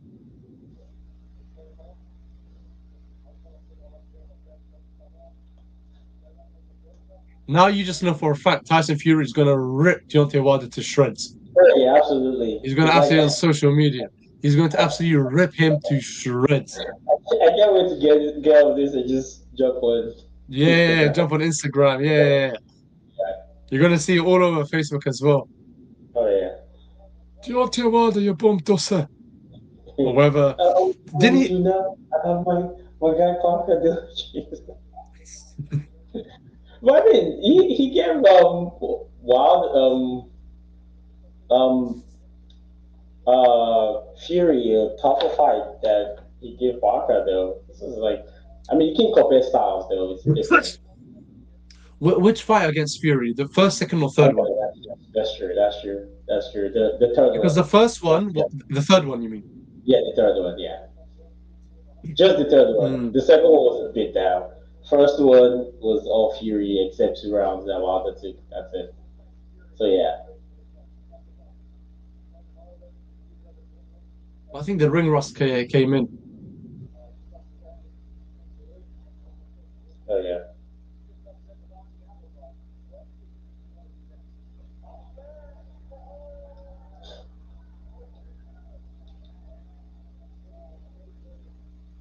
I'm so happy for Parker. Like, from where he Same. went from that Joe Joyce knockout, I mean, picked himself back up, Mhm. rebuilt and, came back.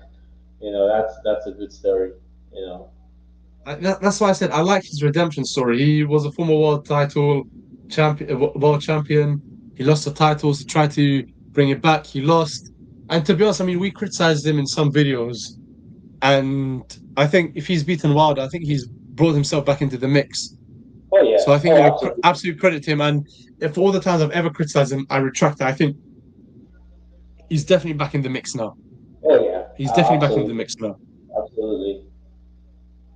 I mean, and the thing is, with the Saudis willing to spend money, I think there's a whole lot of fights to be made out there.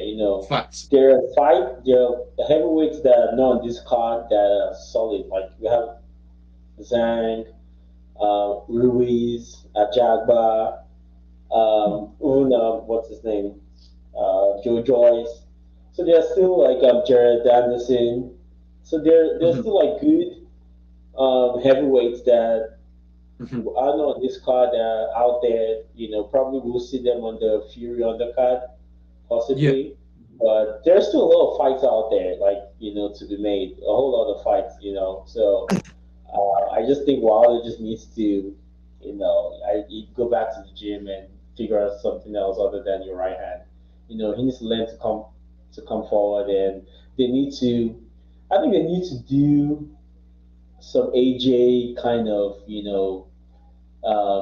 process. And what I mean by that is, Hmm. after his losses, took his losses like a man and he rebuilt.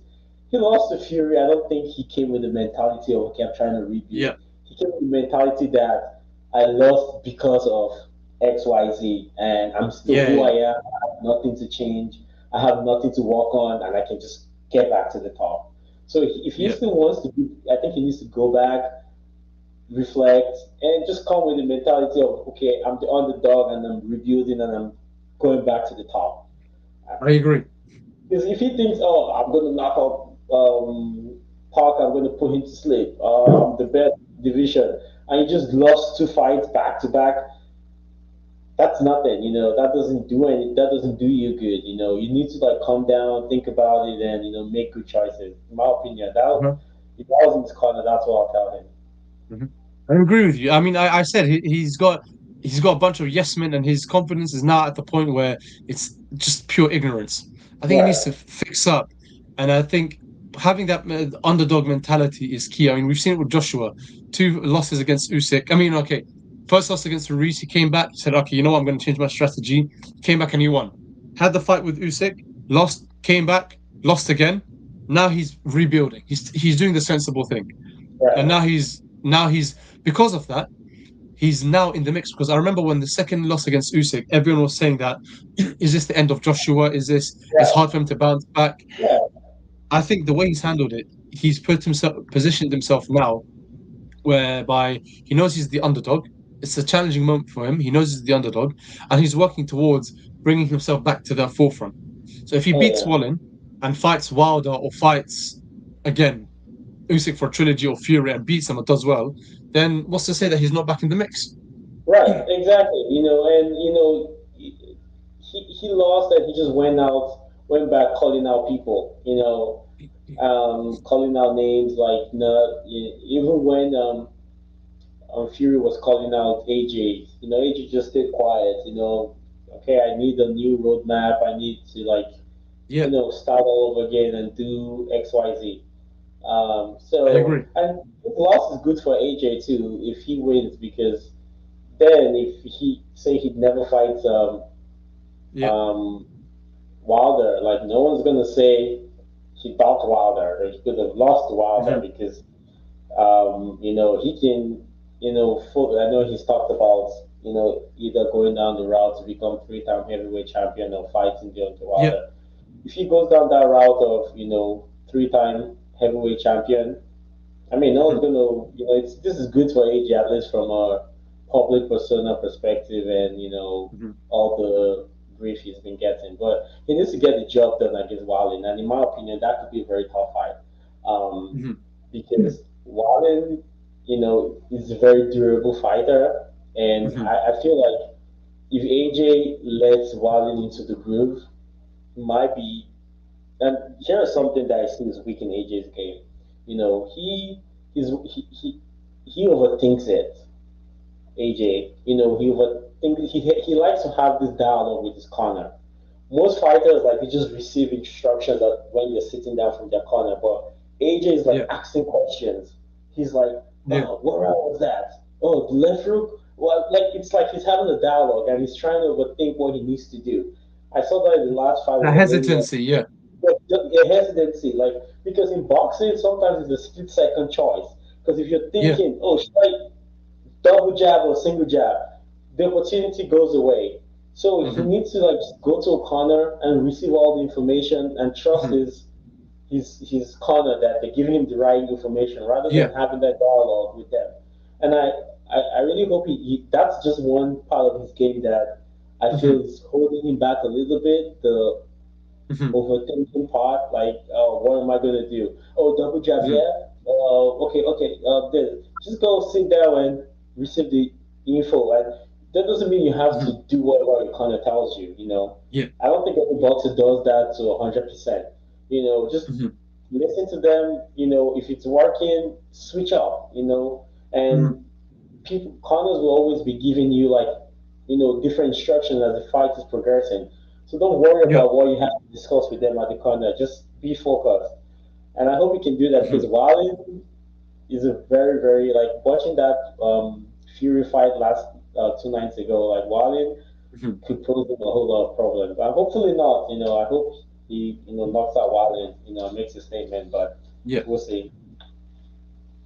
No, I agree completely. I mean, it makes sense. It makes sense. I mean, I think also now that Anthony Joshua's watching this fight, he's watched this fight, and he's going to have a lot more confidence going to the ring. He knew the whole talk about him and Wilder. He's going to be motivated by that. He says, you know what? If the biggest guy or the biggest name I'm meant to be fighting next loses this or has lost this Hmm. in this way, I can go for it as well. I think Anthony Joshua is going to feel a lot more confident now watching Tyson Fury versus Ngannou, watching Wilder versus Parker, knowing he Right, beat Parker. That's going to be a huge mental thing for him. right, right, right, right, But just on the right. topic of Parker, as he was walking out, you could see him smiling, jumping, shaking hands with fans, and you can see just he's happy with himself. Oh He's yeah. smiling. Oh, I think he's very, very, very, very, very content and happy with what he did today, and oh he yeah. absolutely d- deserves this victory, deserves this win, and what comes with it. Oh yeah, I mean absolutely. Like especially hearing the judge giving you 120-108 against a former world champion who has defended the belt 10 times in a row, dangerous and also dangerous fighter like Deontay Wilder. I think he will be so happy. Like this definitely is going to be the best win in his career. This is going to be the best win on his record. I mean, Yeah, every time we talk about so far, Jose, so far, yeah, so far, he yeah, may end up exactly. beating. He may end up beating Yeah, that's Fury true. or. That's true. That's very Mhm. true. So I just think like he will be so happy. From you know I mean on this stage. I'm happy for him as well. He's like I said, he was down after the Joyce fight, and Yeah, he could contribute himself back up. I think as well. He mentioned how I think after the Joyce fight, when he joined Fury's camp, he ended up. They asked him, what was it like training Tyson Fury? And I think he said that he's really glad he did so because after I think the Joyce fight, oh, before the Joyce fight, around that time, he was in a very dark place, and coming in with Fury, someone who's been there, done that, he was able to guide him through, and he's very grateful for that. So I'm very glad to see that he's able to overcome his troubles and challenges, and to the point where now he's beaten a bona fide or one of the best heavyweights currently active.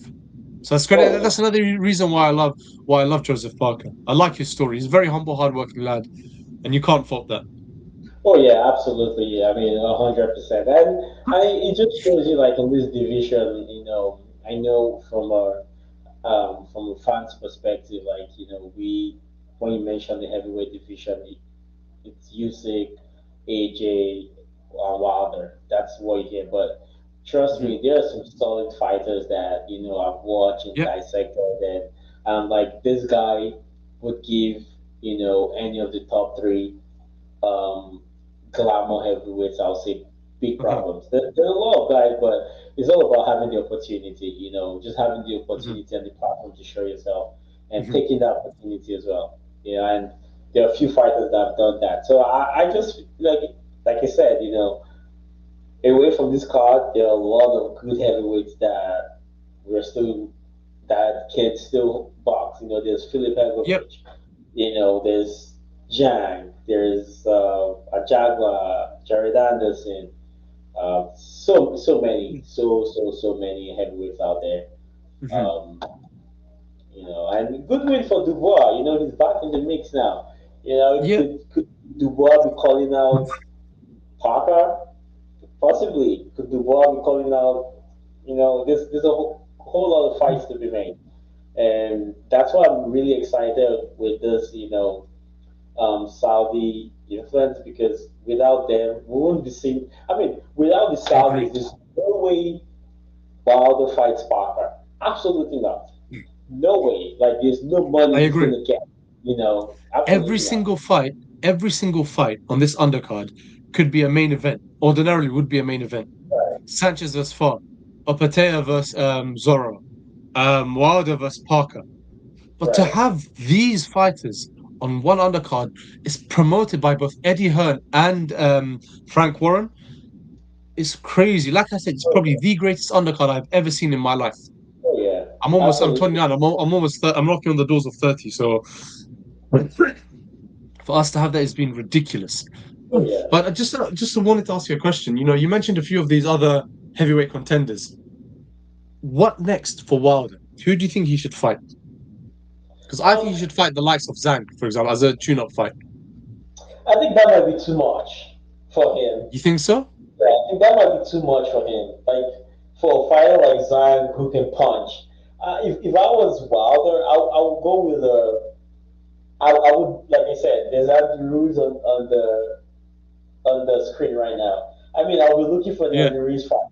That might be a tougher fight, but I wouldn't mind doing what do you call it? A Dillian White kind of fight. Something like that. Like just to fight like a good fighter and box. And go back because there's no use saying I guarantee you, Wilder will have an interview now and say, "Oh, I won the fight. The judges are all British judges. I won the fight. I landed the most shot. He didn't help me." That's what you hear from a Wilder in an interview. If he Yeah. believes that deep down, I don't know. But Mhm. if I'm Wilder, I will just take the L and go back and rebuild. Take a Ruiz fight, then probably come back and look for like whoever's available, or the AJ fight. But to me, like Wilder is, yeah, he needs to learn how to move forward and box. You know, I mean, it's all well and good we say that, and we've been saying that for years, but I don't think Wilder's now reached the age. I mean, he's 38, if I'm not yeah, mistaken. yeah, I mean, like the saying goes, you can't teach an old dog new tricks. I think it's very difficult. And now that Wilder has, because of his ignorance, and he relies on his power, I don't think he's going to be willing to learn to do that. right, right, I think someone like AJ is willing to do that. I mean, he's changed coaches. He was with Derek James. Now he's with Ben Davidson just for this fight, but he's going to go due to go back to this Derek James. He's changing. He's changing because he's given different coaches different opportunities and who he wants to work best with. Wilder was with everyone. When Mark Brennan threw the towel in, he got rid of him. right. He got rid of him. I think that's ridiculous, but he's got a bunch of yes men around him. Oh yeah, So I think someone like, what was I going to say? I think Wilder should fight maybe a Zhang. I think the reason why people are saying Zhang not at the moment, I agree he's dangerous. I think Zhang is on the up. He's definitely on the up. Who did he beat? He beat Joe Joyce, who got yeah, robbed against Hergovic. right. But I think I think Zhang is probably now not a B grade fighter, a C grade fighter. So if your A grade are your Fury, your Usyks, your Wilders, and your Joshuas. Okay, A plus or A star, your Fury and your Usyks. Your A would be your Wilder and Joshua's, although A and A plus are very close to each other. Your B grade would be like your Parkers, your Whites, for example. Your C grade would be like your Zangs, your Joyces, your Dubois, for example. Does that make sense? Or your D grade. I think Wilder should fight someone in the lower end of the C grade or the higher end of the D grade fight, if that makes sense. Using that Right. very rough analogy. I think that's what he needs. So I think Zhang wouldn't be out of the question. I think White needs to be done. I mean, you're hitting multiple birds with one stone, to be honest. It gives White a chance to prove himself back in the mix. Oh yeah. Maybe even fight Wallen. Who knows? Yeah, exactly. Maybe fight a fire like that, you know.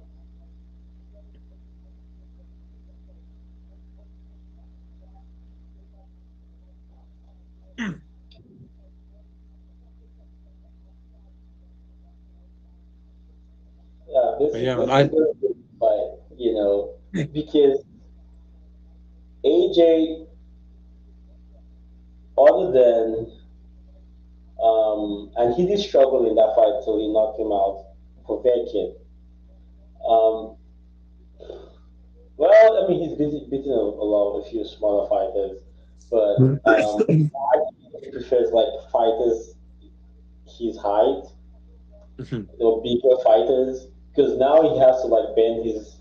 You see AJ bending his lead left leg a lot in this fight, and I don't know how much power he can generate from that. What's your view on Anthony Joshua? The whole how his demeanor's changed.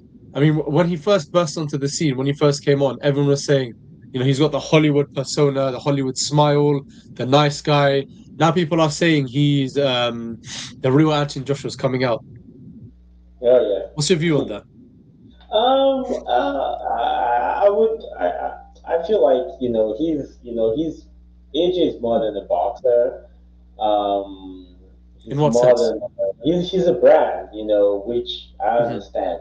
Yeah, yeah. He's a brand, and definitely don't tell him not to say certain things, and that will hurt the brand and that kind of Mhm. stuff.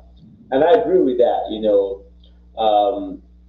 But I feel it comes out from a fighter who has been on top, and everyone has been like throwing the darts Yeah. at him. He's just biting back a little bit. Mhm. But I feel like if that brand image is taken, AJ will talk a whole lot of trash talk, definitely. Mhm. But I just think it's just that brand perspective that, which I respect. I think with AJ, I think the real AJ is coming out. I think the whole, I mean, I saw this from the off. I saw AJ initially, like the Hollywood smile is a unique twist on it. Very much like, the Hollywood persona, Hollywood smile, the pretty boy. But now, I'm not saying he's completely off, but I think the real him is coming out now. I think he was held back. And in a way, that is working because it shows that, okay, now he's hungry, now he's angry, he wants to avenge his losses. That's going to add a different element to his persona. Granted, he has lost support, people's views towards him have probably changed. I don't think he cares. I think he cares about avenging his losses and coming back to the top. Because, in my opinion, you can only be, especially in a sport like boxing, you can only be nice for so long. Right, exactly. I think you can. I think you need the right mix of being humble, nice working, as well as being, I quote, arrogant or angry at times. And I think AJ is starting to do that. Oh yeah, exactly. I think they're gonna do national anthem thing. Okay, okay. Give me a second. I need to turn off the heat a little bit. It's Yeah, too no hot. problem.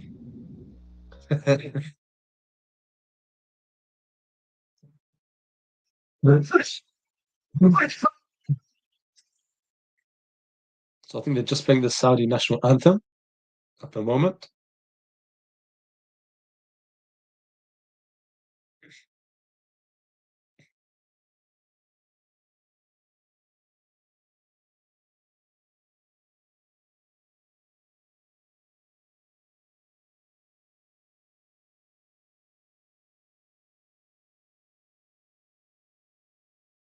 I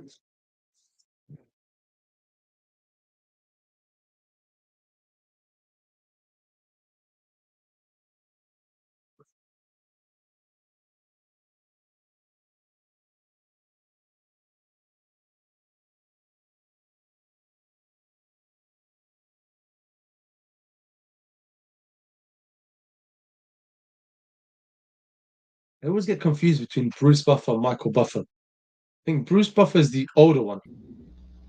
I think Mark. I have no idea. I But I get know Bruce. confused between both of them. Oh, really? The one who Bruce. goes, Bruce. "Let's get ready to rumble." Yeah, Bruce is the UFC guy. I think. He's the younger one. Yeah, I think so.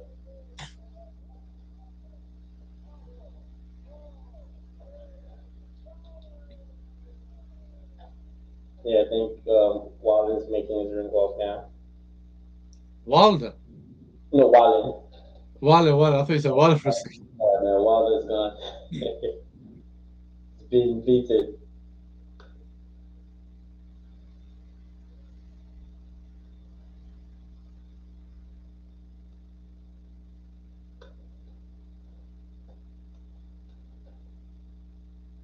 And I think, to be honest, all the fights that have been on have ended incredibly well. I mean, you've had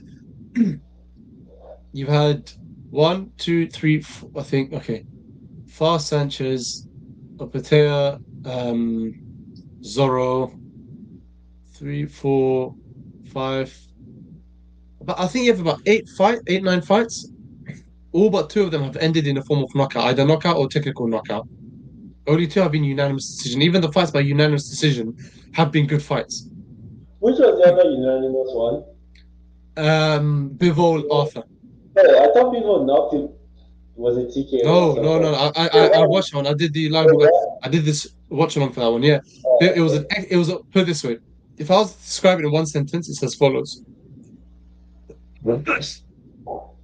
a one-sided a chess masterclass by Bivol.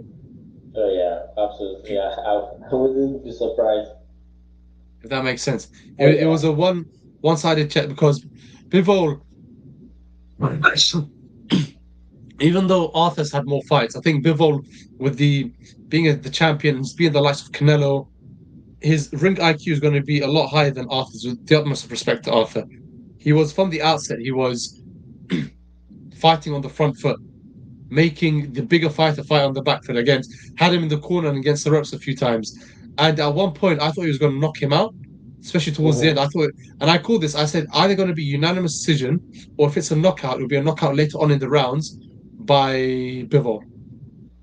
There was one moment, I think round 11 or 12, where Bivol was throwing flurry, like continuous punches. I couldn't keep up.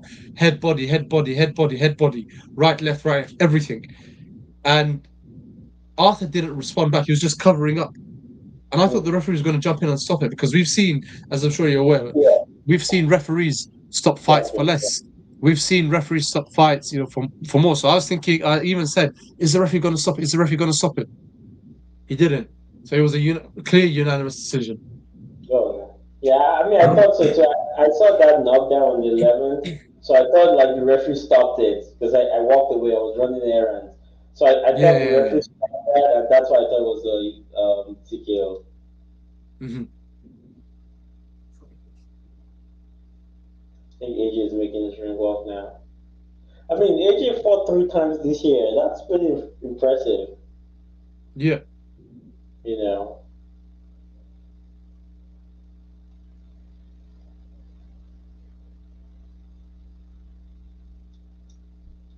I mean, if AJ comes to the statement knockout win after the Wilder display, that'll be really good.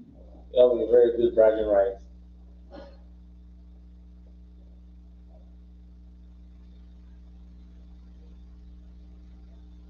So I've just had a random.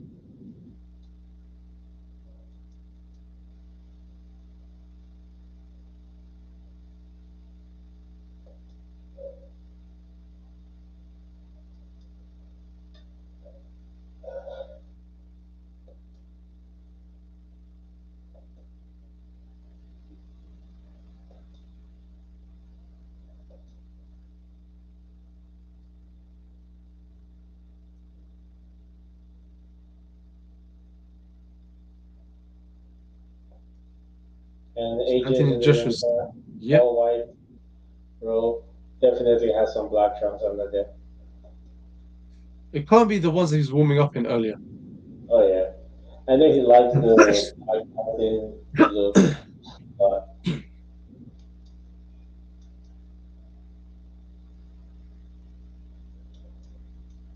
Eddie Hearn and Frank Warren are two very happy people.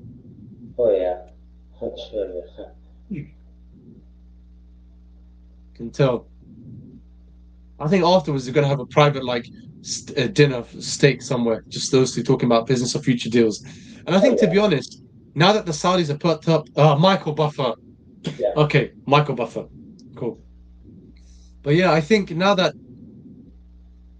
this has been a massive success, I think what Warren and Hearn, like I said, if they end up having like a private dinner amongst themselves, steak just sort of between the two of them in a private restaurant somewhere, I think they can definitely talk business now better, and they'll be able to discuss, okay, now that things can actually work, they can agree on things like, okay, in order for fights between our stable of fighters to take place, we need X amount.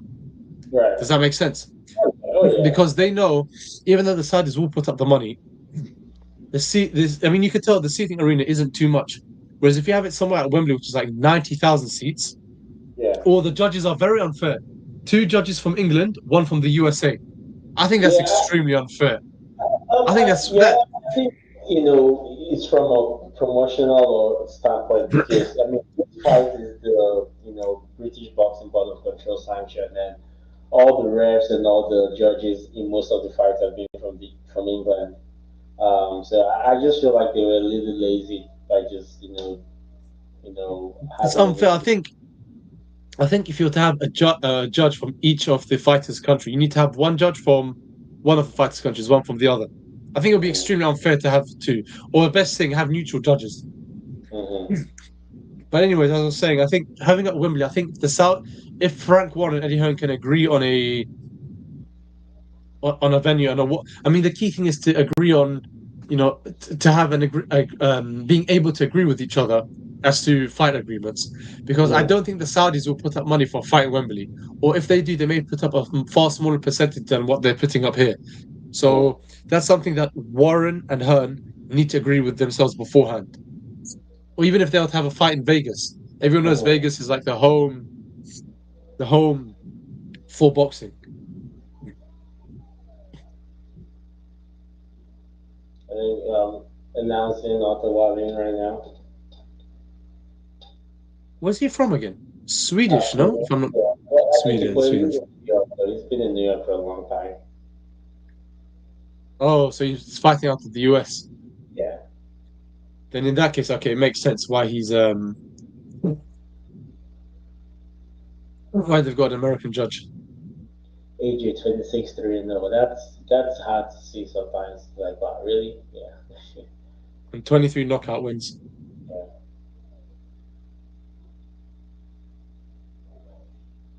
One of AJ's coaches, the one with the red armband, I think he looks very familiar.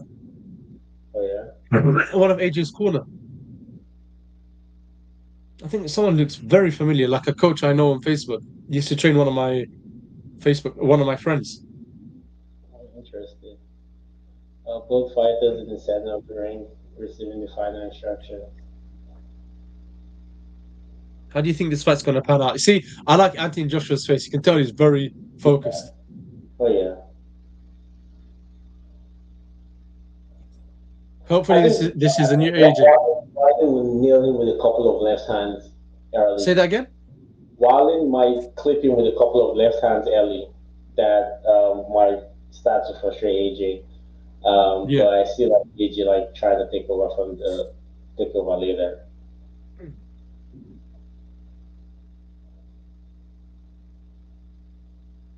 You wanna go for this one? Yeah, sure. So both fighters still trying to establish the jab. Already, I liked Anthony Joshua's movement. Wallen threw a jab, Joshua bobbed and moved out the way and took a step in. I've never seen him sort of that mobile before. Uh-huh. Both Another fighters feeler jab really, right to the body by Joshua. I mean, this is the kind of fight that will suit Wilder, like just the target right there. Just Yeah.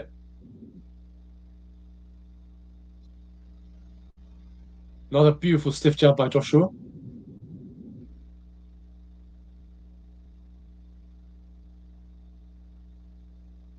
I think Wallen's going to get dropped within 4 rounds by the looks of it. 5 rounds at the max. 5 rounds. right, Wallen will get dropped within 5 rounds. yeah, and that's right to the body Right to the by body AJ. of Joshua by Joshua. Yep. Yeah.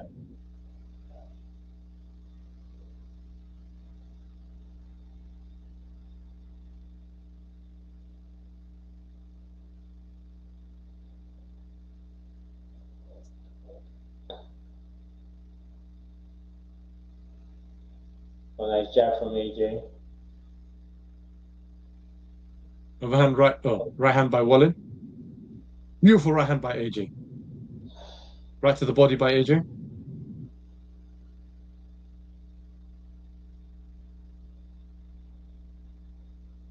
Come on, Oluwafemi. We're all rooting for you. Oh, beautiful left jab by Wallen. Oh yeah. Just a minute left of round number 1. Jab by AJ, but missed.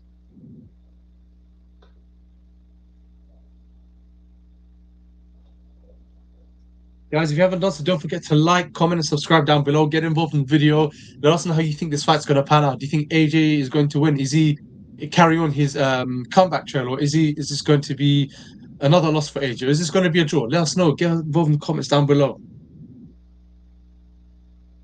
I think the zone are saying apologies for audio issues.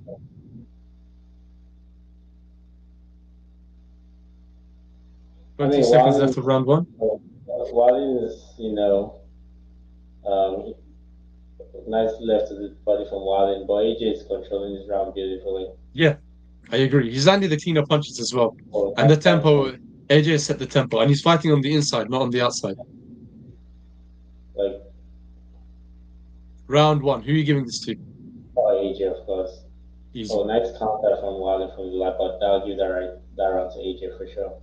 I mean, already marking up the place of Wallin early on in the fight.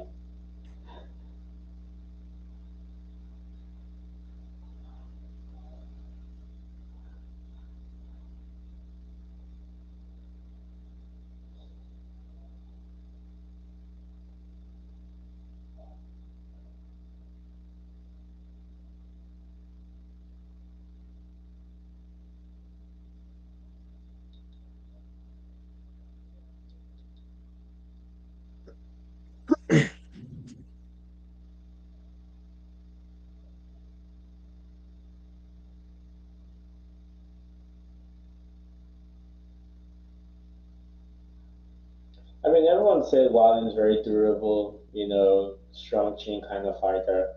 Um, Interesting to see how he reacts when AJ clips him.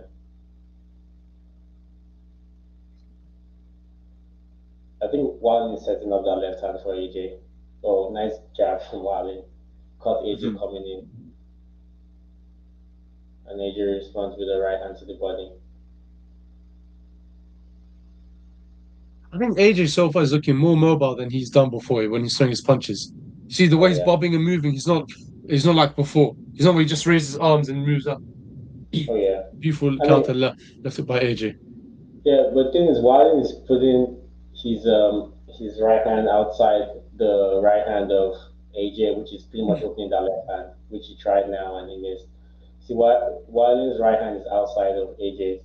Nice combination from AJ. Even Joshua's looking more springy on his feet. Oh, yeah. He's got more of a step.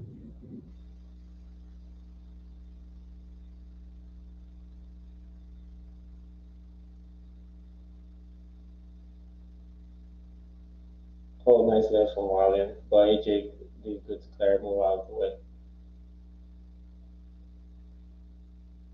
A nice one from AJ, stumbled Wallen a little bit. I think AJ needs to go for it. There's nothing, AJ shouldn't be afraid of anything coming back from Wallen. AJ should just go for, oh, nice left from Wallen. I think AJ should just fight fire with fire. I mean, if I was him, like, I wouldn't be afraid. I wouldn't respect what Wallen has to throw back. I mean, at least To get be it honest, the problem is with that. I mean, A, in my opinion, it's a bit too early to do that. But also B, I think AJ's learned from trying to trade with people. Maybe it's just he's working a new strategy to utilize his height, his physical reach advantage, and his power. I think by exchanging blows, I think maybe it's not going to work in his favor. And well, that's just my take on it. That's my opinion on it. Oh yeah. But you see the way Wallen is leaping in, like he's getting his feet Yep. off the ground. Once he throws those punches, if you engage with him and you clip him, he's just gonna go down because he's gonna lose his balance Mm-hmm. because he's lifting his feet up before he throws a punch, and that's gonna Mm-hmm. he's pretty much on one leg. Oh, You know, wild right hand thrown by yeah, Joshua. body. I mean, I'll go for it if I was AJ and just get this done early. I wouldn't I go don't for think. it now. Here's what I would disagree with you, Eti. I wouldn't go for it now. I'll go for it maybe later on in the fight.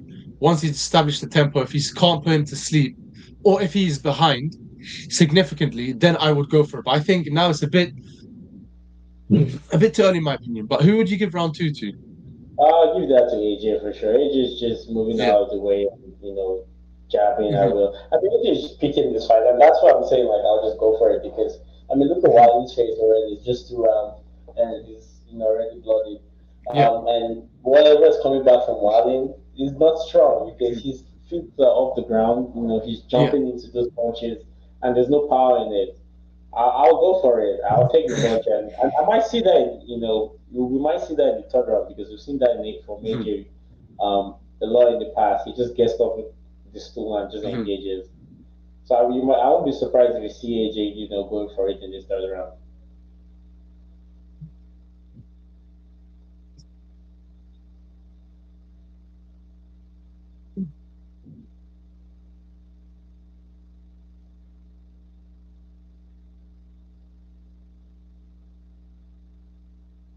So start three. Start round number three.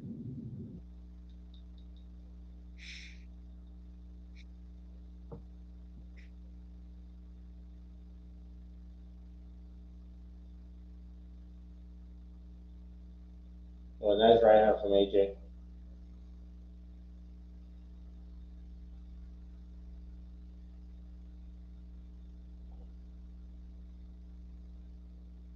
Nice jab from Wallin.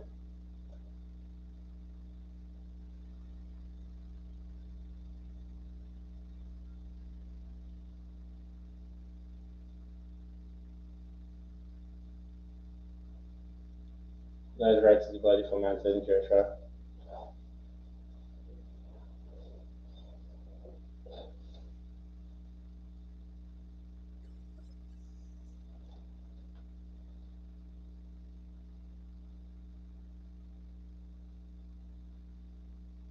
Another apologies for audio issues. Oh yeah. I think AJ's being a lot more aggressive this round as well. Come on, Tyson. Is it same on TNT?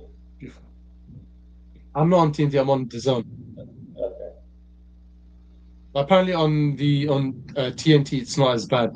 Oh, good It's right not hand from bad. AJ.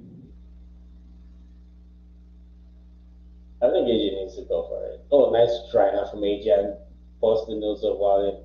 AJ just needs to go for it. Oh, So left that hook right by hand. AJ. Yeah.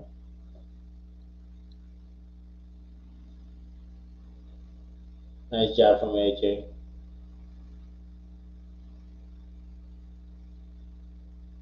Oh, nice left hook from AJ.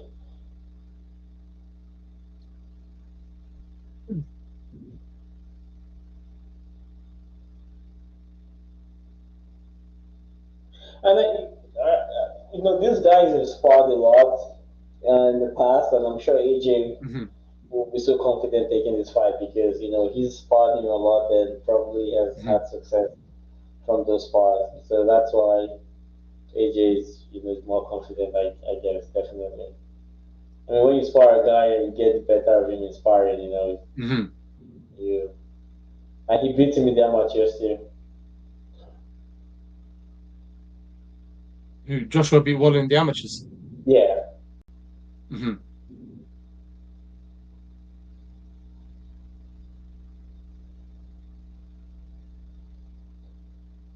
AJ should just walk him down, in my opinion. Just don't just. I mean, because if he does that, then he looks good. It's early. He looks good.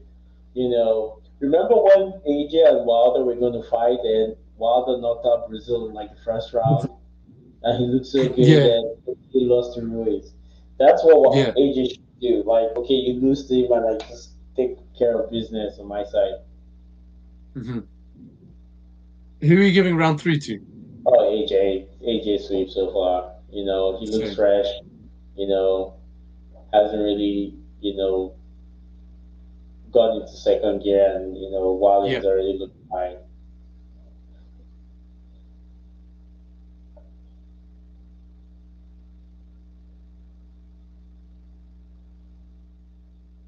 Nice right to the body.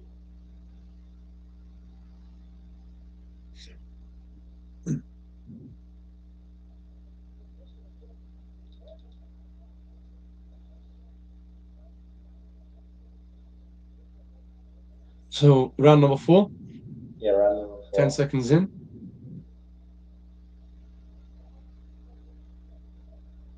1-2 by Joshua. Beautiful right hand by Joshua. I like to see Anthony Joshua working on a strategy whereby he's taking the center of the ring, making Wallen work more, Moving working on. on the Yeah. outside. Oh yeah. Oh, nice right from AJ.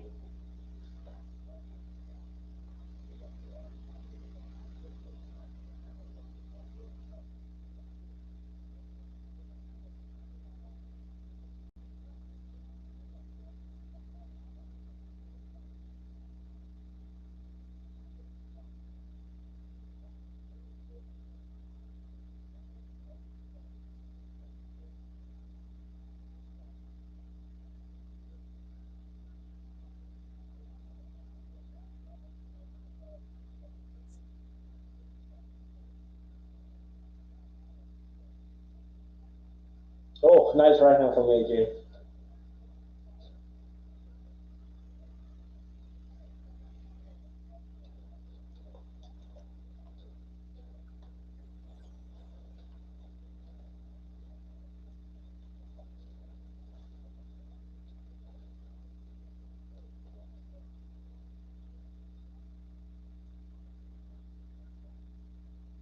Hopefully, my prediction's right about AJ dropping Wallen Yeah, I think he before. drops him sometime soon, probably in the sixth. But AJ needs to I crash think down so. a little bit. Yeah. I think AJ's really connected to any serious power punches. I mean, he has, but anything that, apart from one maybe, that stumbled Wallen. Yeah. Oh, nice jab on AJ.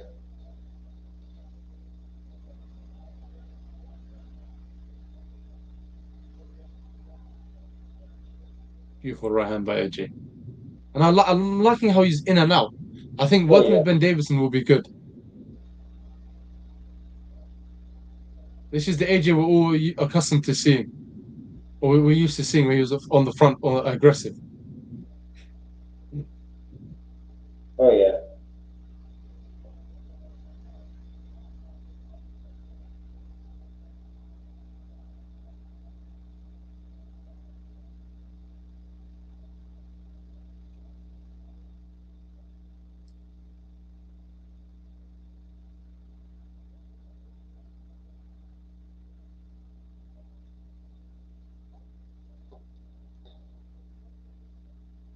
And the round number four.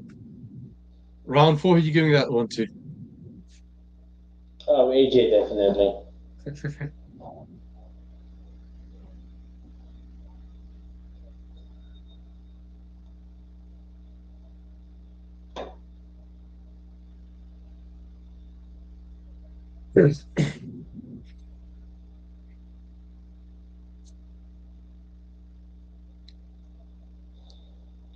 If AJ doesn't drop Wallen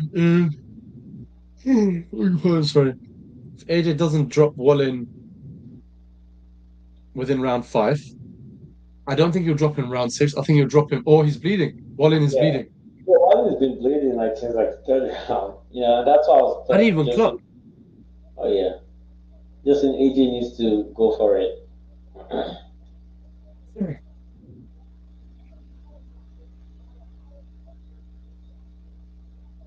But yeah, if AJ doesn't drop him within round 5, I think he'll drop him later on in the rounds, like Yeah. maybe rounds 10 to 11.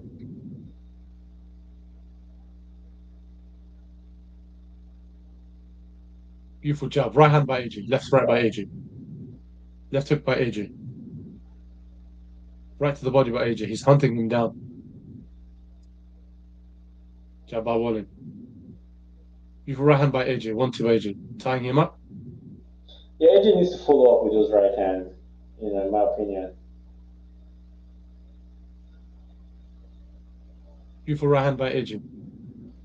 Jab to the body. Quick counter. See, I'm liking how AJ is moving. Very slick compared to his previous fights.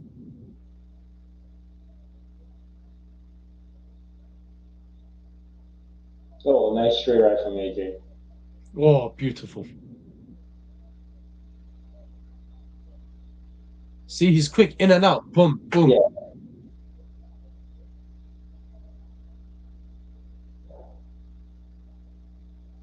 Oh, nice right hand from AJ. Wallin is tough. He is, but AJ really hasn't stepped up on him. I think Warren is someone, if you put more pressure on him, I think he will crumble. AJ hasn't really. I mean, he's putting pressure on him, but he's not landing as many power punches as we accustomed to AJ doing. Does that make sense? That's why he's. And the times that AJ has, we've seen Wallin get rocked or troubled at the very least. See? Boom! Beautiful left hook by AJ. I told you when he said, I just said it as well. When he puts pressure on him, when he lands a powerful punch, Wallin doesn't like it. He gets troubled and he gets rocked. Come on, drop him, please. Round 5. Come get him the round 5. Come on, 45 seconds left. Drop him, please.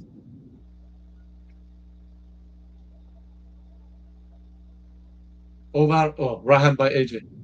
35 seconds left of round 5. Jab by AJ. Right hand by AJ, but just about missed Wallen. Jab by AJ. 25 seconds. AJ walking him down. Jab to the body by AJ. Lazy jab by AJ. Man, Wallin is beat up in his round already. Sorry? The Wallin is already beat up already, and that's what I'm saying. AJ needs to end his fight. You know, there's nothing coming back. Yep. He shouldn't be afraid of what's coming back. Because, Yep. and the reason why I'm saying that is, if you want to fight like a tough fighter that, you know, you need to be able to, you know, take punches like this and come back, you know, and move forward. Yeah. I think the fight's over. Is it? Sorry? I think it's over. I don't think so.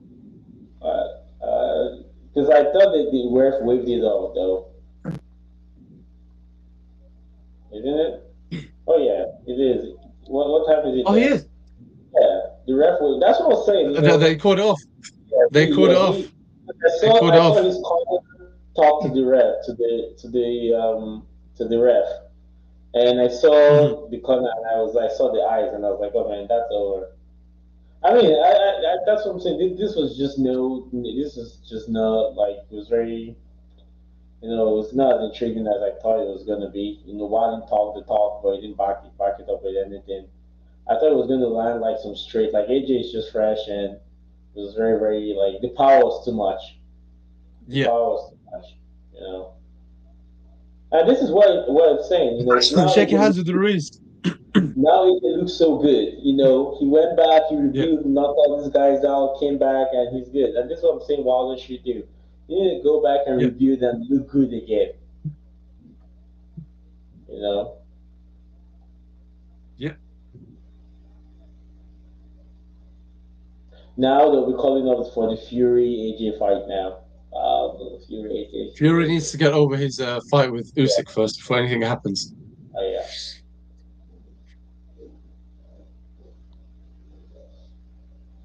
That was it. AJ Wilder fight. I don't even mind seeing that next for Wilder, to be honest. You know? I think AJ needs to fight one final step up. I think he needs to fight Wilder, but I don't think Wilder will take it. Wilder will be ducking him now. Oh yeah. But the thing is, Wilder should take it for a chat. Just take. If I was Wilder, I'll take it. It will be one last payday, or it could be one last step to come back up. I don't think it will be one last payday for Wilder. I think Wilder, even if he was to take this fight now, I don't think he's out of the mix per se. I think if he loses, then he will be on a past trajectory similar to Joseph Parker, in that he will be on the brink, but he could come back. Right. Or if he, go ahead. Because I was going to say, if it's not Parker, then he could be like a Dillian White sort of trajectory where he's kind of like stuck in limbo. I mean, I think that's the one that's the that's what I mean from Wilder, because Wilder, since he's lost to Fury, he's just been talking about money. The business of boxing. I don't see any drive or desire to be a champion. All it talks about is money and all that kind of stuff. So we'll see. We'll see where it goes. And we'll see how. Yeah, I mean, dominant performance by Anthony Joshua, and I think he's shown massive signs of improvement. He's been on the front foot more. He's more mobile than before. He's not necessarily standing in the same spot. He's bobbing and weaving, which I like to see. Oh yeah, I mean, it was good performance from AJ. Very good performance. All right, you want to wrap this up? Yeah, man. I'm tired. I'm not gonna lie. Oh yeah. Yeah, amazing performance by all fights. I mean, let me just have a quick run through of the undercard. Day of actually undercard.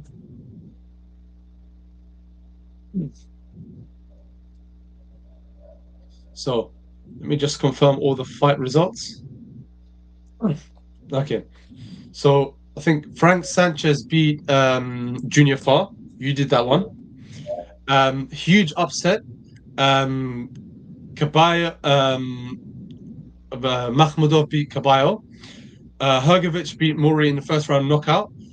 Ellis Zoro beat Opetai beat Zorro in the first round knockout. Dubois beat Miller TKO in the last few seconds of the last round. Dmitry Bivol, unanimous decision, dominant performance, one-sided chess match against Lyndon Arthur. Joseph Parker, an incredibly huge upset against Deontay Wilder, but credit to Joseph Parker, absolutely amazing performance. And finally, the British, the English, the Nigerian English, depends how you see it. I don't want to upset you, Etty. Champion Anthony Joshua has been Otto Wallen at the end of round number 5 by a TKO, if that's what you call it. Yeah.